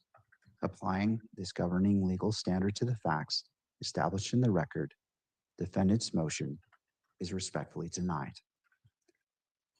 All right, that order in a written form will be available shortly online. The court wishes to turn to its last matter, and the court wishes to address the remaining outstanding motions in a timely manner and to set appropriate dates for their hearing and resolution. The court recognizes that coordinating schedules can be challenging and that we all make a good faith effort to accommodate the court and one another in setting these matters for hearing so that the constitutional rights of all parties are protected and preserved. Counsel, I'm reviewing a list of motions before the court, and so I wish to quickly address that, set hearing dates so all parties have an expectation of what comes next and what to prepare for. And so I'll turn to the attorneys. The court has thoughts, but I want to hear your thoughts first. Judge, this is Mr. Grunander. I apologize for my camera. Something's happening with it this morning, but sure. I see that the court entered a couple of rulings that we received late last night. I think there are still the outstanding motions to classify as private that need to be addressed. And then there is the outstanding motion from the defense to exclude media, electronic media coverage. And there is a request, and I'll defer to the defense, but there's a request for an evidentiary hearing there. But that's what I see as far as what's outstanding. In addition, Your Honor, I should say there is one with respect to a piece of evidence that we're trying to identify additional reports on to get to the defense so that we can be fully prepared to address that issue. All right. Thank you, Mr. Grunander. Turning to defense. Thank you, Your Honor. This is Richard Novak. I know that the court may have seen the emails which were exchanged with the court's clerk and counsel concerning scheduling. We had all suggested a date that the court was available to resolve the classification issues, some of which, as Mr. Grunander said, are still pending, notwithstanding yesterday's orders, and that was the date of April 17th. It was our expectation that the court would take care of the classification issues at a hearing that afternoon. The court's public order yesterday did address in a footnote a question of the media's standing with respect to, say, the merits of the motion that Mr. Grunander mentioned. So we think that that needs to be addressed because the media did file what they purport to be a preliminary response to a motion that is presently classified. So before we actually before the court conducts the hearing on the merits of the motion to exclude, which we anticipate would be an evidentiary hearing with both exhibits and witnesses, we think that it would be most efficient for the court to lay the groundwork on what will be public, what will not be public, and which entities, I'm not going to say parties because that's not right, which entities have standing to weigh in on that motion and the scope of that standing. And we do think because, I mean, the court has obviously seen, because it approved the filing of the initial motion, that there's an extensive evidentiary presentation that's necessary. It's not going to be the 2 to 3 hours that we were told the court is available on April 17th. So our thought is that we would have all of that sort of preliminary and standing, all of the preliminary and standing issues resolved at the court's next availability that worked for council, which is April 17th, and that at some date after April 17th, we would then have the hearing on the merits of that motion. All right. Any other? Does that make sense, or did I just muddy it up even more? No, I understand what you're saying. Any other input from any of the other parties before the court gives its input? Judd. I think Mr. Novak mentioned the afternoon of April 17th. I think the court's availability may be that morning. And other than that, I think this plan sounds good and makes sense to the media. I think the remaining issues that are most likely to be argued and resolved at an April 17th hearing are individualized motions related to closure of things on the docket. In that way, there's kind of a commonality between those. There's likely some overlap, even though they're separate briefings, on the interests and the questions related to those motions to classify. I'll note that more may come along. There was a reply to the motion to exclude cameras from the courtroom that has also been subject to a motion to classify. But again, I think that could be argued easily alongside the pending motions to classify or close that the court is attempting to schedule for hearing now. All right. All right, so here's the court's input. I wish to address the motions to classify and addressing the closure of the hearing or the evidentiary hearing to exclude media well before April. And I don't believe that those hearings will take a lot of time. And for this court, for many reasons, and because the court intends to keep the May preliminary hearing. And I realize that there may be things that come up that may affect that, but as we stand today, that preliminary hearing date is set. And I wish for these issues to be addressed prior to the preliminary hearing, given the nature of that hearing. And so there is clarity on what will happen. What dates do we have available in March? In council, before I get these dates, I recognize that you all have challenging schedules, but this case must have priority as this court is trying to balance the constitutional rights of all parties and being timely in its process. So I ask you respectfully to do your best to ensure that we can align to a schedule that allows us to move forward in a proper manner while respecting the constitutional rights of all parties. And so looking at March dates, I have March 13th. It's rare, available all day. And I want to preface this by saying, just to give you an idea, when I am setting a hearing for an hour or more, I'm looking into June just because of the court's calendar. And so this is a rare opportunity to have this to address the motions to classify and potentially closure. What does that look like for the parties? On the 13th.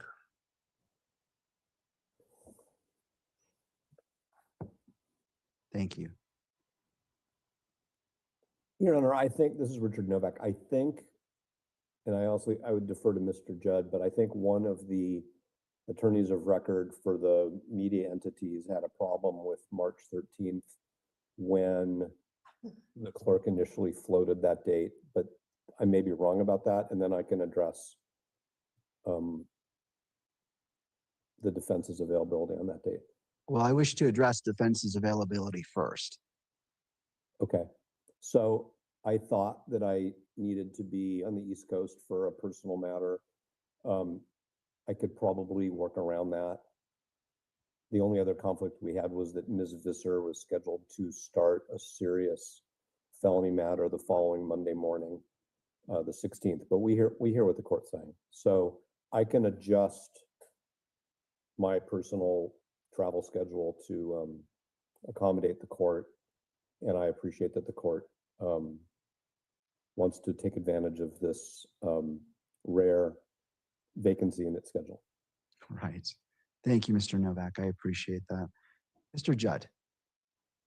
Your Honor, does the court have a view right now as to whether this would be an in-person hearing or something that could be argued by WebEx?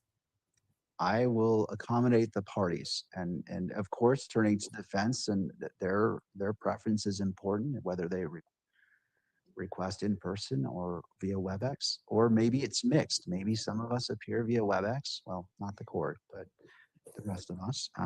So I am open to try to find a solution. I'm curious about that, Your Honor, but it's not outcome determinative. We will make it work. We realize we're guests in the court, that these issues are important. We recognize the interests that are in play. I'm scheduled to be elsewhere in Chicago that day. I'll appear by WebEx if that's what the court allows. If not, then I'll move those plans. This is a priority, and if that's the time that it works, then we'll make it work. All right. So the parties, first, is it the intent to be in person? And if so, what are the thoughts about Mr. Judd appearing via WebEx? Your Honor, the state is open to any procedure that will allow us to have this hearing on March 13th. We can be in person or via WebEx, and we have no objection to other entities, representatives appearing in whichever way is most accommodating for them. All right. Thank you, Mr. Ballard. Mr. Novak. All I would say is that if the court is going to open up a WebEx for some participants, we will be there either in person or by WebEx or both. Because there are, as Your Honor knows, a few of us. Ms. Nestor will not be present because she's already engaged in trial in another county. But we will, I guess what I would say today is that we will be appearing in person, present in court with Mr. Robinson with us. If there is some reason why one of us needs to appear remotely, then we'll address that with the court. All right. Thank you, Mr. Novak. So it sounds like we're going to go ahead and set this in person. I realize that, there are complications, and Mr. Judd, it looks like there is no opposition to you appearing via WebEx. And of course, as mentioned by defense, there are certain attorneys that may need to appear by WebEx. So we will accommodate that, and we'll anticipate Mr. Robinson's appearance in person on March 13th. Counsel, given the direction of the court dealing with closure and classification of motions, how much time will you need to conduct your business in court? I want to open that up and lock it down before that date gets cannibalized by other important hearings as well.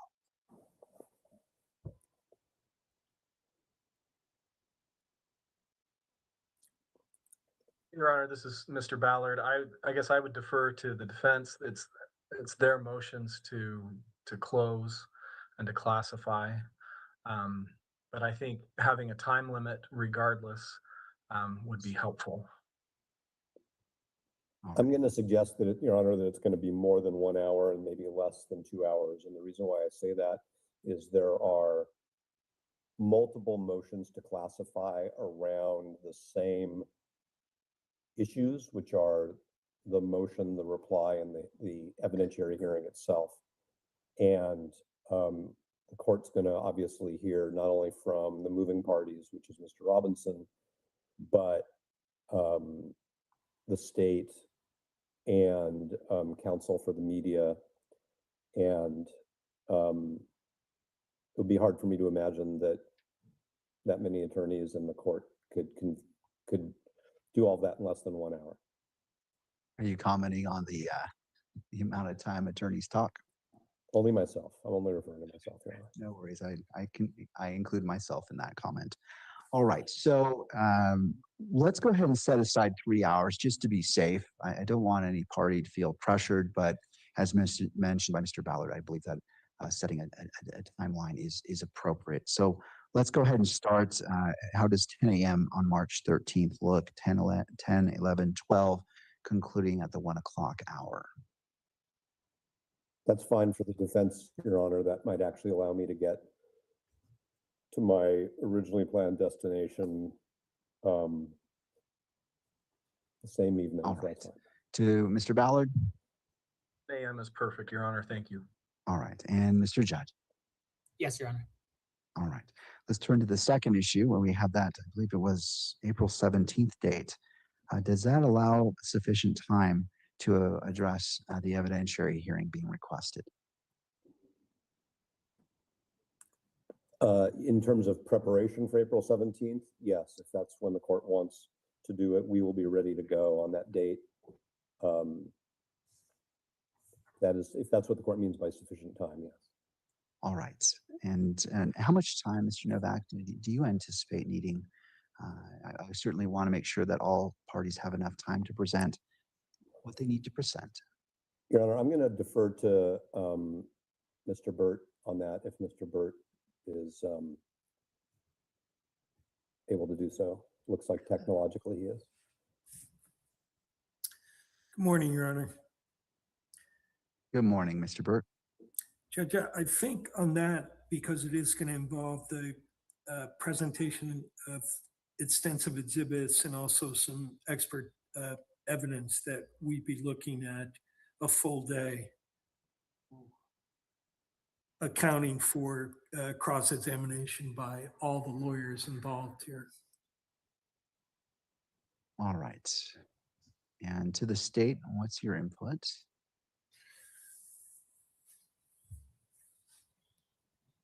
A is more than enough to be able to address those issues. All right. And to the state. I'm sorry, I just, to any other party. I will defer to parties, Your Honor, on this. As the court knows, we haven't seen the motion itself or the reply. We've seen the state's opposition. But I think whatever the defense believes is necessary, given that they are the party bringing evidence and the expert, if they believe that a day is sufficient, we see no reason to push back on that. All right. All right. I do note that we have other issues on that day. I think we're just going to have to bump them. And so we'll go ahead and set aside the full day on April 17th. We'll start at 10 a.m. and conclude promptly at 5 p.m. if needs be. But it is the intent that we fully address the issues and it's not carried over or continued to another day. The court anticipates, given what's presented, has been the practice of the court, that it would take it under advisement and schedule a WebEx hearing to issue its decision. All right, so April 17th, starting at 10 a.m. I'm assuming in person, and Mr. Novak, I don't want to assume anything. In person with Mr. Robinson in court? Yes, Your Honor, exactly. All right. All right, thank you, Counsel. All right, so we're done with that. But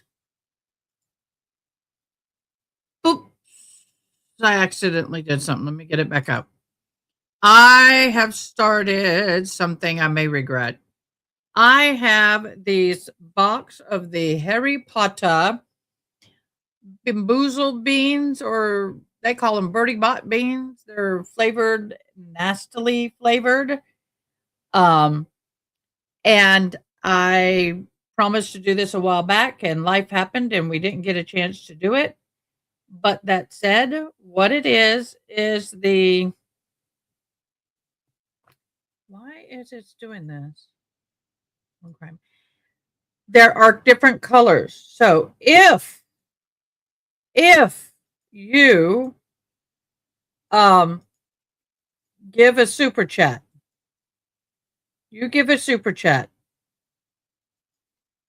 Hopefully I started in the right place. Hold on. If you do a super chat, you get to pick one of the colors. I'll tell you what they are that I have in the box, and I'll eat it. And Lord knows there's a lot of a certain one. So I may be eating sour milk or earwax or earthworm or dirt or booger or black pepper or whatever. So anyway, I will eat one for every super chat that's given. God, I did. Oh, we'll see what happens. Okay, let me share this. We'll get back into this. I lost the feed, so hopefully I'm in the right place again. And also, we have Colin Gray is back in court. We will start his again, get everybody up and going. Both courts will be going once again at the same time.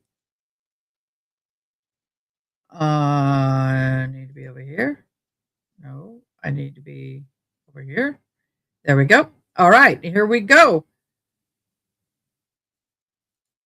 We got a chance to speak with Mr. Allen. He indicated that he was planning on filing a motion to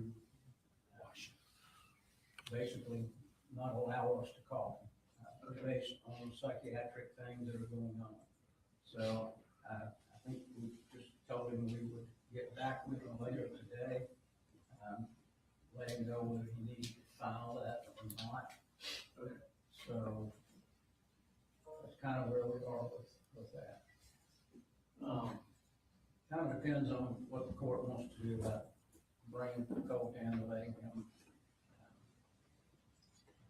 the fifth here in court.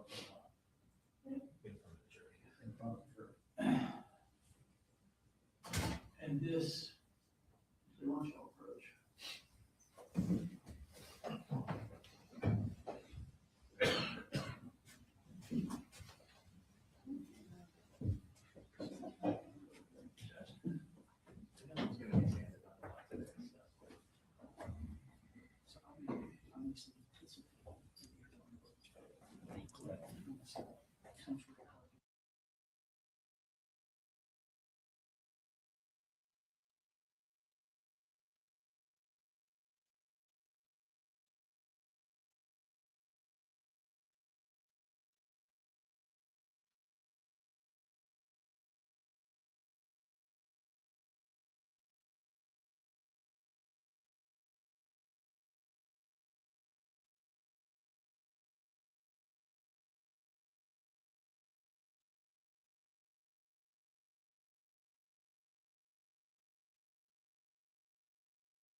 Yes.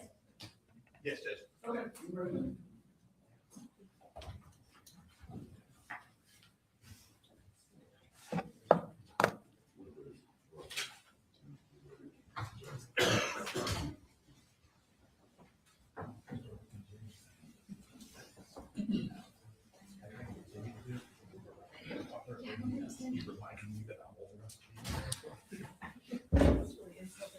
I kind of thought it was too.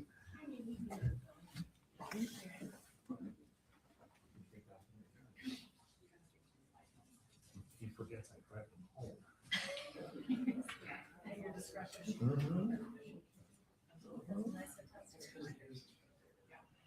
Yeah, that's nice. Is it still picking you up? Yeah.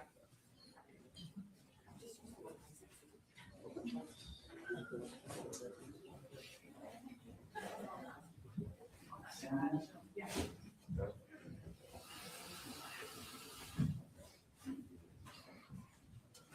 That'll be testing. white noise.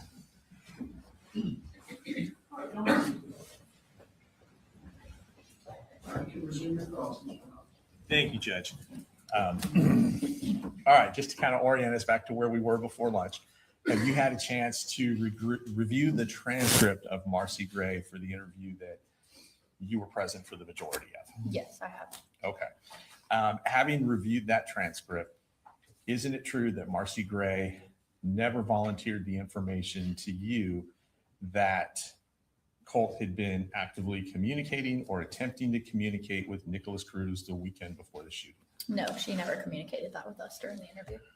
And she never communicated to you that the weekend before the shooting, she herself had been doing active searches on her phone regarding school shootings, school shooters, and parental liability for school shooters? No, she did not tell us that information. Okay. Thank you very much. I appreciate it. Nothing to say. Thank you. You're free to go.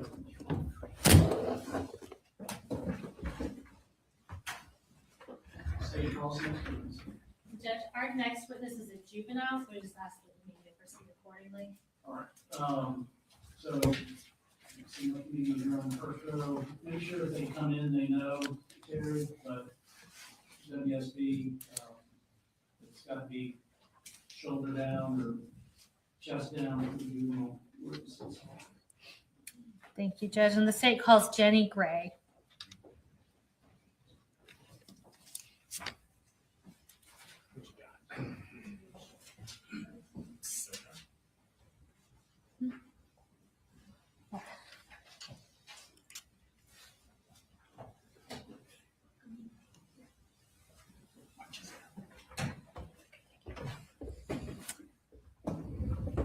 All right, I'm just going to have you go ahead and raise your right hand. Do you swear to tell the truth, the whole truth, and nothing but the truth, so help you God? Yes, ma'am. All right. I'm going to start by just having you tell us your name. My name is Jenny Gray. And Jenny, how old are you? I'm 14. Okay. What grade are you currently in? 9th grade. And tell us a little bit about what kind of things you like and that you like to do. I like listening to music in my spare time, and I like reading. Okay, great. Jenny, do you have any siblings? Yes. And tell me what their names are. My oldest brother is named Colt Gray, and my youngest is Colin Gray. How much older than you is Colt Gray? He's 1 year older. And how much younger than you is Coley Gray? Ish, like, I'd say 4. About 4 years younger? Yeah. So a good bit younger. Mhm. And then you and Colt are like pretty close in age. Yes, ma'am. Who are your biological mom and dad? Marcy Gray and Colin Gray. Okay. Does Colin Gray also go by Coley? Mm. Okay. And do you currently live in Barrow County? No, ma'am. And I don't need you to say their names or anything, but who do you live with now? My foster parents. Okay. Do you currently have any contact with your biological parents? No, ma'am. And do you currently have any contact with your brother, Colt? Baby. No, ma'am. When was the last time, other than Coley, that you had any contact with anyone in your biological family? I'd say 2 years ago. Okay. So basically since early September of 2024? Yes, ma'am. Okay. Is that your choice? Yes, ma'am. Okay. Now, Jenny, I'm going to start by talking a little bit about your life growing up. Did y'all move around a lot with your family when you were growing up? Yes, ma'am. Okay. And if I asked you to tell me all the dates and specific places and times and stuff, would that be hard for you to do? Extremely, yes. Okay. So I'm going to take you back to October of 2023. So that was during your 7th grade year when you moved back up to Barrow County with Colin Gray. Do you know what time frame I'm talking about? Yes, ma'am. Okay. Once you moved up there during your 7th grade year, who all was living in your house at that time? My father, my older brother, and my younger brother. Okay. And was this the same house that y'all lived in up until September of 2024? Yes. Okay. Explain to me where everyone would sleep in the house. So I would sleep in the master bedroom. Okay. And then my father and my younger brother would share a room across from my room. And then Colt had his own room. It was like the smallest one. Okay. And did you consider the room that was like next to Colin and Coley's room to be Colt's room? Yes, ma'am. Okay. Did that room always have a bed in it? No, ma'am. Okay. When it didn't have a bed in it, where would Colt sleep? When it didn't have a bed, he'd sleep in like our like laundry room place. Okay. Or our washing and drying. Okay. Thank you. So you said Colt was 1 year older than you. So was he one grade ahead of you growing up? Yes, ma'am. So when you were in 7th grade, should he have been in 8th grade? Yes, ma'am. And when y'all first moved up from Fitzgerald to Barrow County in what would have been your 7th grade year, were there a few months before any of you got enrolled in school? Yes, ma'am. What did y'all do during the day during that time period? We would just sit at the house, and sometimes Coley would go with my dad to his work. But, Okay. Was your dad working full time during that time? yes, I think so. Okay. And y'all were just home when he went to work? Yes, ma'am. Okay. When y'all were just home, you said Coley went with your dad sometimes to work. So sometimes he would go with him and sometimes he would stay home with y'all? Yes, ma'am. Okay. Whenever Colin would leave y'all alone at the house, did he lock up the guns in the house or anything? No. Okay. So talking about that same time frame, after y'all move up here, you said you're not in school for a few months. At some point, did you and Coley get enrolled in school in February of your 7th grade year? Yes, ma'am. Okay. At what middle school were you going to at that time? Was it Heyman Morris Middle School? Yes, I'm pretty sure. Okay. And was that middle school that was right next to the high school? Yes, ma'am. Okay. In Barrow County? Yes. Perfect. So you start going in 7th grade. Did Colt ever go to school that first year y'all moved here? So when you were in 7th grade and he should have been in 8th? No, ma'am. Okay. Did Colin ever talk about why he didn't make Colt go to school? Yes, ma'am, but not directly to me. Okay. Did you ever hear anything that he said about it? Yes. Tell me what you remember. I remember him being stressed over Colt's mental issues. Okay. And kind of hesitating to enroll him in that because of his mental issues. Because of his mental issues. Okay. Thank you. So again, I'm still talking about that same kind of time frame. Tell me about what a normal day for your family would look like back then. I would go to school and then, well, my dad would go to work and Coley would go to school and then I would go to school and then Colt stayed at the house until we got home. What would y'all usually do like in the evenings after school? We just go and do our own thing. We wouldn't really do anything together like as a family. Okay. So did y'all like go out much as a family, like to the park or the playground, anything like that? Sometimes, but not every day. Okay. And did you ever do you remember going to the shooting range with Colin and Colt at some point? Yes, ma'am. Okay. And again, I'm not going to ask you to tell us exactly when that was. Was that one time or more than one time that you Just remember? one time. Okay. And do you remember Colin and Colt ever going to the shooting range again after that time y'all all went together? I don't remember. Okay. Jenny, tell me a little bit about how your relationship was with Colt during this time. We were close. I mean, I definitely think that, he was closer kind of to me more than, our parents or Coley or, friends at school, like that kind of thing. Okay. It was definitely close. Okay. And how was Colt's relationship with Colin? Sometimes it would be good and sometimes it wouldn't. Okay. Would they fight a lot? Yes, ma'am. Okay. What kind of things would they fight about? They would fight a lot about Colt not getting his way with things. Okay. Would that like set Colt off if he didn't get his way? Yes, ma'am. Okay. And what did it look like when we're talking about them fighting? Sometimes it would be, just yelling back and forth at each other, and sometimes it would be physical. Okay. And when we're saying physical, kind of describe that for me. There would be, punches thrown, a lot of shoving, just a lot of contact with each other. And would that be both ways? Yes, ma'am. Okay, so from Colt and Colin? Yes, ma'am. Okay. Did Colt ever damage anything in the house when he was mad? Yes, ma'am. Do you remember if he put any holes in doors or walls in that house that y'all were living at? Yes, ma'am. Okay. Do you remember specifically the door to your room, him putting a hole in it? Yes, ma'am. Okay. And what was your relationship like with Colin? It was all right. I mean, I think I was, close with him, but he definitely thought I was closer than I was with him. Okay. Would he confide in you about things? Yes, ma'am. Okay. Even though you were pretty young at the time, right? Yes, ma'am. Okay. Did he confide in you specifically about struggles he was having with Colt? Yes, ma'am. What kinds of things would he talk to you about regarding Colt?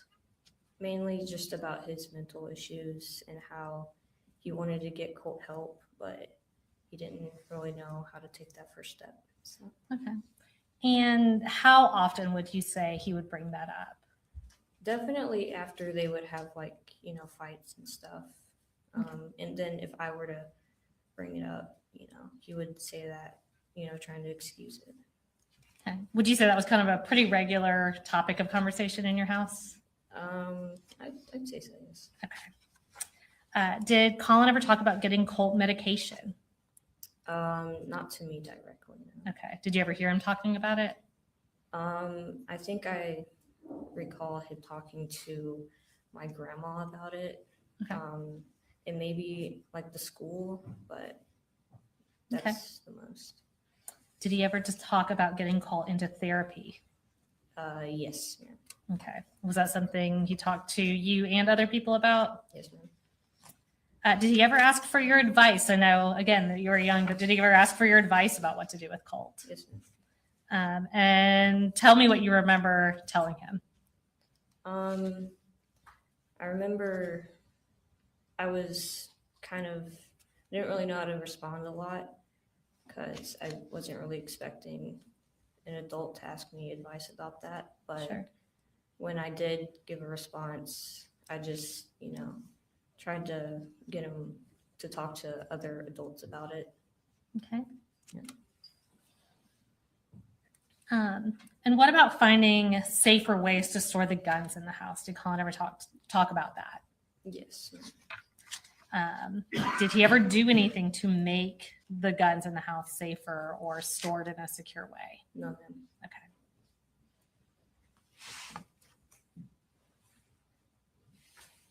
And Jenny, we are going to pull up a text message exchange. It's between you and Colin's phone. And this is from State's Exhibit, I believe it's 158.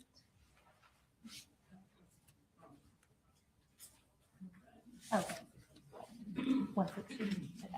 Okay. So it's previously been put into evidence on State's Exhibit 160. And this is going to be a text message exchange between you and Colin from your phone from July 3rd of 2024. And we're also going to pull that up on the screen. It's going to show up in front and behind you. Any issues, Mr. Defense? No, Your Honor, no objection. Have you reviewed these text messages before? Yes, ma'am. Okay. So I'm just going to read through these specifically, and I'll ask you, do you remember this exact text conversation? No, ma'am. Okay. So I'm going to read through them, and then we'll talk about it a little bit. So this was from you to Colin. You said, hey, I think he calmed down. And Colin says, he doesn't calm down that quick. And Jenny, I can't live like this. It's seriously not good. Colin then goes on to say, it tears me up. I just want him happy. And man, he calls me everything, like he calls me everything in the book. So you said you don't remember the specific text conversation, but is this a good example of kind of how Colin would talk to you about Colt? Yes, ma'am. Okay. He said he calls me everything in the book. Would Colt swear a lot at Colin when he was mad? Yes, ma'am. I'm going to show you another text message exchange, and this is between you and Marcy. This is from July 20th of 2024. And this has previously been tendered into evidence with it states 160. No objection. And looking at that, do you remember this specific conversation? Faintly, I do. Yes. Okay, so you remember what's being talked about, but maybe not the exact words. Yes, ma'am. Is that fair? Okay. So I'll read through it and then we'll talk about it. So this was from Colin's phone. It says, Colt had a horrible panic attack last night. And you said, why? He said, not really, or his phone said, not really sure. Basically had to drag him into daddy's bedroom and hold him for like 10 minutes while we did deep breathing, LOL. You said, so he just started like freaking out. And they said he came into the living room and asked us to call 911. Then he just started crying really loud. It scared the shit out of everybody. They then say, I've told him we're taking him to the doctor next week, going to schedule an appointment for when you and Mammy come back so she can drive us. So I know I said that was from Colt's phone, but when you're reading that, who did that appear to be talking? Oh, my mother. Okay. And you said you remember the situation surrounding it. Where were you when these texts were going back and forth? I was at my grandma's house in Fitzgerald. Okay. And to your knowledge, did Colt ever get any kind of appointment like was being referenced there? No. Okay. Did you go back up to Barrow County pretty shortly after that exchange? Yes. Okay. I'm going to shift gears a little bit. So when Colin was the only adult at home, would you say that he was a strict parent? No, ma'am. Okay. Did he ever try to control what y'all watched or did on your phones or did on your computers? No, ma'am. Where would he spend most of his time? And by him, I mean Colin. Where would he spend most of his time at home? In his room. In his room? Mm-hmm. Where would Colt spend most of his time? In his room. Okay. And by his room, you mean Colt in his own room, Colin in his own room? Yes, ma'am. Okay. So I previously referenced there being guns in the house. How many guns do you remember knowing about in the house? I can say I remember at least 3. At least 3? Yes. Okay. And were any of those guns specifically Colt's gun? Maybe. Okay. Were any of those guns kept in Colt's room? Yes, ma'am. Okay. And when you say maybe, are you not wanting to answer as far as like ownership goes technically? Well, I'm just confused. Like, I know they gave it to Colt, Uh-huh. but I don't know, like, if, like, he didn't buy it himself. Colt didn't buy it himself. Someone bought it for him. Okay. And when you say someone who bought it for him, who gave it to him as the Christmas present? My dad. Okay. Did your dad buy Colt other accessories for that gun as well? Yes, ma'am. And where did Colt keep that gun? In his room. Okay. And when we say his room again, are we talking about that room that's directly across from the bathroom on the hallway? Yes, ma'am. Okay. Were you concerned about Colt having access to guns? Yes, ma'am. Okay. Did you ever talk to Colin about that? Yes, ma'am. And did you ever talk to him specifically about taking the gun away from Colt? Yes, ma'am. Did he ever do that? No, ma'am. Would Colt keep the door to his room open, closed, or both? Kind of both. Both. Okay. Did Colin ever tell you why he didn't take the gun away from Colt? No, ma'am. Okay. Did you ever go into Colt's room to talk to him? Sometimes. Okay. And did Colin ever go into Colt's room? Yes, ma'am.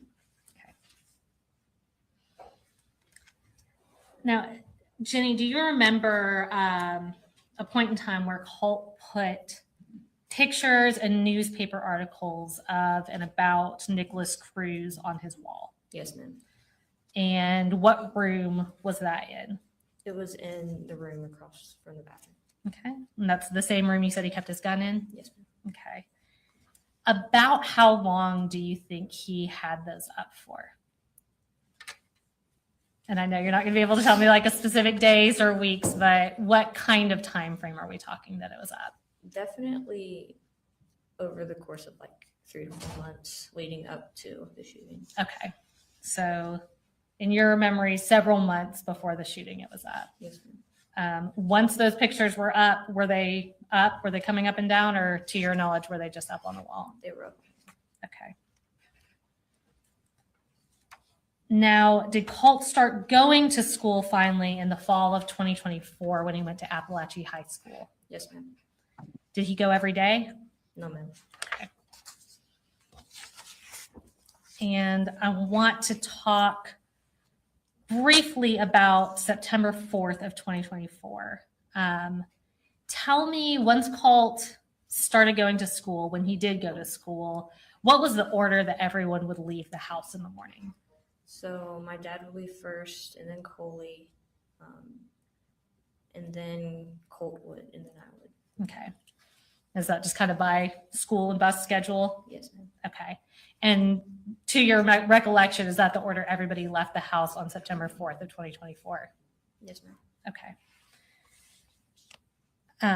Did you go to school that day on September 4th of 24? Yes, ma'am. And when did you first find out that something had happened at Apalachee High School? When we went in lockdown. Okay. Do you remember texting with your dad about it? Yes, ma'am. All right, so I'm going to show you a text message from about 12:20 on September 4th of 2024. And this, I believe, is from States 158. 156. And Jenny, do you remember those text messages?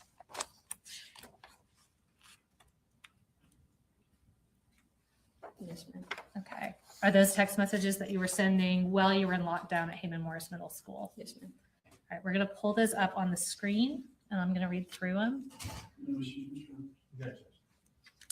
So this is at 12:19 p.m. on September 4th of 2024. Colin texted you and said, Jenny, have you talked to your brother?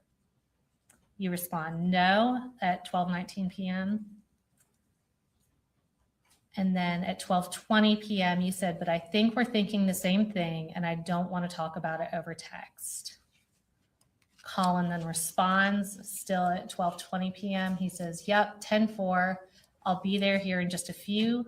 Let me know when you're back in the building and when I can come get you. You said, I think we're both thinking the same thing. What are you referencing there? I'm referencing that I knew pretty well that Colt was the one that was doing it, and I knew pretty well that my dad knew too. Okay.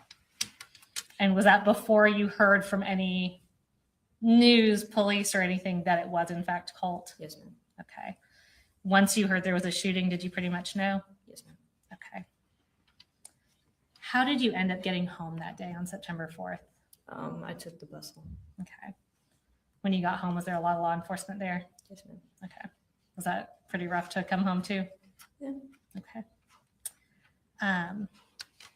Do you remember the next day, so September 5th, going up to the tree house to get what was called a forensic interview? Yes, ma'am. Okay. Have you ever gone back and watched that interview, reviewed the recording of it or anything to? No. Okay. So, No, ma'am. So on that day, September 5th, who drove you to the treehouse to get that interview? My father. Okay. Was he the only one in the car with you? Yes, ma'am. Okay. When you're on your way in to get that interview, did Colin tell you anything about how you should answer those questions? Yes, ma'am. Tell me what he told you. So he told me, like, if they asked me anything, you know, about if he knew that Colt had problems and that his problems would lead up to this, that I should basically try to cover for him, and specifically about the pictures on the walls. He told me not to tell them that he knew what they were. Okay. And when you say pictures on the wall, do you mean the pictures of Nicholas Cruz? Yes, ma'am. Okay. And the news articles about Nicholas Cruz? Yes, ma'am. Okay. And so he told you to tell them that he, Colin, didn't know who that was? Yes, ma'am. Okay. Is that contrary to what you had actual knowledge of?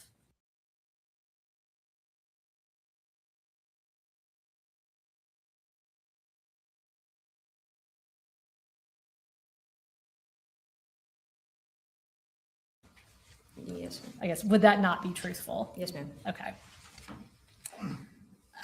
Judge, can we approach people?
Yes, ma'am. You were 13 at the time, right? Yes, ma'am. Did you know what was going to happen with you or with your family? No, ma'am. Were you nervous about what was going to happen with you and your family? Yes, ma'am. I know the interview was a long time ago, but looking back on what you do independently remember about the conversation, did you kind of downplay some things about your dad's knowledge of what was going on with Colt? Yes, ma'am.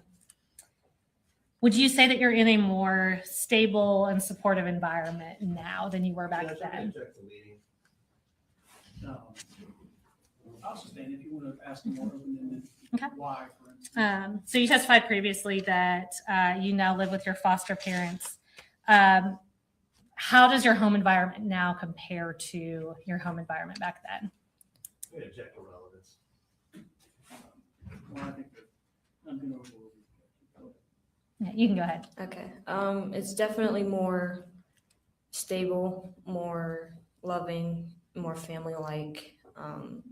We definitely do a lot more things as a family that we never would have done when we lived with my father. Okay. Do you have a solid support system now? Yes, ma'am. Have you been in counseling since this happened? Yes, ma'am. And has the counseling and the support system and the family environment all kind of helped you over the past year and a half or so? Extremely so, yes, ma'am. Okay. So Jenny, is everything that you're telling us today the truth and what you independently remember from back then? Yes, ma'am. All right. Thank you. I have no further questions. They'll probably have some questions for you though. Okay. Yes, ma'am. All right. Ladies and gentlemen, we need to take a recess to sort through something. I don't know that it'll be very lengthy, but we'll be in recess.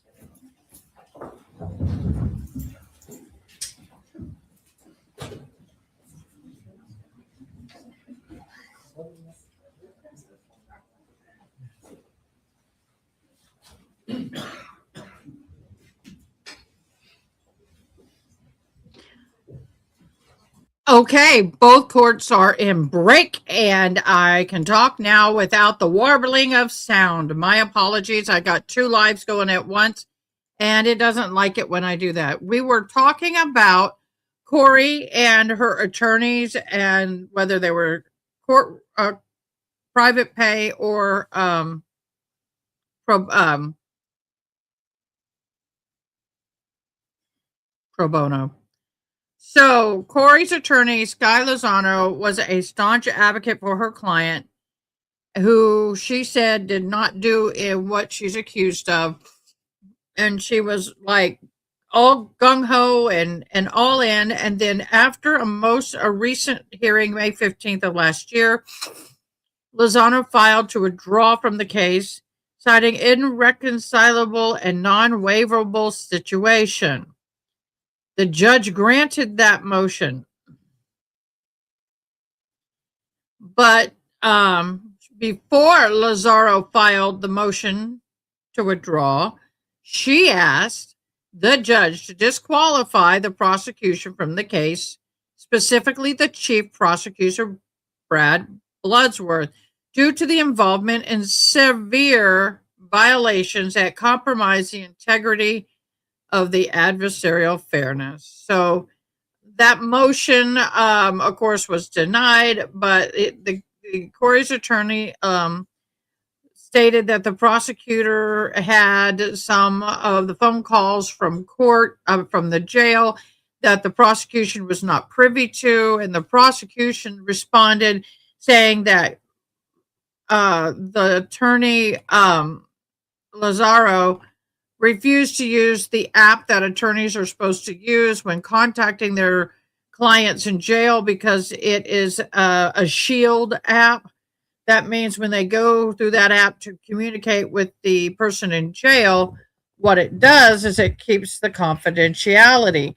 But because she went on a main telephone line, did not use the app, did not do what the lawyer was supposed to do, well, it was the recorded call was given to the prosecution.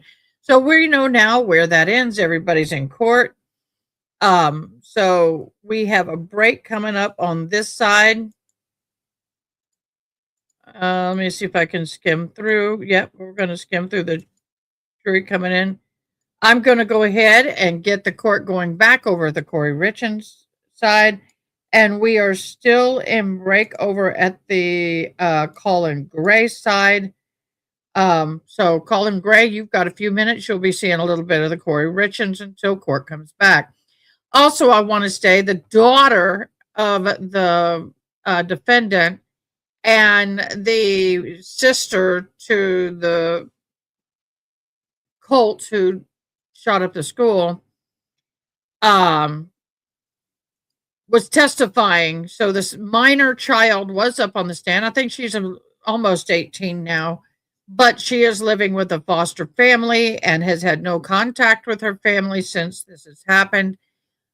A lot of responsibility on that girl, and I think she did a great job. But she did explain the dynamics in the family, how Colin Gray would also depend on her a lot to talk things through and would ask her advice on how to handle his son.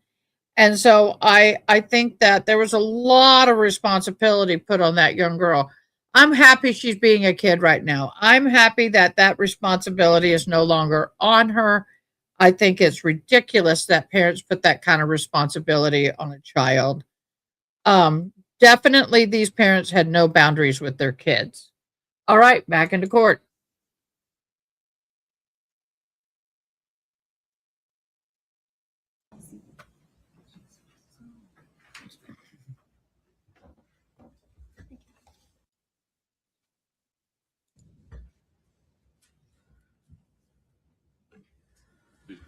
Thank you.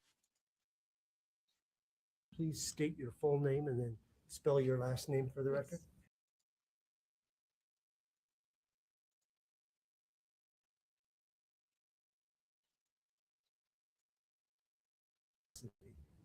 Right now, I'm a medical Obley. Are you employed, Ms. Mobley? Yes, How? I am employed with the Utah Office of the Medical Examiner. In what capacity? Right now, I'm a medical examiner's assistant. Okay. Do you know the term morgue clerk? Yes, that is what I was in 2022. Oh, okay. So it's a different job assignment, not a Yes. rotating one. Mhm. Okay. Yeah. So in 2022, you were a morgue clerk. Correct. Could you describe what a morgue clerk does? A morgue clerk is responsible for receiving and releasing decedents, as well as answering phone calls and the door. I see. So could you tell us just very briefly how a body comes in just generally, and what the procedure is? So a case will come up in our system. We will make a folder with the decedent's information, and then transport will bring the decedent to us, and that's when we take custody of the decedent, and then we will inventory the decedent's belongings. I see. So you say transport. Is that oftentimes a vendor that's contracted with the Office of the Medical Examiner? Yes. Okay. In this case, were you working on March 4th, early morning? Yes. March 4th? Did you receive the body of Eric Richens on that morning? I did. Okay. So walk us through. The vendor brings the body in. What happens? What happens? I'm responsible for breaking the seal. Okay. As long as the body bag has been sealed, I will take a photo of the seal before it has been broken. I'll record the number of the seal and then take photos of the decedent and his belongings, inventory that on an inventory sheet before putting the decedent in a cooler. Okay. If there are belongings, are they inside the bag or outside of the bag? Inside the bag. I see. And when you have belongings, do they go in the refrigerator with the Yes, body? the belongings will. The belongings will. Okay. In this particular case, can we see, it's already been offered. So 10-3. Any objection to publishing to the jury, Mr. Ramos? No, Judge. Okay. Do you recognize this photograph? Yes. What is that? That is the first photo I take before the seal. So that is the seal before broken. So it will be sealed on the scene, Okay. transported to us, and then that's the first photo I take before opening the body bag. And did you make sure that this had not been broken into in a different way? Yes. Okay.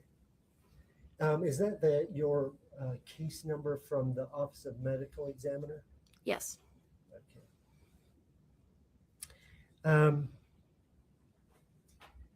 So how do you break the seal? With scissors. Okay. And then once that's happened, what did you do in this case? You'll open the bag. We will write down the seal number on our papers for Okay. our record. This is a written checklist or a written form that you fill out? Yes. I see. Okay. And then we record the clothing that the decedent would be wearing, any medications that would have come with the decedent, and any identification as well. Okay. Did you record that in this case? Yes. And what did you do with the identification? Driver's licenses, we make a copy on our copying machine, and those will stay with the folder and the paperwork. How about any medications or medication bottles? Yes, we receive those and put those in a locker as evidence. Okay. And are those made available to the medical examiner doctor who later? Yes. Our investigation will take custody of that, and the doctor has access to all of that information. Upon completion of the autopsy, and if it comes to a point where there's no more need for the physical body, in this case of Eric Richens, what happens next to the body?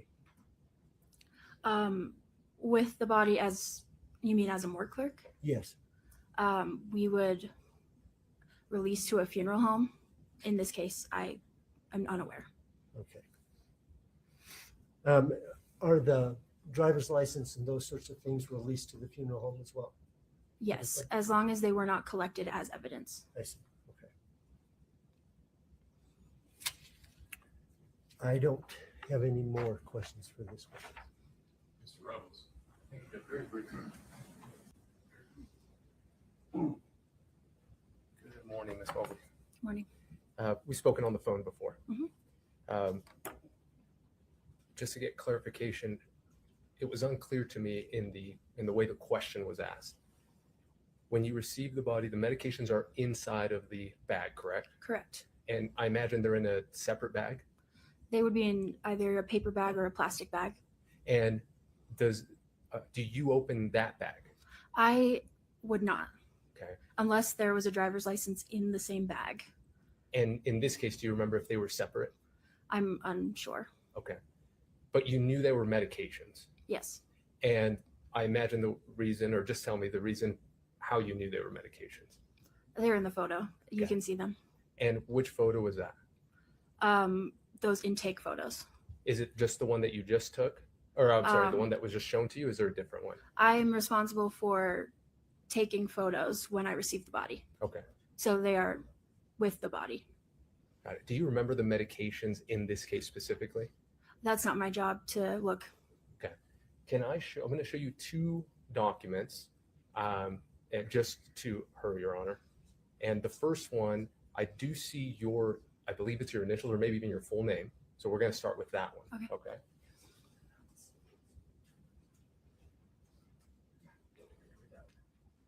Do you recognize that?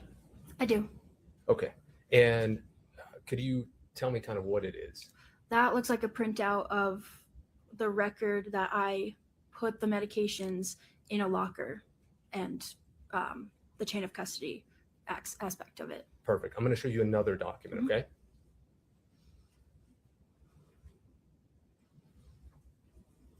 Now, do you recognize what this document is? I recognize what it is, yeah. Okay. But you didn't do this part? No. Okay. One second.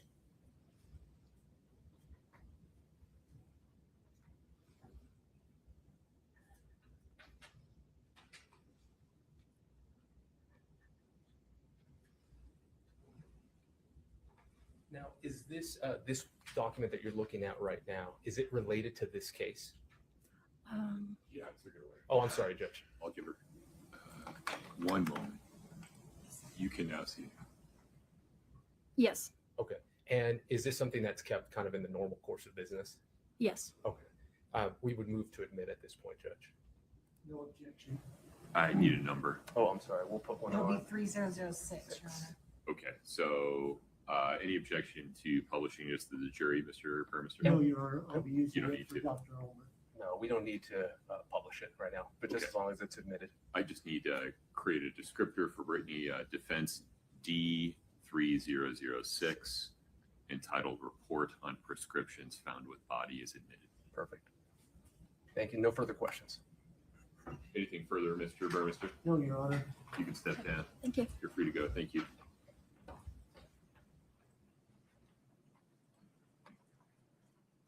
What's next? Ulmer's here. Okay. I'll get Dr. Ulmer. Very good.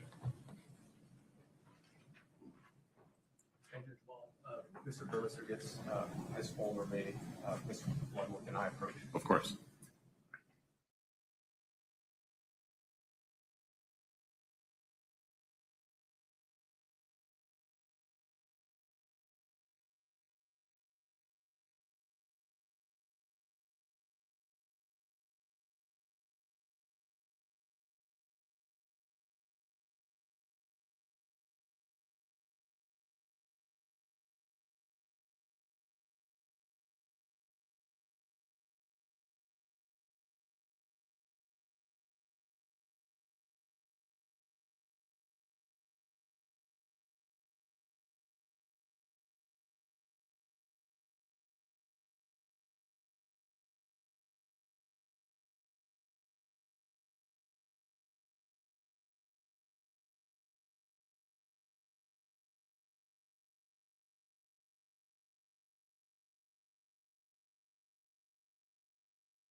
Dr. Ulmer, good morning.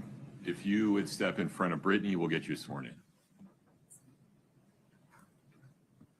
Please raise your right hand. Do you solemnly swear the testimony you're about to give in the matter before the court to be the truth, the whole truth, and nothing but the truth, subject to the pains and penalties of perjury? 6-7 discovery statute, it does say that if the state has anything in writing, then they have to turn that over.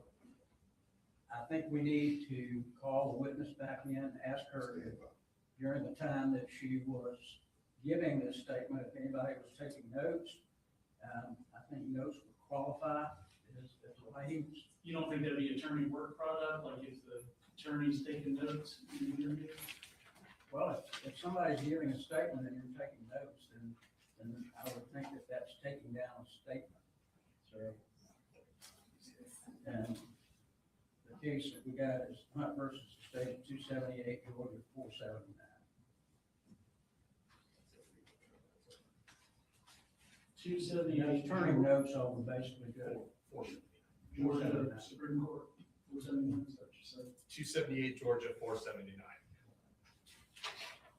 Ms. Foote? Yes. Pursuant to 1716(1), statements of a witness specifically exclude notes or summaries made by counsel. So any notes or summaries that we made are not included in any statements that we are to provide.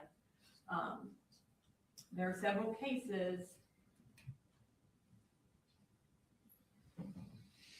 that support that, and that's just the statute.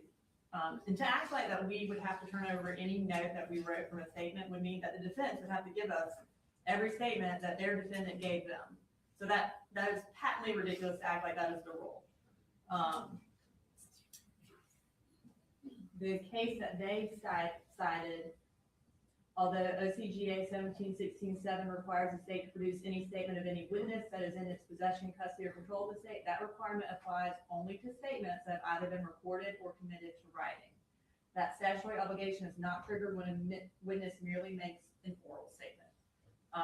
And again, this was in a meeting with us prior to trial that she made this statement. Under Grabowski versus State, 234 Georgia Appellate Courts 222, failure of the state to produce oral and unreported statements made by the murder defendant's brother to the police did not violate the state's duty under OCGA 1761.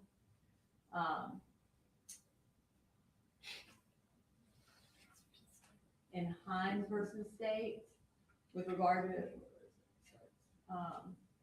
a caseworker was allowed to testify to additional recollections the caseworker realized about the defendant's statement that she had not written in her summary, but were oral, because that oral statement did not trigger any sort of production by the state.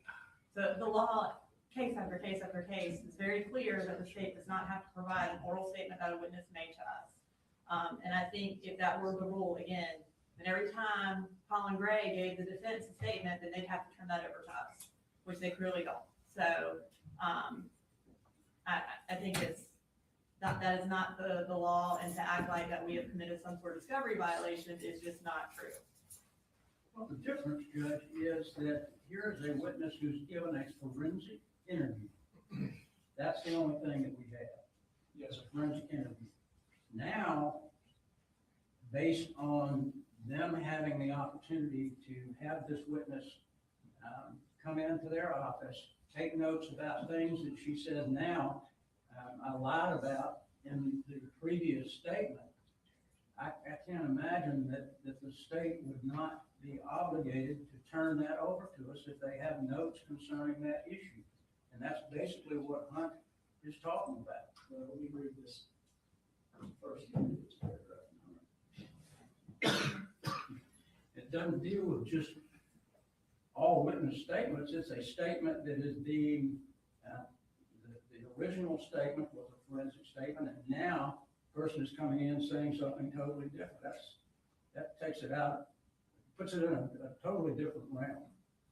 There's no exception for if someone makes a forensic interview statement and then tells counsel in a pretrial meeting that makes it a different legal argument. It's the same legal argument. She gave a statement. She told us something differently that they knew she told us something differently. It was written in a motion that their defendant or their client had told her to hide evidence. They were gonna call a witness to talk about her changing her statement. So they knew she was gonna change her statement. They get here and act like they had no idea. It's disingenuous. What do y'all say to that? It doesn't give us any specifics at all. What do you think is the remedy? I think the remedy, Judge, is to disallow the witness's testimony.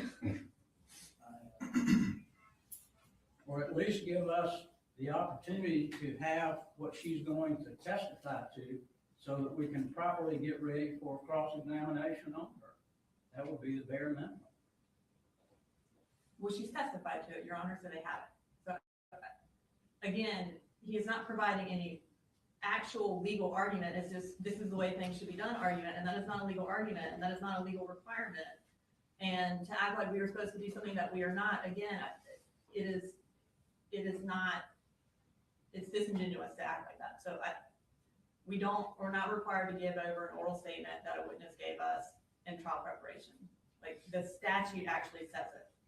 And he has not said any sort of case law that takes us out of a witness statement that is notes from counsel, or a witness statement does not include notes from counsel. So if he has a case that says that, then okay, but they don't. I think that's what Hunt said. Let me read on.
All right, and just to confirm for the record, in the state's place, it's saying they have no written statements from Jimmy. Correct. These were statements that were made in interviewing her for trial. Correct. And I mean, I am sure took notes. I don't have an independent recollection. I'm sure we took notes, Ms. Daniel and I, but she made no written statements. She signed nothing. That statement was not recorded in any manner. I understand the unfair surprise argument. Although I do also believe we all have a potential witness to testify about Ginny changing statements, and I don't know any real details about that. But I don't believe the law requires the state to provide notes of the attorneys that they made while interviewing a witness. Certainly, these are things that as part of what cross-examination is for, you can flesh all that out on cross. But I haven't been given any legal support to say that the state was required to turn over an oral statement made to them preparing for trial by a witness, even though that witness had given law enforcement a prior recorded interview. But anything else you'd like to put on the record with respect to that? Go ahead. Judge, it's obvious the state said that there are notes, and that's what I think we need. I feel like certainly case law will bear that out under Hunt. That if you got notes and they're different from what a witness previously testified to, then they should be turned over. Here's what I'm going to do. I'm going to have you'll go ahead and conduct your cross cross-examination. I'm not gonna release her from the subpoena. And if y'all give me a case that says that their trial prep notes, as far as her statements, should have been turned over, then, you know, we can address turning those over and recalling her. Thank you. All right. Bring the jury first, or doesn't matter which one. Bring her first, I guess.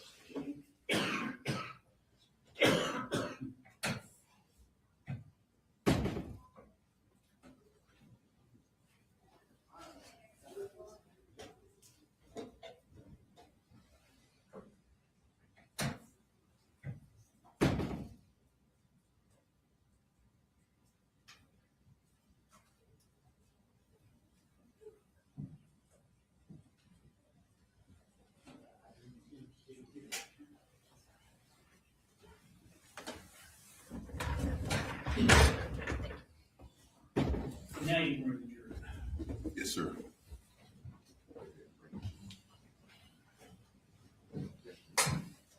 You're ready.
All right, don't see. You know, when the words left my mouth, that this should be a short break, I was regretting it as they left. All right, cross. Mr. Hobbs? Yes, sir. Good afternoon, Ms. Gray. Good afternoon. My name's Brian Hobbs, and I'm Colin Gray's defense attorney. I'm going to ask you some questions. Yes, sir. Now, if I ask a question that doesn't make sense or is confusing, please let me know. I Yes, want to sir. make sure we're on the same page and you understand what I'm asking you. Mhm. Okay. Now, this shooting incident happened on September 4th of 2024. Does that sound correct? Yes, sir. And you were interviewed and gave a statement to Miss Alicia Chandler on September 5th of 2024. Does that sound correct? Yes, sir. That would have been the day after the shooting. Yes, sir. Much closer in time to the shooting, obviously, than today. Yes, sir. All right. And that's been described as a forensic interview. Do you know what a forensic interview is? No, sir. They probably didn't tell you we want to bring you in for a forensic interview, for example. No, sir. Okay. Do you remember who you met with? No, sir. Does Alicia Chandler sound familiar? And if it doesn't, tell me it doesn't. No, sir. Okay. Like I said, this is over a year ago. There's probably some things you remember, and there's probably some things you don't remember. I'm going to ask you some questions about the statement you made on September 5th, and let's just see what we can figure out in terms of what you remember about that statement. Yes, sir. Okay? Yes, sir. All right. So you would have been 13 years old at the time, Yes, sir. and that means you would have been in what, 8th grade? Yes, sir. And I think you told us you were going to Heyman Morris Middle School at the time. Yes, sir. And at that time, you were living at the house on, what was the street that the house was on? Do you remember? No, sir. You were living with, who else lived in the house with you? Let me ask the question that way. My father, my older brother, and my younger brother. Okay. Not your mom. No, sir. Okay. Now, your mom would visit occasionally, or your mom visited one time? Yes, she visited occasionally. Yes, sir. Occasionally. Okay. Did she ever stay there for an extended period of time? And by extended, I mean more than a day or two. Yes, sir. And when was that? I can't remember. Okay. Do you remember if your mom stayed there the summer before your 8th grade year? I can't remember, sir. Okay. Do you remember what it was like when your mom stayed there? Yes, sir. What was it like? It was kind of chaotic at times. More chaotic than when mom wasn't there? Kind of the same. Kind of the same. Okay. And do you recall an incident where your mom and Colt got into a big argument? No, sir. Okay. Do you remember a time when they got into a big argument over the gun? No, sir. Okay. Do you remember your father texting you to find out what happened in this argument over the gun? No, sir. Do you remember any arguments where Cole pushed your mom to the ground? Yes, sir. When was that? I can't remember, sir. Was it when you were a little kid, or was it when you were 13? I was 12 to 13 years old, sir. 12 to 13 years old. Okay. What happened in that argument where your mom got pushed to the ground? They got in an argument. I can't remember what it was about, but it ended with Colt going to his room and then my mother following him and trying to go and follow him into his room. And Colt didn't want that, so he pushed her out. Okay, so your mom did go into the room. Yes, sir. Colt didn't want her to go into the room. Yes, sir. Okay. Was the argument, if you remember, did the argument start when Colt questioned your mother about the time she came up here threatening to kill him? I can't remember, sir. You don't remember that? No, sir. Okay. Do you remember when your mom went into Colt's room, she tried to take the gun? Yes, sir. She did try to take the gun? Yes, sir. Okay. All right. So after that incident, did your mom leave shortly thereafter? Yes, sir. Do you know why she left? No, sir. Do you know if she left because she wanted to, or did someone say, come pick her up, it's time for mom to go? I can remember her parents coming up to our house and taking her back with them. Okay. And her parents, that would be your grandparents, right? Yes, sir. And who were they? Deborah, Paul Hamus, and her husband. I forgot his name though. Okay, that's okay. What'd you call them? Grandma, grandpa? Yeah, that stuff like that, yeah. Stuff like that? Mm-hmm. Okay. All right, so let's fast forward past that. So I lied. Let's go back before that. When did you start living with your dad full time? I don't remember, sir. Do you remember why you started living with your dad full time? Yes, sir. And why was that? I think it was because of my mom's drug use. And they didn't want me and Coley living with her while she was using drugs. So okay, they sent us with our dad. Do you know, is that DFAX or someone else? Yeah, I think it was DFAX. Okay, if you know. Yes. And when that happened, had you been living with your mom in Fitzgerald? Yes, sir. Okay. All right, so your dad came and picked you up? Yes, sir. And then he took you up to Winder? Yes, sir. And then you guys lived in Winder with your father, you and your brother, younger brother, Coley Jr., lived with your father and Colt here in Winder. Is that correct? Yes, sir. All right. And you guys all lived in the same house? Yes, sir. You had your own bedroom? Yes, sir. Did you have your own bathroom? Yes, sir. And did anybody else share a room? Yes, sir. Who shared a room? My father and my younger brother. Okay, so your father, and that would be Coley Jr.? Yes, sir. Is that how you refer to him? I want to make sure. Is it little Coley? How did you refer to him? Just Coley. Okay, so your dad and Coley shared a room. Is that right? Yes, sir. And your dad let you have the master bedroom and the bathroom? Yes, sir. Okay. All right. Now we're going to go back up to September 2024. Mhm. So your dad takes you to do the forensic interview. Yes, sir. Is that correct? Yes, sir. And was he present during the interview? No, Was sir. he sitting next to you or anything like that? No, sir. So you were in a room by yourself with the interviewer? Yes, sir. Was there anybody else in the room with you? No, sir. Could you see your dad when you gave this interview? No, sir.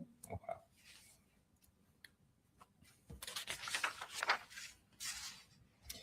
And the interviewer asked you questions about yourself? Yes, sir. Do you remember? Yes, sir. Okay. She probably asked you how old you were? Yes, sir. She asked you what school you went to? Yes, sir. Did she ask you what you liked, music or anything else? Yes, sir. So kind of started off getting to know you a little bit. Yes, sir. Okay. And then she probably started asking you some questions about your family. Yes, sir. Does that make sense?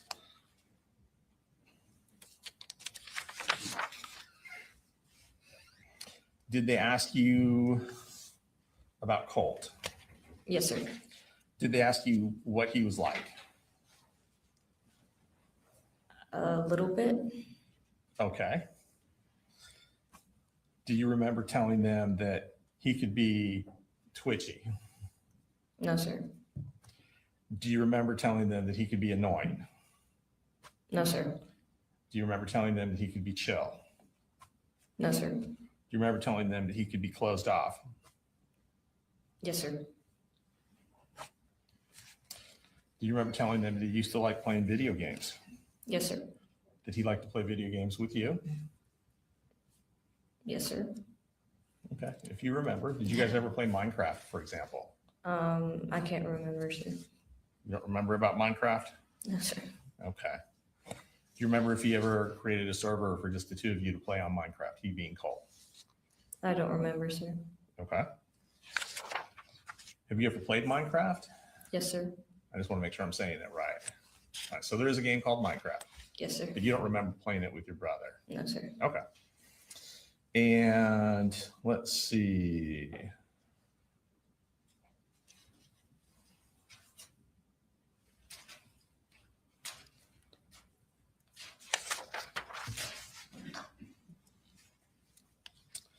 You said that during the day, your dad would go to work usually. Is that Yeah. right? Yes, sir. And then you kind of gave us an order of how that went. You said that Coley, your youngest brother, he would go to school first. Yes, sir. Would your dad take him to school? Yes, sir. So dad would leave before you and Colt would leave. Yes, sir. So it was up to you and Colt to get on the bus yourselves. Yes, sir. Is that fair to say? Yes, sir. And then I think you said Colt's bus came first and then yours. Yes, sir. Okay.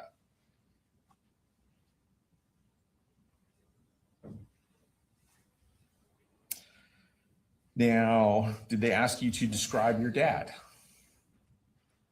I can't remember, sir. Okay. Do you remember saying that your dad is energetic? No, sir. Do you remember saying your dad's positive? No, sir. Do you remember saying your dad's happy all the time? No, sir.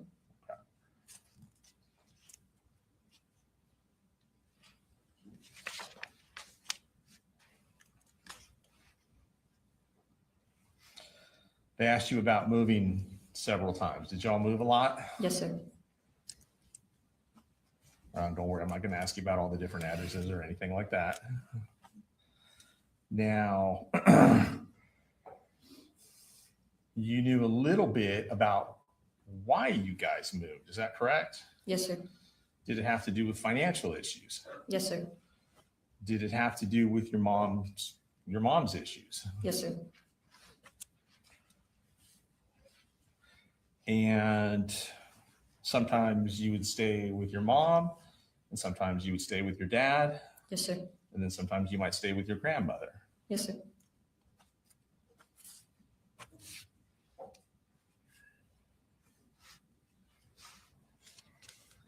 And do you remember telling them that sometimes your mom would go back and forth between living in one house with you guys and then also living with grandma as well? Yes, sir. Does that sound right? Yes, sir. And that was in Fitzgerald? Mm-hmm. Okay.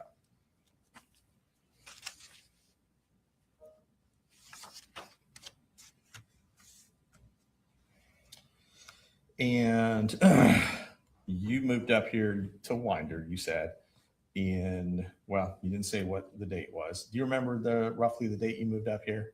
No, sir. It's okay if you don't. But you moved up here when Defect said your dad had to come pick you up. Yes, sir. Is that fair? Okay. Sometimes it's easier to remember events than dates. All right. Now, once you came up to Winder, would your grandmother come up here and visit you? Not a lot, but Okay. I'm So sure a lot can mean a lot of different things. What's a lot mean to you? I'm sure she's come up at least like once or twice, but it wasn't like, every other weekend or something like that. Okay. So in the time you lived up in Winder, you think grandma came to visit once or twice? Yes, sir. Okay. Not every month, for example. No, sir. Okay.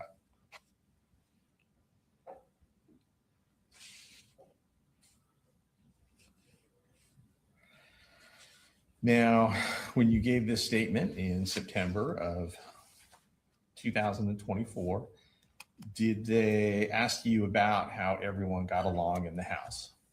Yes, sir. Does that sound familiar? Yes, sir. All right. If you remember, how did your dad and Coley get along? I remember they got along pretty well. Okay. Yeah, they were close. Did they ask you how you and your dad got along? Yes, sir. And what did you tell them, if you remember? I don't remember. Okay. Did they ask you how you and Colt got along? Yes, sir. Do you remember what you told them? No, sir. Okay. Do you remember if you told them whether or not he was annoying or pestering? No, sir. Do you remember if you told them that you were scared of him? No, sir. Do you remember if you told them whether or not he put a hole in your door? No, sir. Put a hole in the wall? No, sir. Do you remember if they asked you about whether or not people get in fights in the house? Yes, sir. Okay.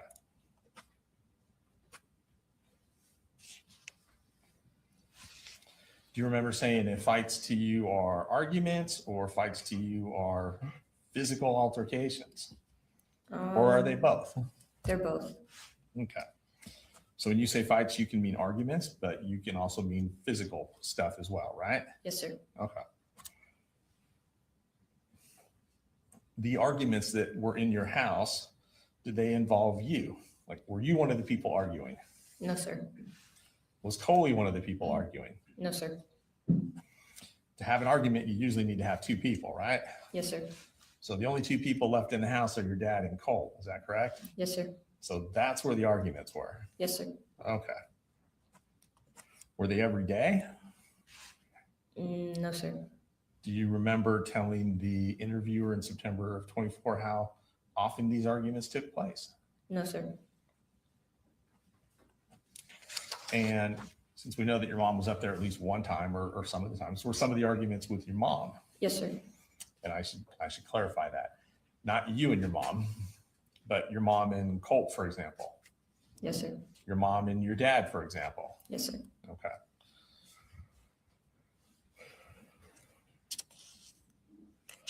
Do you remember saying that in regards to these arguments that Colt liked to instigate Yes, these sir. arguments?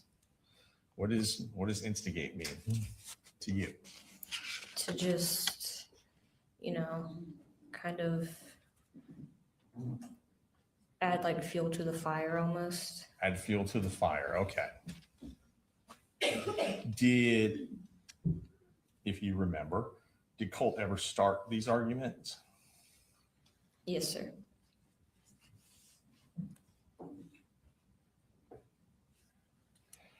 And do you remember telling the interviewer in that statement of September 24 that Colt could be mean?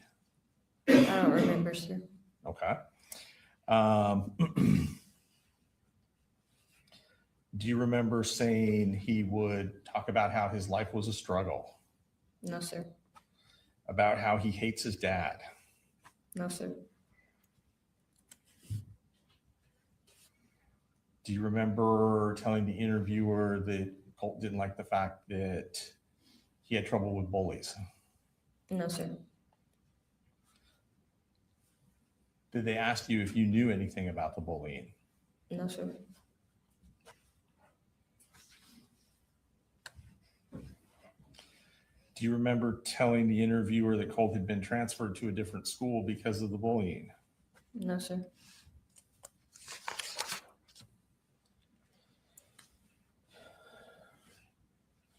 Do you remember that telling the interviewer that Colt could get really frustrated about stuff? No, sir. That he could get really angry and yell out stuff? No, sir. Do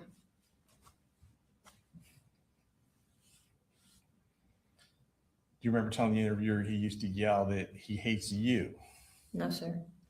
That he hates his dad? No, sir.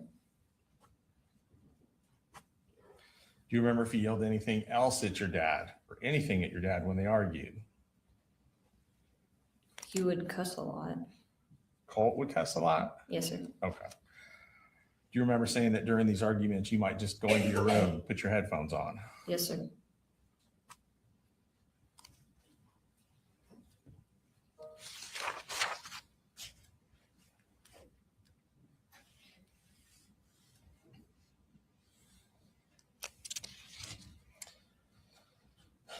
Do you remember whether or not you told the interviewer that Colt had threatened your dad?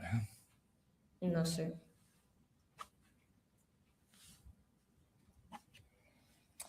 Do you remember telling the interviewer that the arguments between Colt and your dad usually started because Colt didn't get something he wanted? Yes, sir. Now, when you say something he wanted, what are we talking about? Like, what would he typically want that maybe would start an argument, if you can remember? I can remember a lot being about like his gun, like accessories for it and stuff. Like accessories for his gun? Mm-hmm. Okay. So he might ask your dad for an accessory for your gun and your dad would say no, and that would lead to an argument. Yes, sir. And you would have told the interviewer that. Yes, sir.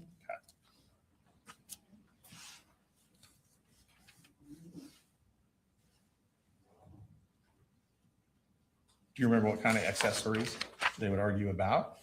No, sir.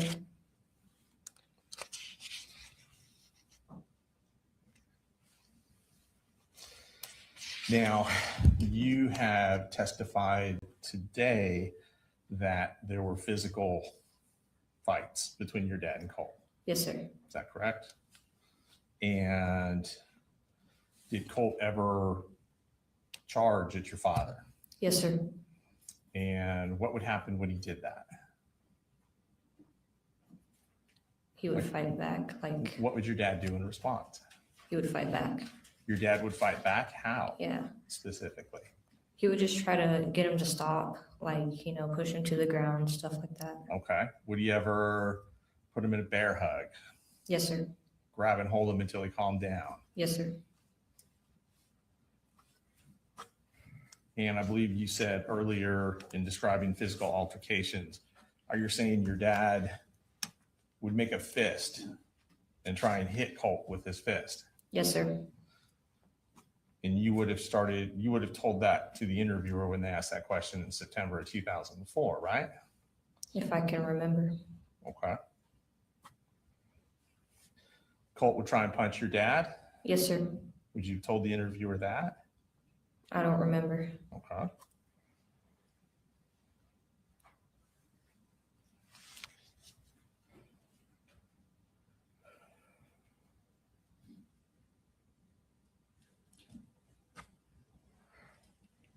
What would happen when your dad made a fist and swung at Colt? Would he hit him? What do you mean? Well, you said your dad would make a fist, right? Yeah. And that they would punch at each other, right? Yes. So what would happen when that happened? What did you see? I don't remember. Okay.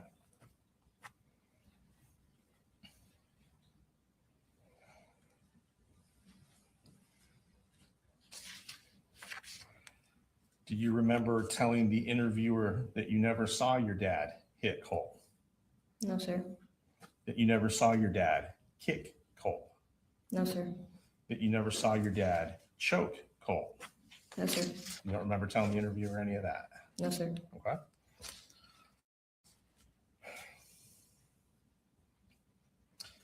Do you remember telling the interviewer that in these altercations, once Colt would calm down, typically he would end up throwing something? No, sir.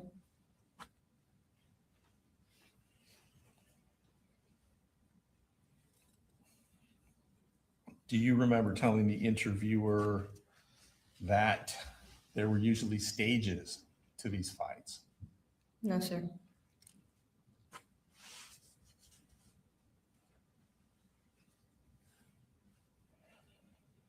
Do you remember telling the interviewer there was a fight about a month before school started between your dad and Colt? No, sir.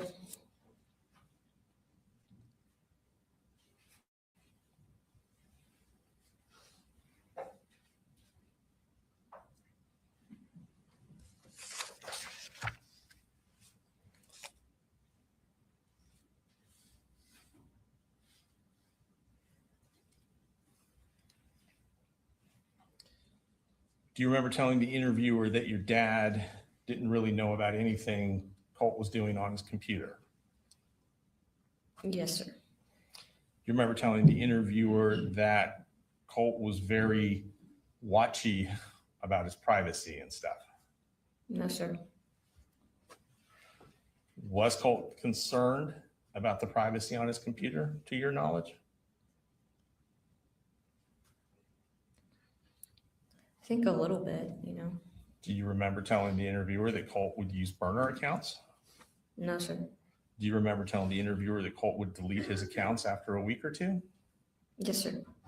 You do remember that? Yes, sir. Okay. Do you know why he would delete his accounts? No, sir. Do you remember telling the interviewer that the names of his accounts were just random combinations of letters and numbers? No, sir.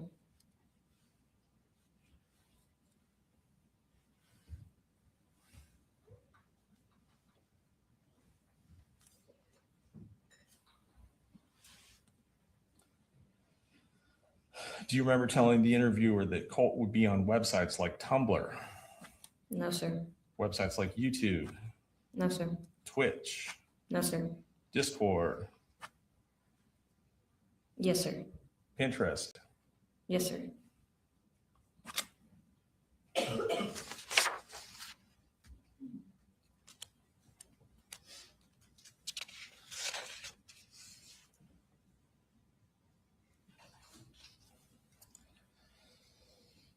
Do you remember telling the interviewer on Pinterest Colt would make boards about like inspiration and vibes? No, sir. People that he looked up to? Yes, sir. Aesthetics? No, sir. Do you know who some of the people would be on his Pinterest board? Not by name, no.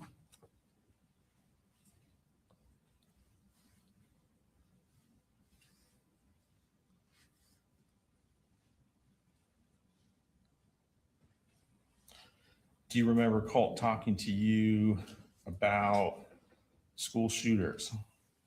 Yes, sir. Do you remember telling the interviewer that he would act as if you knew who they were? Yes, these sir. shooters.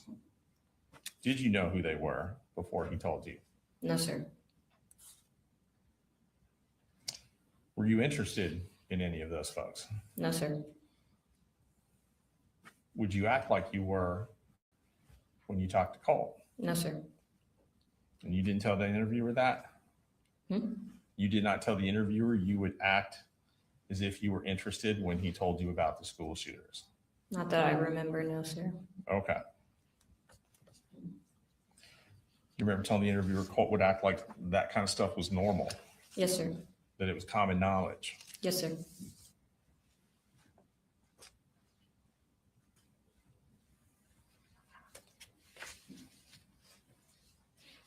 You would say that some of the stuff that he would put on the Pinterest boards, did you tell the interviewer he would also print out photos of them Yes, sir. or print out articles Yes, sir. and stuff like that and put it on the walls? Yes, sir. Would your dad ever go into Colt's room? Yes, sir. Would your dad ever go into the computer room? Yes, sir. Do you remember telling the interviewer that your dad usually never goes in there? Yes, sir.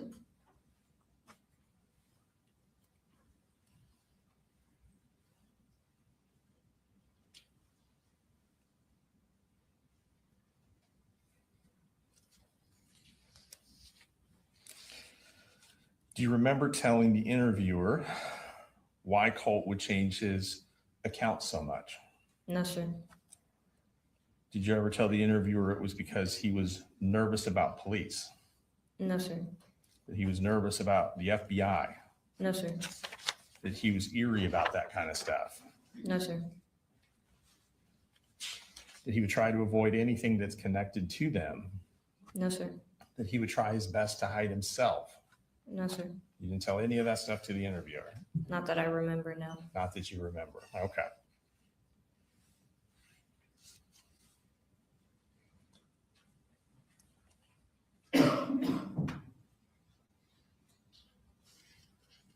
Do you remember telling the interviewer that the account names were just clusters of numbers and letters and stuff that Colt used? No, sir. That his usernames or account names were just random sequences of these different letters and numbers? No, sir. You don't remember telling them that? No, sir. Okay.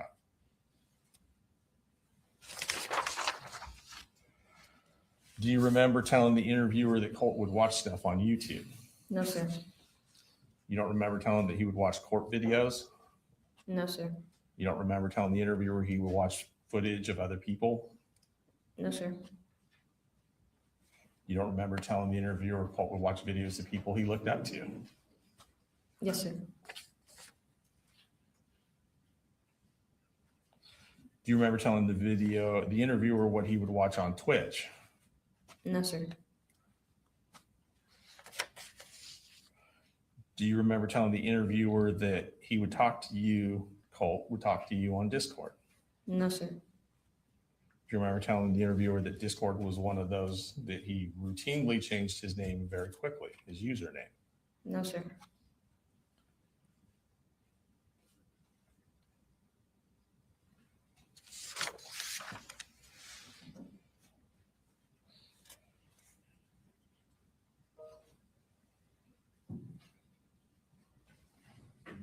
Do you remember telling the interviewer that he would look stuff up about different people on Reddit? No, sir. Do you remember telling the interviewer that Colt would have friends that he spoke to on Discord? No, sir.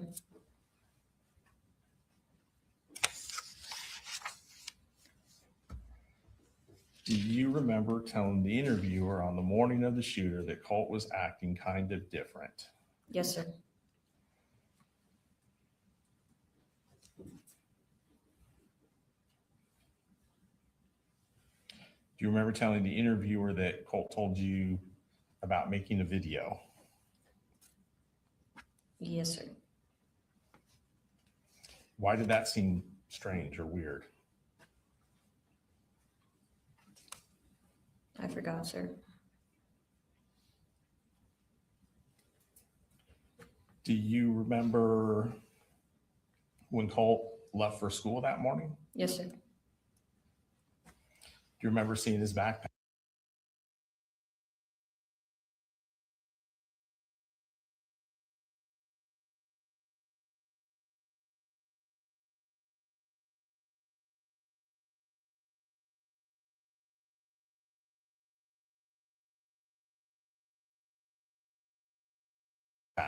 Yes, sir. Do you remember seeing a big piece of poster board sticking out of his backpack? Yes, sir. Was it wrapped up, the poster board? Yes, sir. Was there a hat on top of the poster board? I don't remember.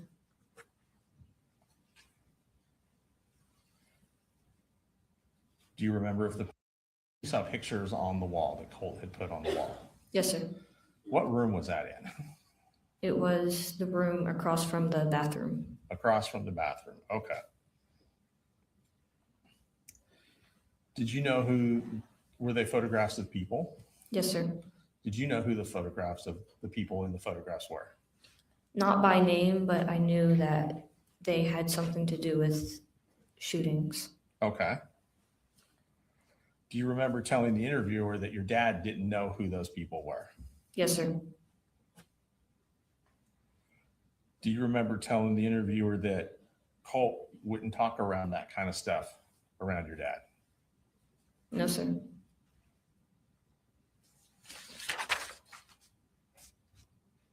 Do you remember telling the interviewer that Colt was allowed to be around guns?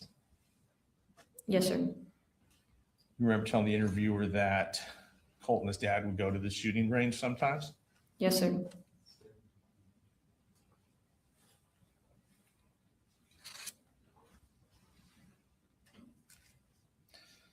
you remember telling the interviewer that they would go to the range once a year, something like that?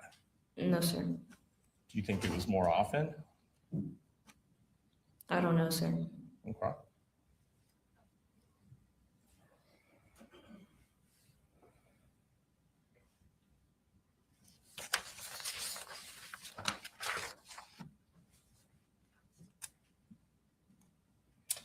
And do you remember telling the interviewer that the guns were long guns that they would go to the range with? Yes, sir.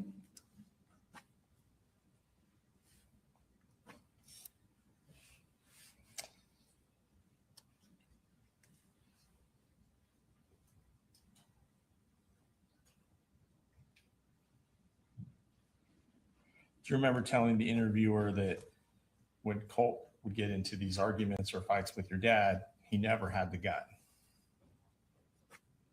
No, sir.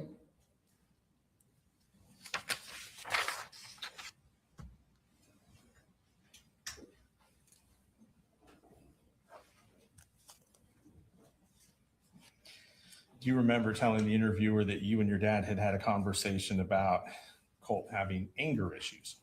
Yes, sir. And is that when you were talking to your dad about trying to find him a therapist? Yes, sir. Do you remember telling the interviewer that your dad was very close to having a therapist or counselor set up for Colt? No, sir.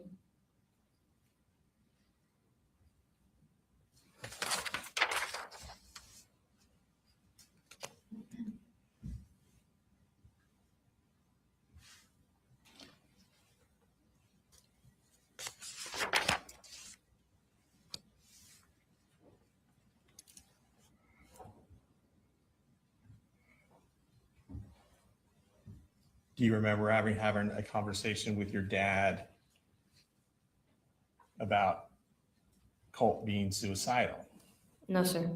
About Colt being homicidal? No, sir. Wanting to hurt someone else? No, sir. Do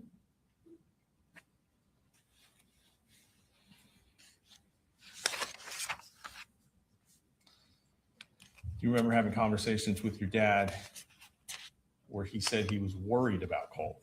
Yes, sir. Were you ever nervous around Colt? Yes, sir.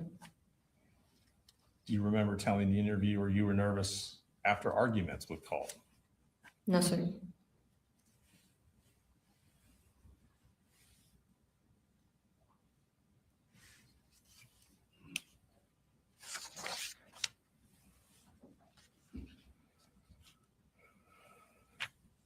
Do you remember telling the interviewer that your dad wanted to get Colt on medication?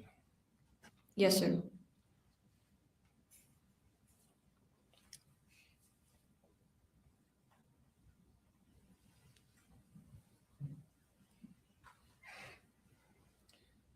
Do you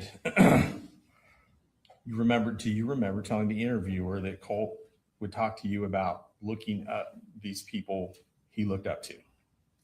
No, sir. You remember telling the interviewer that Colt tried to be discreet about it? No, sir.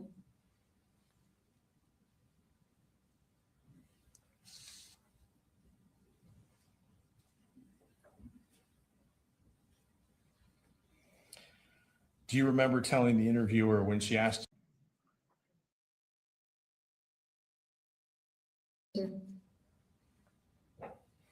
and you told her that you could see it coming because when he left on the bus, you saw the open book bag. Yes, Is that sir. right? You saw the poster board sticking 1.5 2 feet out of it, right? Yes, sir. He had had a weird attitude that morning. Yes, sir. And then after he left, you told the interviewer that you went into his room, right? I don't remember, sir. Do you remember telling the interviewer that after Colt left, you went into his room and didn't see his guns anywhere? I don't remember, sir. Okay.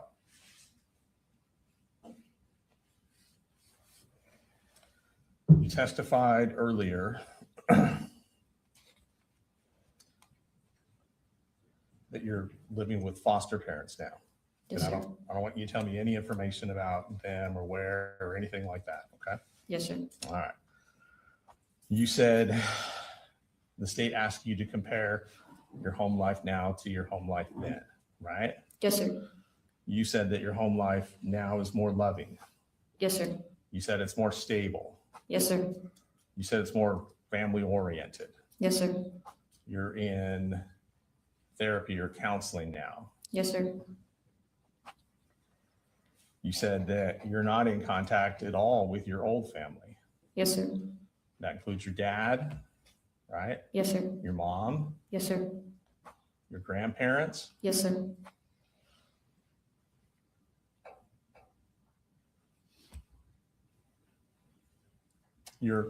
And don't tell me where, you're currently in school. Yes, sir. Is that right? Yes, sir. And don't tell me what it is, but isn't it true that the last name you have in school is not Gray?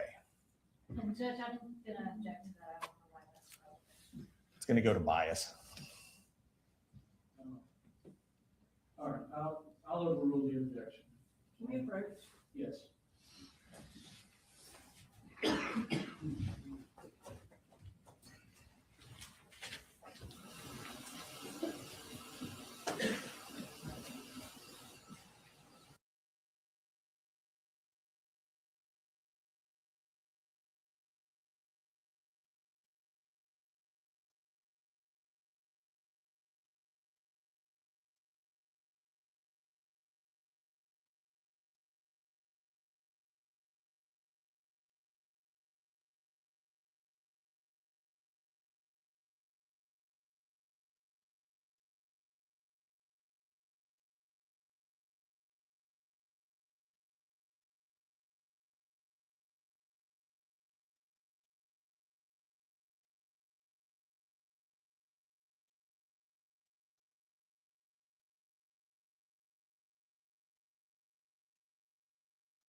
No, I've been talking all this time and nobody told me there was no sound. Really?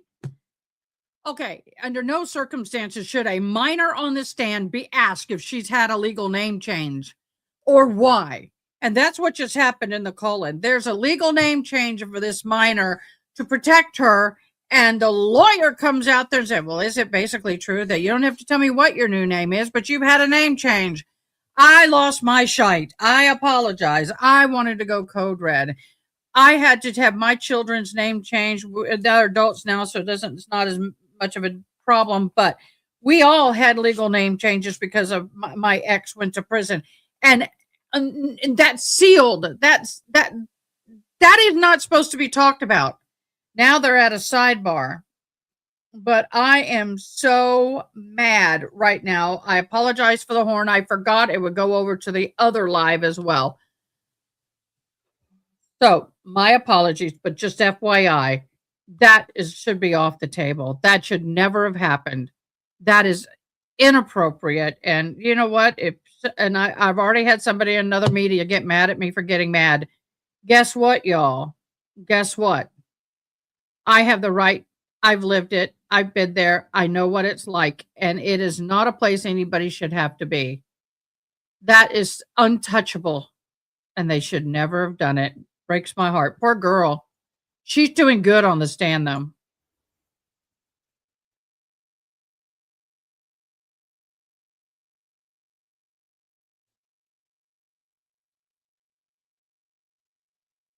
So back over here with the Colin Gray. It is a very, very difficult place to be as a child of a father who's being accused of a crime, having a brother who unalive people. And they change your name for a reason, and that's for your protection. And for you to be up in court, having your face shielded and being asked if you've had a legal name change, to me, that is just absolutely insane. I'm not surprised they don't ask for a mistrial. They are now asking them to leave the courtroom. The jury is leaving for the moment. But that was just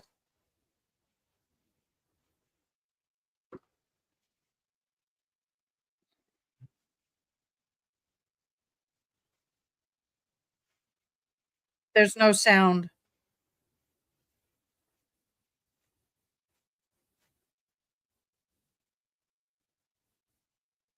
I want to know what they're saying, but they have no sound.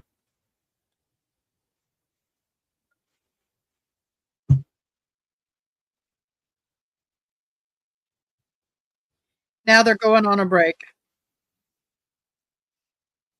I'm sorry, y'all. Everybody get up and stretch.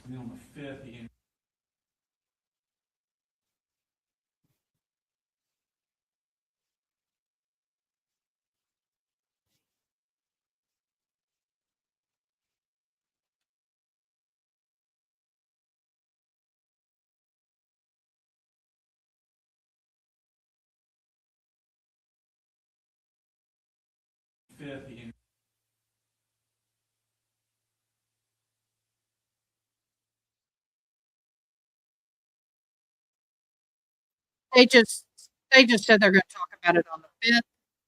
That's real bad.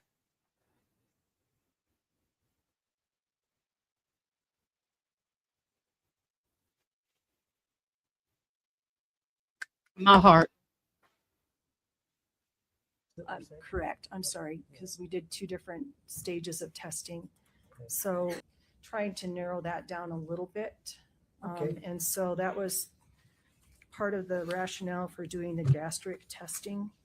Let's stick to the blood for a minute. First of all, where did you draw the blood? So initially they probably would have attempted to do a femoral stick, but because when you die and you start going through all of these changes that your body goes through after you're dead, the blood clots. And so I'm not sure if this was specifically what happened for this case, but they probably tried to draw femoral blood. And because it's a smaller gauge needle, because they're just going down through the skin, they were probably unsuccessful in getting any of the blood to come up into the needle or any significant amount. When you say they, who is they? The autopsy techs assisting on the case with the autopsy. So that we have folks who are trained to assist with the autopsies. And so they will a lot of times do the toxicology sample collection. Okay, so it's a team. It's a You and these other personnel. That's correct. Our office is way too busy to just have the doc go boom, boom, boom, boom, and do everything. I So see. And so did whoever drew the blood from that team, where did they end up getting it from? So they ended up having to go inside when we opened the body up, and they entered in through the inferior vena cava. And then you direct it down towards the femoral artery, because the syringe that you're using when you're collecting these samples, when you're going into the body, not through the skin, but once you're inside and actually doing it, is a huge syringe with a big long needle. So the needle itself is probably 5 to 6 inches long. I see. So I'm not sure, femoral artery, I gather is the legs? You're going for so it's By your femur. but usually when you're collecting it, when you're going through the skin, you're going in the groin area. I see. And so you kind of go femoral, inguinal region. And so in this particular case, we weren't necessarily getting specifically femoral blood, but we weren't getting blood specifically from the inferior vena cava either. It was in that region. Okay, so what is the inferior vena cava? So in the body, you have arteries and veins. The arteries, generally, you're taking blood from the lungs that's oxygenated, and the heart distributes it out to the different portions of your body. Okay. And then the veins bring the deoxygenated blood back. And so the best source for collecting toxicology samples is peripheral blood, which is further away. Okay. And so when you're talking about the inferior vena cava, the leg veins come back and they connect in the middle, and this is the inferior vena cava that then eventually moves the blood back up to the heart. And so that's the process of bringing the peripheral blood then back up. And so it's still essentially peripheral blood, but you're getting closer to the major organs. Okay, we'll talk about any problems with that in just a minute. So this quantity, you said there was, I think you said 15 nanograms per milliliter of fentanyl? That's correct. Okay. As a medical examiner, is that, explain what the importance of that number is. So what you're doing is you're taking the information that you have and you're looking and comparing it to what would be expected in someone who's not taking the drug at all. You expect not to find any.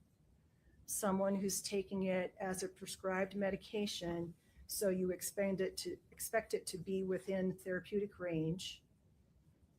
And then once you start seeing above that, then you have the potential to go into a level that would be toxic. And if it's high enough, then potentially cause death. Okay. And in this case, the number 15 nanograms in the blood, given its location. So with the information available to me at the time of the autopsy, the decedent did not have a history of any kind of illicit drug use or prescription medication abuse. So the fentanyl level should have been 0. There should not have been any fentanyl or norfentanyl present.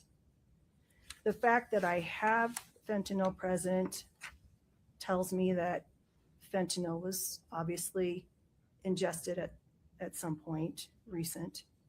And then if you try to manipulate from the information that's available in the toxicology report as well as other toxicology references, then there's kind of estimated therapeutic range versus toxic range versus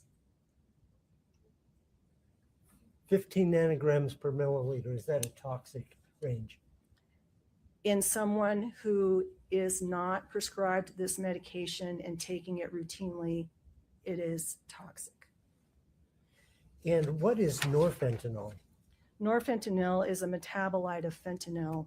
So you're ingesting the fentanyl drug, and then it's being absorbed and going through the liver, and then you are having it broken down into other pieces, and norfentanyl is one of those metabolites. Okay. And okay, when it breaks down, like is it the body's way of getting rid of this toxin? I mean, it's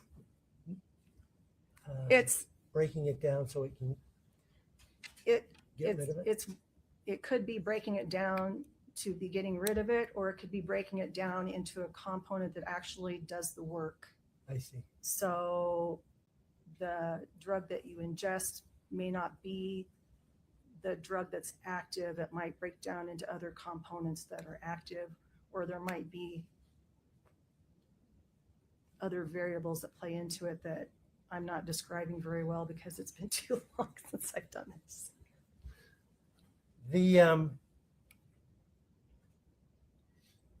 At some point in your at some point in this process, did you request a Doppel report? You know, the report of any prescriptions.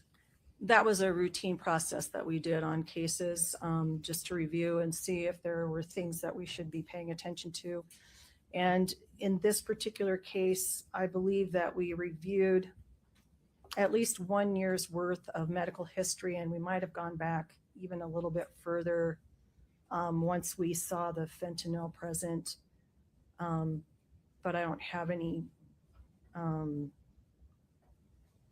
further information other than just the fact that there was nothing that was seen except for some testosterone, I believe was the only thing that we saw that was in Doppel. So they don't see all medications. I think they just predominantly see things that are classified. Schedule 1, right, 2, 3, right. 4. Your Honor, I'd like to just show the court and the council States Exhibit 1-27. Please.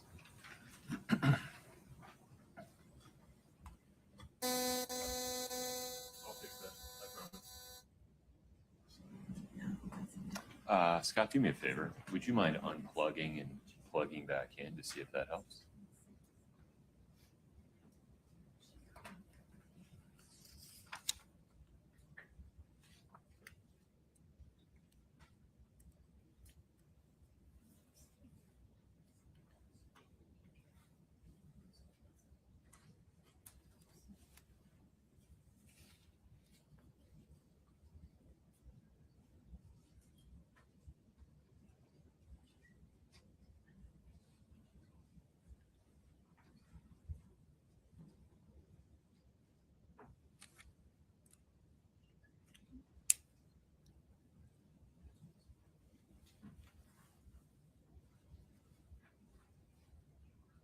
For those in the Colin Gray trial, they are still on break. They have not returned. So we are going to stay here until they do. Thanks for joining us.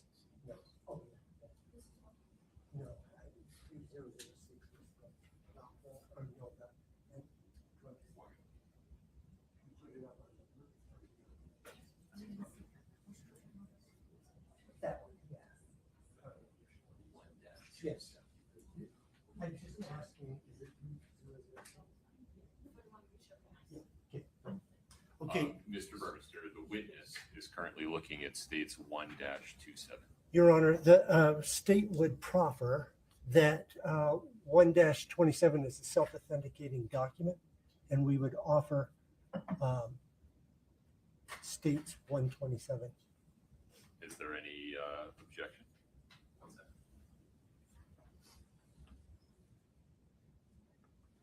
this a one-page document? It should be 2 pages, Your Honor. Scott, can I see the second page?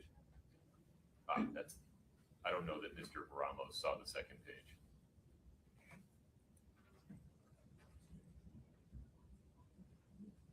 And you should take a look at the second page. Oh, sorry. Yeah.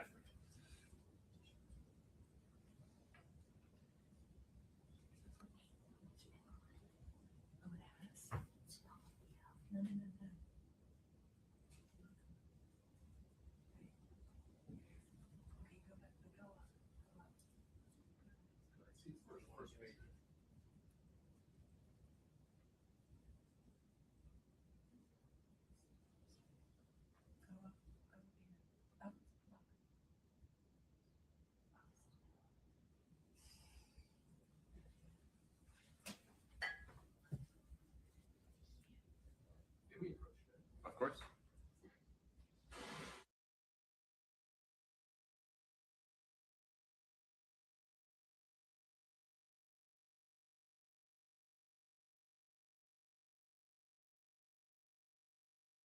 I go to. I'm. Do I still have no sound?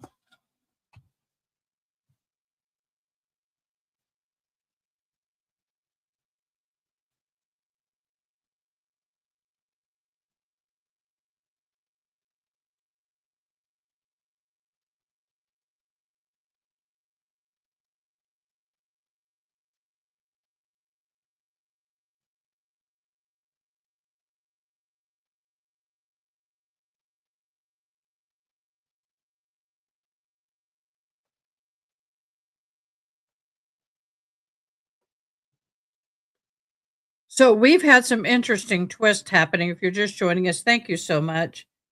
I kind of lost my cool a minute ago, and if it bothered some of y'all, my apologies, but I don't like the fact that children's rights, especially this young girl's, was violated.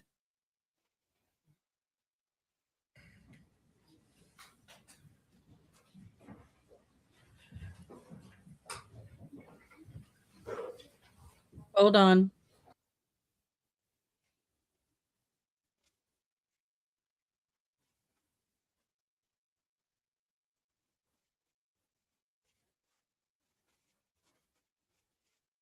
Hold on.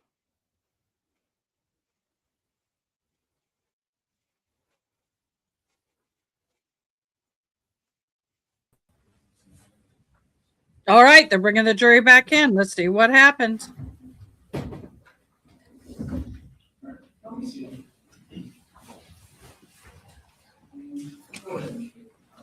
Thank you, Judge. All right, I'm almost done. So just to kind of recap where we were, you do not remember telling the interviewer that after Colt left, and this is going back to that September 5th, 2025 interviewer with Miss Chandler. You do not remember telling her that after Colt left, you went into his room and didn't see the gun anywhere. I do not remember, sir. Okay. Have you spoken to the district attorney about this case before today? Yes, sir. How many times do you think? I don't know, sir. Okay, more than once? Yes, sir. Okay. Have you discussed this case with other court officials? I don't know, sir. Okay. I don't think so.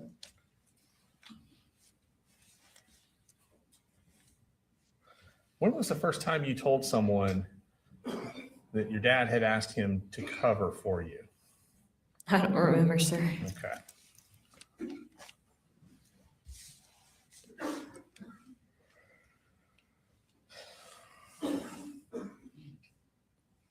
Has anyone ever told you that if your dad wins this trial, you may not be able to be adopted by the family you're currently with? No, sir.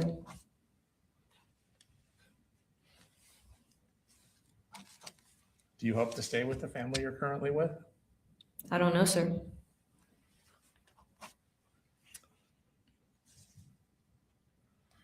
Are you saying today that you lied to that interviewer in September of 2024? What do you mean? When you gave that interview in September 2024 to Miss Chandler, did you lie? Yes, sir. Okay. And when was the first time you told someone that you lied? I don't remember, sir. Okay. All right. So you're currently in a situation where you have a more stable family life. Yes, sir. It's more loving. Yes, sir. It's more family oriented, I think you discovered. You Yes, sir. described it. Yes, sir. Less drama, Yes, sir. less chaos. Yes, sir. And you'd like to stay with the family you're currently with. Yes, sir. And you've broken off all contact with your old family. Yes, sir. And you certainly don't want to go through life known as the sister of the school shooter, Yes, sir. or the sister who knew that he had taken his gun to school and didn't tell anyone. Yeah, I'm gonna object to that.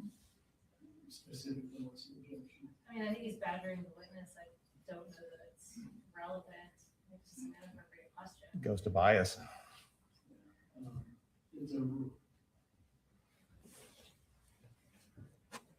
And staying in your current situation, that's all a lot easier if your dad's convicted at trial, isn't it? Yes, sir. Thank you. No, sir. That's what it speaks. She can leave, but as I mentioned earlier, she'll remain under subpoena until, for now. You're free to go ahead.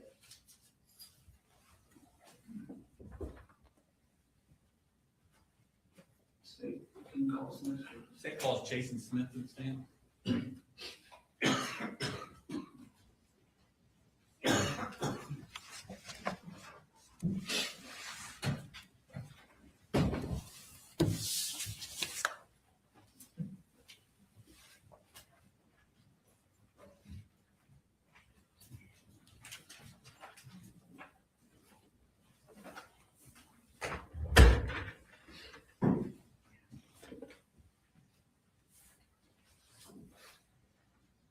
I'm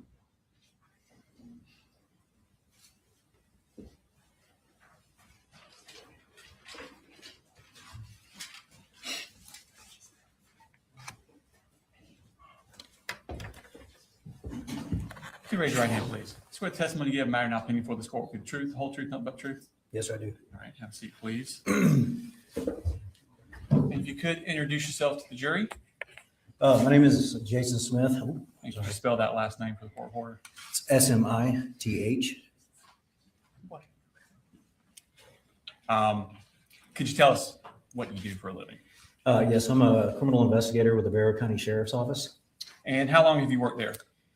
Almost 16 years now. Okay. And what are your duties what do you do there? So we are assigned, it can be anything from responding to the actual scene when something first occurs to being assigned a case much after patrol has gone. So we have a thing called a queue. And our cases are most typically assigned to us, but if it's a big case, we'll respond to scene. Okay. I want to take your attention to September 4th, 2024. Were you working that day? Yes, sir. Okay. And what were you doing that morning? That morning we were just coming in and doing like we normally do, just come in, review our emails, go through phone calls, begin working our cases, calling people when we received a call of an active.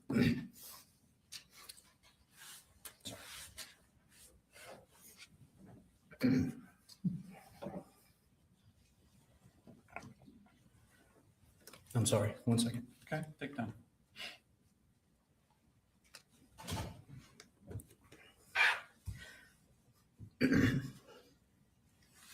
When we received a call of an active shooter. Tell me about how that call came in. What was the mechanism of that? So that actually came through on the radio. We listen to the radio throughout the day, so we can hear when calls like that come in. Certain people in the building had access to an app called Strategics. So certain people received it on their phone. But the way that we kind of found out in CID was over the radio. And what does CID stand for? CID is the Criminal Investigations Division. So that's the other investigators and you? They were Yes. all- Okay. So when you find out over the radio, what do you do? We immediately left there, ran lights and sirens to Apalachee High School, which is approximately 5 miles from the office. Okay. And what did you see when you arrived at the school? So when I arrived at the school, there was a large number of people.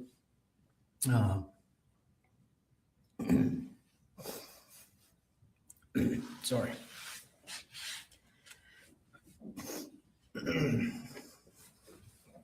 Were you one of the first to arrive? Would you, people have referred to like waves? Yeah, so I would say that I was in the second or third wave of people that arrived.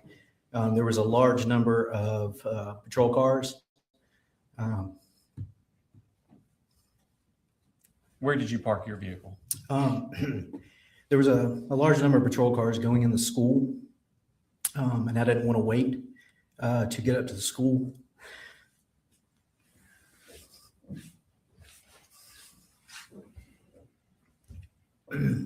So I parked down by the softball field. Okay. And how did you enter the school?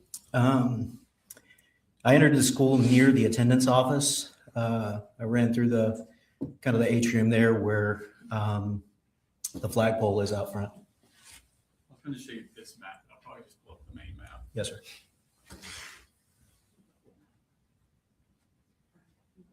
Yeah. Yeah. Okay. So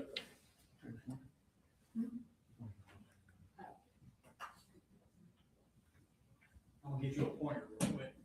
Okay.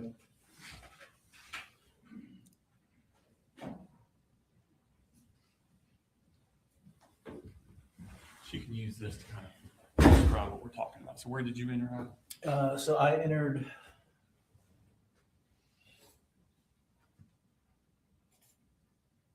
I believe the attendance office is somewhere in this area, so I would have entered right around here. Okay. Nearest to the cafeteria entrance. Okay. When you arrived, did you understand whether or not the school had been secured yet, or was it still in the process of being secured, or what did you know about that aspect of it? The last thing that I heard over the radio was that they had one suspect in custody and was unsure if there was a second shooter. Okay. So y'all were still actively trying to secure the school? Yes, sir. Okay. What did you do?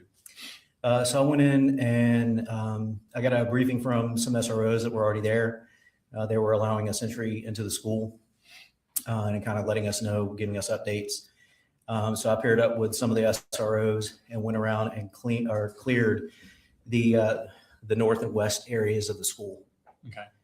And when you were clearing, what were you finding? Basically, where we were going through and looking for, is there another shooter? Are there injured persons in this classroom? Just kind of making notes along the way as our observations and relaying that back to people that were in other parts of the school. Okay. When you were arriving at the different classrooms, were the kids still in the classrooms? Yes, sir. Okay. Were y'all checking and then leaving, or were you escorting the children out at that time?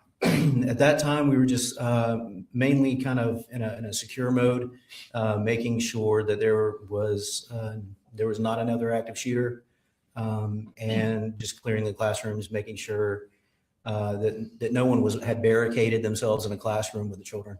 Okay. At some point, were you approached and asked to do something else? Yes, sir. And tell me about that. I was approached by my supervisor, Lieutenant Jason Wilkerson, and he asked if I would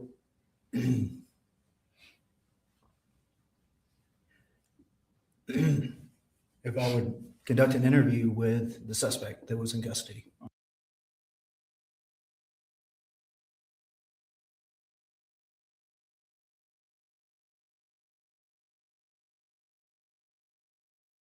Okay.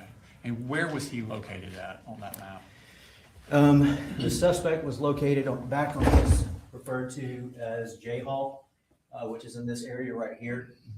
And I believe the classroom was 2.139, and this is the area that we conducted the interview in. Okay. How How was he dressed when you saw him? I believe he had on a white shirt, a pair of khaki pants, one shoe, and he had blonde hair. Okay. And where did you do this interview with him? We did this in a nearby classroom, the classroom that was closest to him. Okay. When you spoke with him, did he give you his address? He did. Okay. Did you relay that to other people? I did. Okay. And did you notice at that time any scarring on his arm? Not at that time, no, sir. Okay. After interviewing the suspect, where did you do that time? After interviewing the suspect, I went to the command center, which had been set up in the media center of Apalachee High School. Okay. And did you tell the people there what had been told to you by the suspect? Yes, sir. I spoke with the GBI, the sheriff's office, and the FBI. Okay. What did you do at that point? At that point, I left the area. I went back to the area of J Hall, which is on the back portion of the school. And I went through and I conducted a walkthrough of the crime scene with Special Agent Daniela Stewart of the GBI. Okay. And what did you do after that? After that, I went to a nearby classroom and reviewed video surveillance footage of the shooting itself. Okay. So after talking to the suspect, walking through the crime scene, and then reviewing the video footage of the crime, what did you do at that point? At that point, I left, came here to the Barrow County Courthouse and secured 4 warrants for the arrest of Colt Gray. Okay. And what were those warrants for? Felony murder. Okay. Did you do a follow-up interview with Colt Gray later? Yes, sir. And where was that interview located at? That was done at our Criminal Investigations Division at 233 East Broad Street. Okay. Is he now in different clothing than when you saw him before? Yes, sir. And what is he wearing now? Now he is wearing a gray and white striped jumpsuit, which will be indicative of someone who had been booked into a county jail. Okay. At this point, had y'all gotten hold of a cell phone that belonged to him? Yes, sir. Okay. And by y'all, I mean law enforcement? Yes, correct. Did you ask him for the passcode for that cell phone? I did. And did he provide it to you? Yes, sir, he did. Okay. And did you provide that information to other investigators? Yes, sir, I did. Okay. At this point, did you notice anything about his physical wellness? I guess that's the way to put it. During this interview, I noticed that he had, I believe it was 4 horizontal lacerations that had healed on his left arm. Okay. Did he say where he got these from or where it came from? Yes. Okay. I'm going to show you Smart Exhibit 184. I mean, he didn't give an answer. So the answer would be hearsay. So it's the same that you said. Actually, you recognize what that is.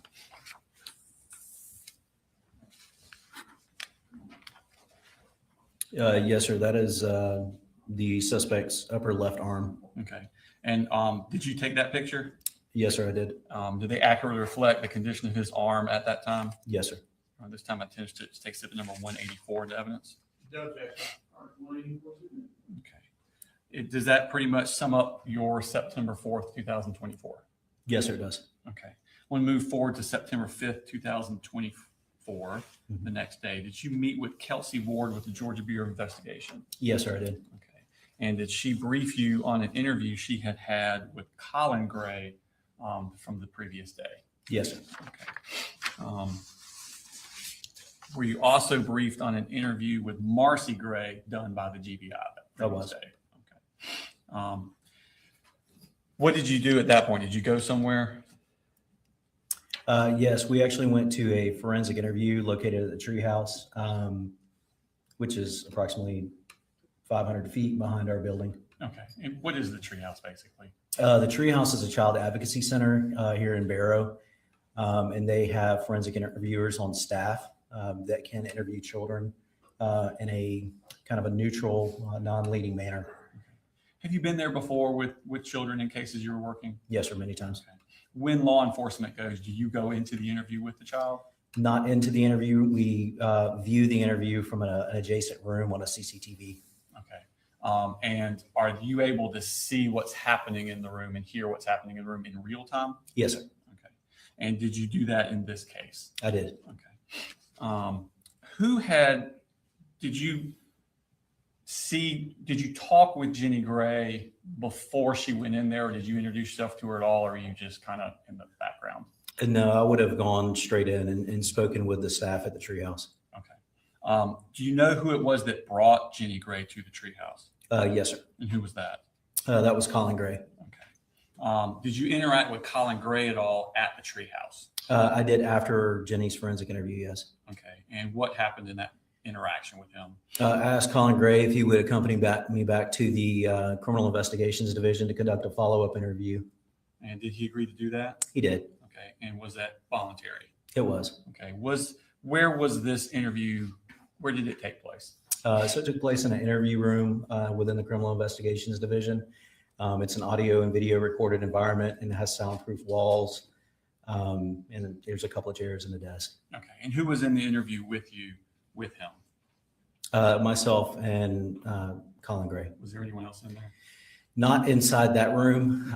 There were other individuals that were viewing the interview from another room at CID on a closed circuit television. So kind of like the same concept as at the treehouse? Yes, sir. Okay. And did he agree to speak with you? He did. Okay. And did he do that voluntarily? Yes, sir. Did you give him any hope of benefit for speaking with you? No, sir. Did you give him any sort of fear of injury if he did not? No, sir. Okay. In your honor, at this time, I would play the interview, but like I said earlier, the interview was 2.5 hours long.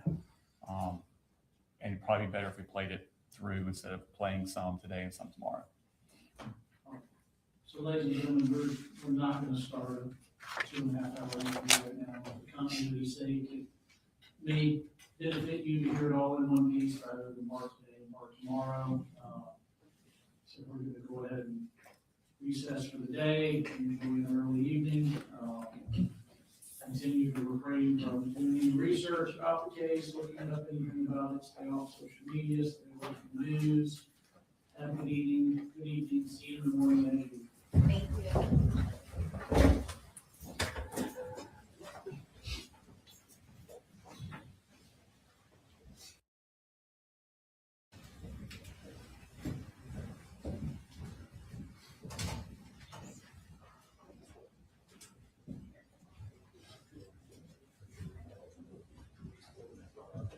Here we go again. We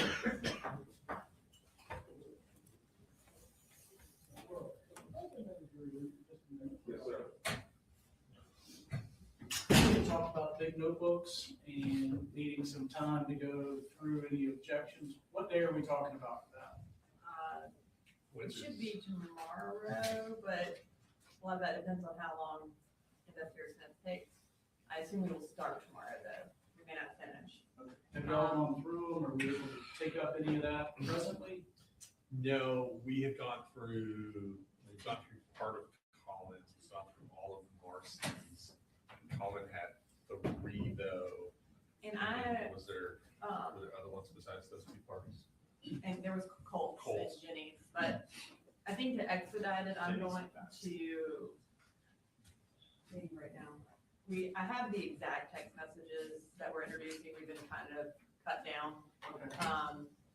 And the exact website searches that I can give them today and talk through what other stuff we plan on getting into so they know what, if anything to object to. How much time do you think we need to sort through objections and rulings, trying to avoid dead time of the jury here tomorrow? Just for most of the text messages that are not with the defendant have already been introduced through other parties, and we may reference them here, but I think the majority of the messages are with the defendant, so I don't think there will be much objection to that. There are searches of the defendants, there are phone call logs, Marcy searches that we've already gotten into with her. And then Ms. Gilliland is also going to go, or Investigator Gilliland is also going to go through some of the financial records that we just introduced through Investigator Hyatt. So a lot of it, I think, is not, I'm not the defense, but I don't anticipate there being a large number of objections. So, but I won't speak for them. And I realize they don't know exactly what all we're talking about necessarily. Do you think a 30-minute delay is sufficient?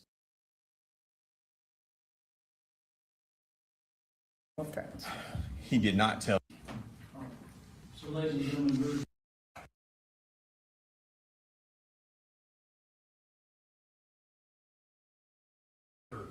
I don't know if long wants benefit.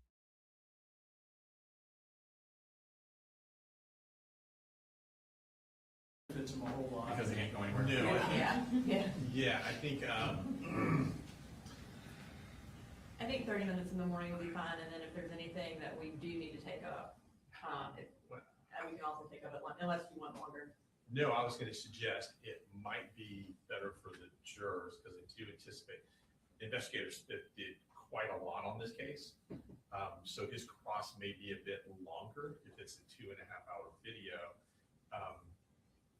Plus the rest of the direct, that kind of gets us closer to lunch, meaning the cross is going to go into the afternoon. It might be better, the juror might like to get out early as opposed to coming in later, I guess is what I'm getting at. Now, it depends on how much stuff they're going to give us. And I think after today, there's going to be some text messages from Jenny that we're going to want to try and get into, but we have to discuss that after. Here's what we'll do. I'm going to go ahead and tell the jury, instead of meeting at 8:30, meet at 9. So y'all are meeting 30 minutes later. We're going to start court at 9:30 is the plan as far as the jurors go. We'll have them meet at 9. We'll meet at 9 o'clock, understanding the jurors will probably be here at 9:30. Y'all can spend a little time this afternoon, maybe get through some of it. Right. And then we'll just go from there. But that'll at least give us some lead time to work through it. Maybe all of it. Sure. Not, but, okay. So have them meet at 9, Brooks. Yes, sir. Can you only start this tomorrow? No, I'm going to get ready tonight. Okay. Unless they have a ton of stuff and keep us here all night. Okay. It sounds like they don't, but who knows after today. Anything else for us to do to first officially? I realize y'all have to talk and look at things. Okay. No. All right. We'll adjourn. We'll start at 9. Okay, so the Colin Gray trial is ending for the day. They will start tomorrow morning at 9. That's 8 o'clock Central Standard Time. We will be live here. For me, one of the biggest things that really transpired today was the testimony of the sisters. Very insightful for me. I really feel bad for the young girl. I really do. I think she's gone through so very much. But she did lay out the fact that, when it came to her father, she had a lot of memory. When it came to her brother, maybe not so much. But she did lay out the grounds that they did fight physically and verbally and did emotionally abuse each other, pretty much in my humble words. I'm paraphrasing. And that the relationship was very strained. The other thing that got me was the fact that the father would ask her for advice, and she's 13 years old. So I feel like the parents were not being parents. I'm glad she's happy where she is. She's in a good place. She's in a good home. She's thriving and growing, and I'm sure she's becoming a beautiful young lady. So that was a tough testimony, and I'm glad it's done for her. We will be back here tomorrow morning at 8 a.m. Central Standard Time for this court to go live. And I will do a recap tomorrow morning. Other than that, y'all have a fabulous day. If you're interested in the Corey Richards, we're over with the medical examiner right now. Pretty riveting. Come join us. Till then, see you Monday. Tomorrow. Bye. Thanks for watching. Please comment, like, share, and most importantly, subscribe. I hope you have an awesome day. Till next time, take care.